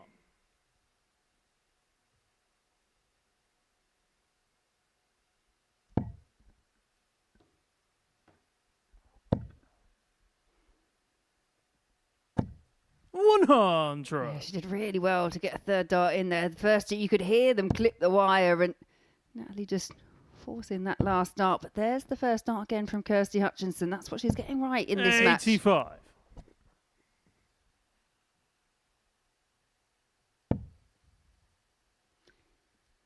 That is awkward. You see Natalie shuffling across and again finds a route through. 100.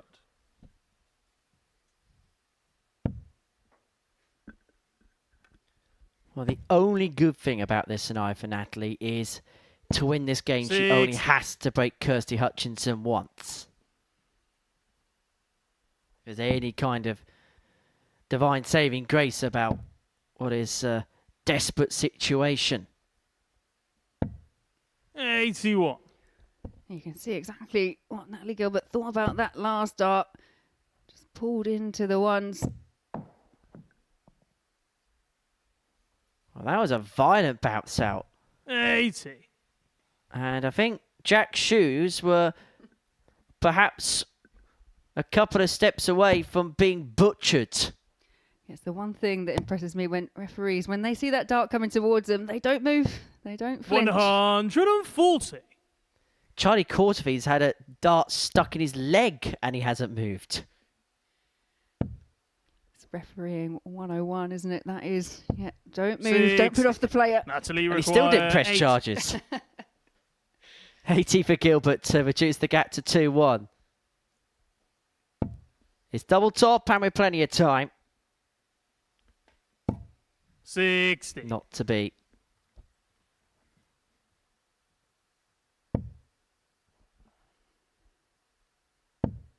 Kirsty now looking to put her under some pressure. Natalie Gilbert knows she'll be back 140. for double 10. Natalie required 20. Get on the board, double 10 is found. And Natalie Gilbert. what Natalie Gilbert has done is force the issue of Kirsty Hutchinson on throw. Fourth leg, it's Kirsty So to throw Kirsty first. now with the darts in Game her on. hand to end her day of a couple of victories. And again, that first dart sat perfectly for her. 140. Forces Gilbert into a big score of her own.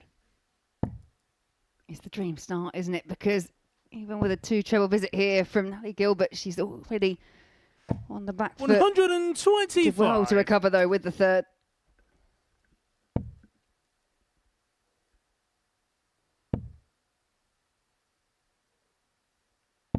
$60.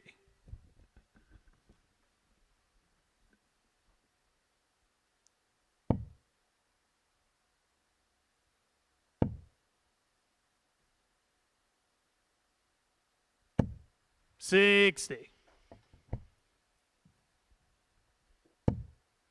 Very little to split them in this leg. But that could be the dart that stretches it in favour of Kirsty Hutchinson. 100.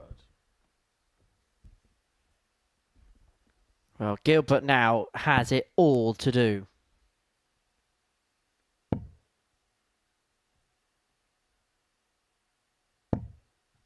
$45. And that could be the last slip that she's afforded. Yeah, Gilbert, the consistency just tailed off towards the end of proceedings today. 100. Of course, this will be a fixture that starts proceedings tomorrow.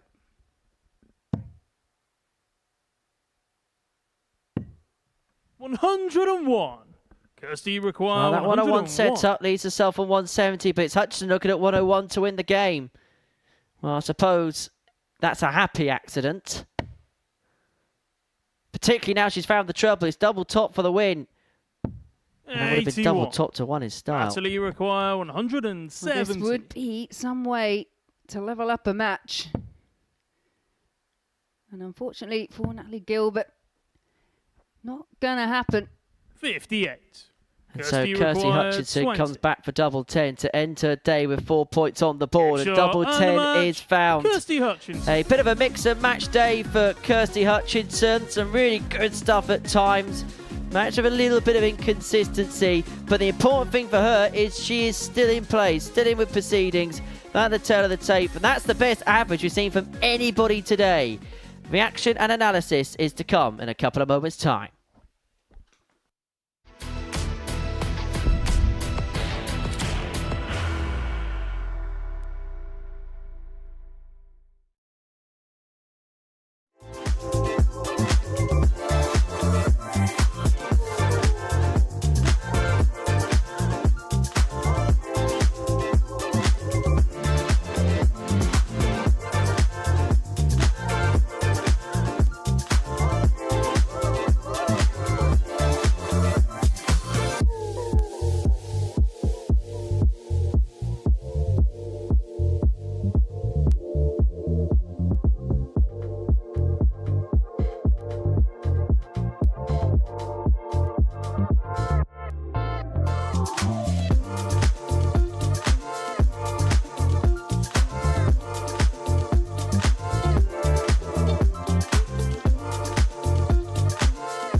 Welcome back to the Modus Super Series, where the opening day at Women's Week 4 has come to a close, and it's Kirsty Vinan who has the overnight lead, and she has a lead of 4 points going into the action on Tuesday. A 3-0 win against Paige Porter and completed the card for the former champion. She's got full control of the group, as we can see now. 10 points to her name. Gemma Hayter, the next best on 6. A trio on 4 points. Paige Pauling with just the solitary win from the opening day's worth of play. I've been watching all the darts today in the company of Laura Turner. And we've got a very special guest with us in the studio. Have a look at that. A brand new trophy for Women's Week 4. Just remember, until you win it, you can't touch it. I'm never going to have a chance of ever winning any trophy, so I get to do so. Let's talk about today's action. Kirsty Vinan, top of the table overnight. 5 wins from 5. Consistently the best player of the day. Consistently the best player, yeah, absolutely. But also a player that even when she found herself in a little bit of trouble, she was at 2 apiece with Natalie Gilbert. She was 2-0 behind against Gemma Hayter. She just managed to, she remains so composed, doesn't she? She holds it all together so well, very clinical in the end, and deserves to be at the top of the table. She's somebody that every time that she plays in this building, you just expect good things from. She's becoming a reliable player, isn't she?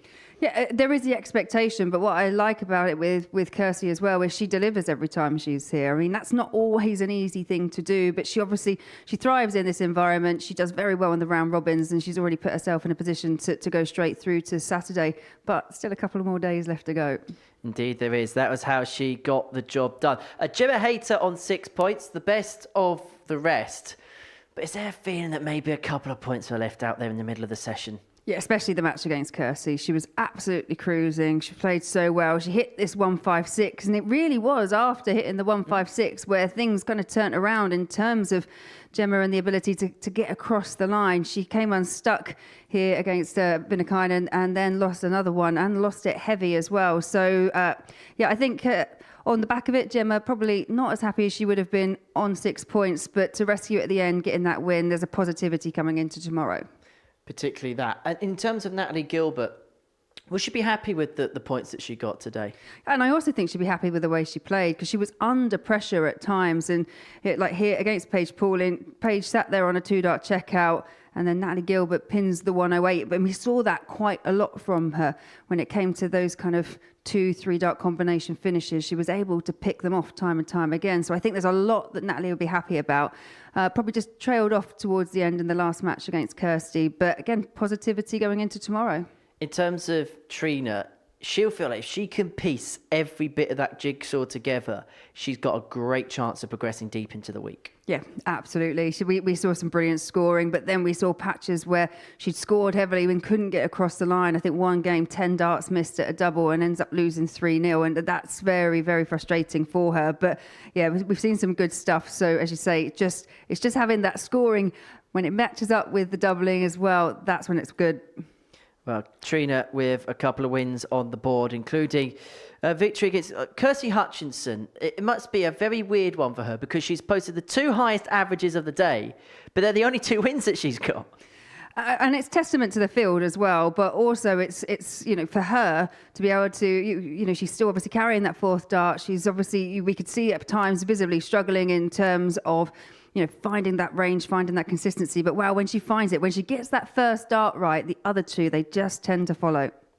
And then in terms of Paige Pauling, I suppose it's going to be a case of just resetting the mind tomorrow and just going again afresh. Yeah, absolutely. You've got to draw a line under it. She's picked up a win. So that's the main thing. She's still, not completely cut adrift from the rest of the field as yet. And she did threaten more as well. So it's just coming back here, positive mindset, and then just starting all over.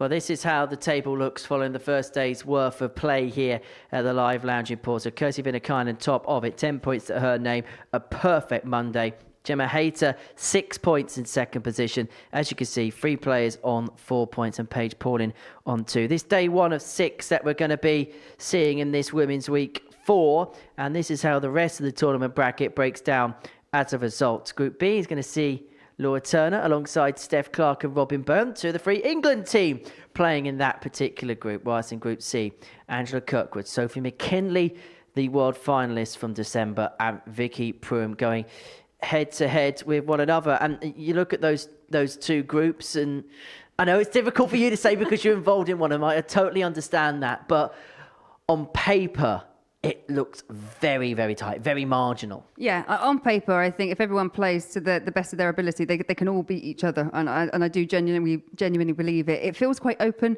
Obviously, we've got people that have progressed through to the final. We've got the likes of Angela Kirkwood, who actually hasn't played a Super Series week here as well. So a real mix, perhaps a real opportunity for a few players to get through to Saturday. You would have seen a lot of them play at the Six Nations weekend. In terms of the way that some of the players look as if they've warmed up to that, what can we expect from the likes of Sophie and the likes of Steph? Competitiveness, isn't it? Robin was there as well, Robin Burns. So, got to see. I think we commented we were seeing each other more over the next week than we were actually seeing our own family. But yeah, they've all got that competitive edge. They've all got that desire to win. They all represented their country really well. But now they're coming here, they're representing themselves as individuals, and they want to get through to Saturday.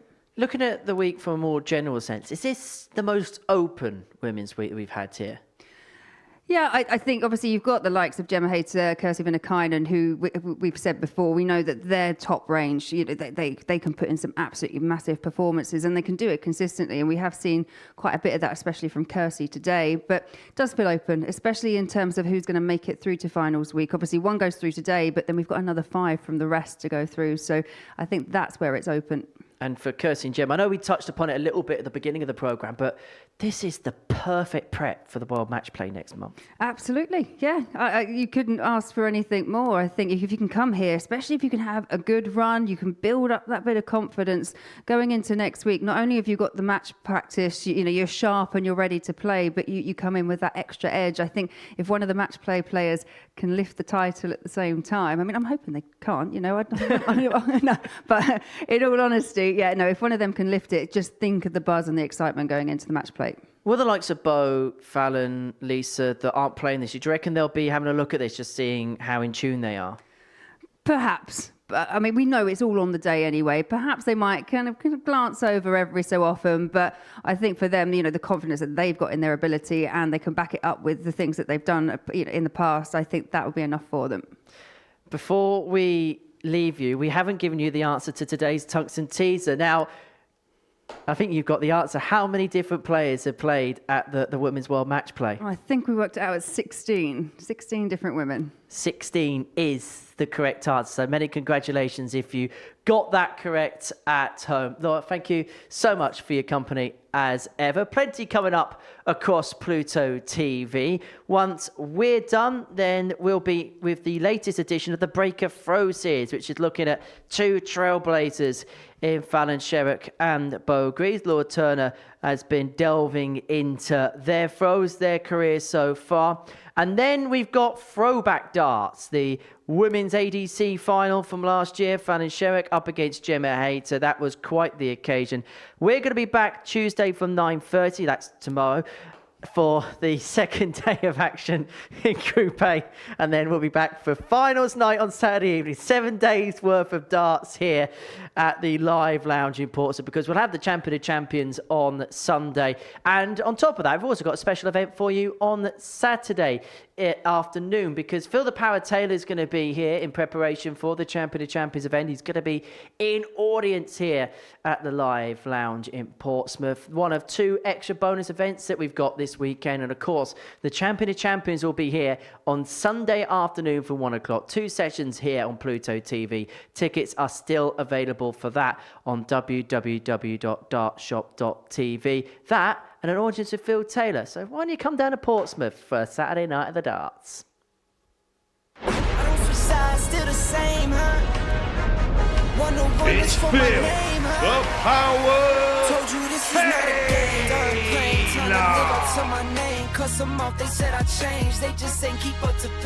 Welcome back to the party in Portsmouth here at the Modus Live Lounge. This is not a game. Started 15 big dreams, and I keep dreaming. Strategic, I'm not scheming.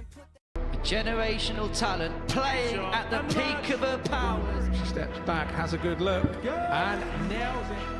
To become the first ever female player to hit a televised 9-dart finish. Finds it with a 3rd dart. Great to get that victory. Kirsty Vinan.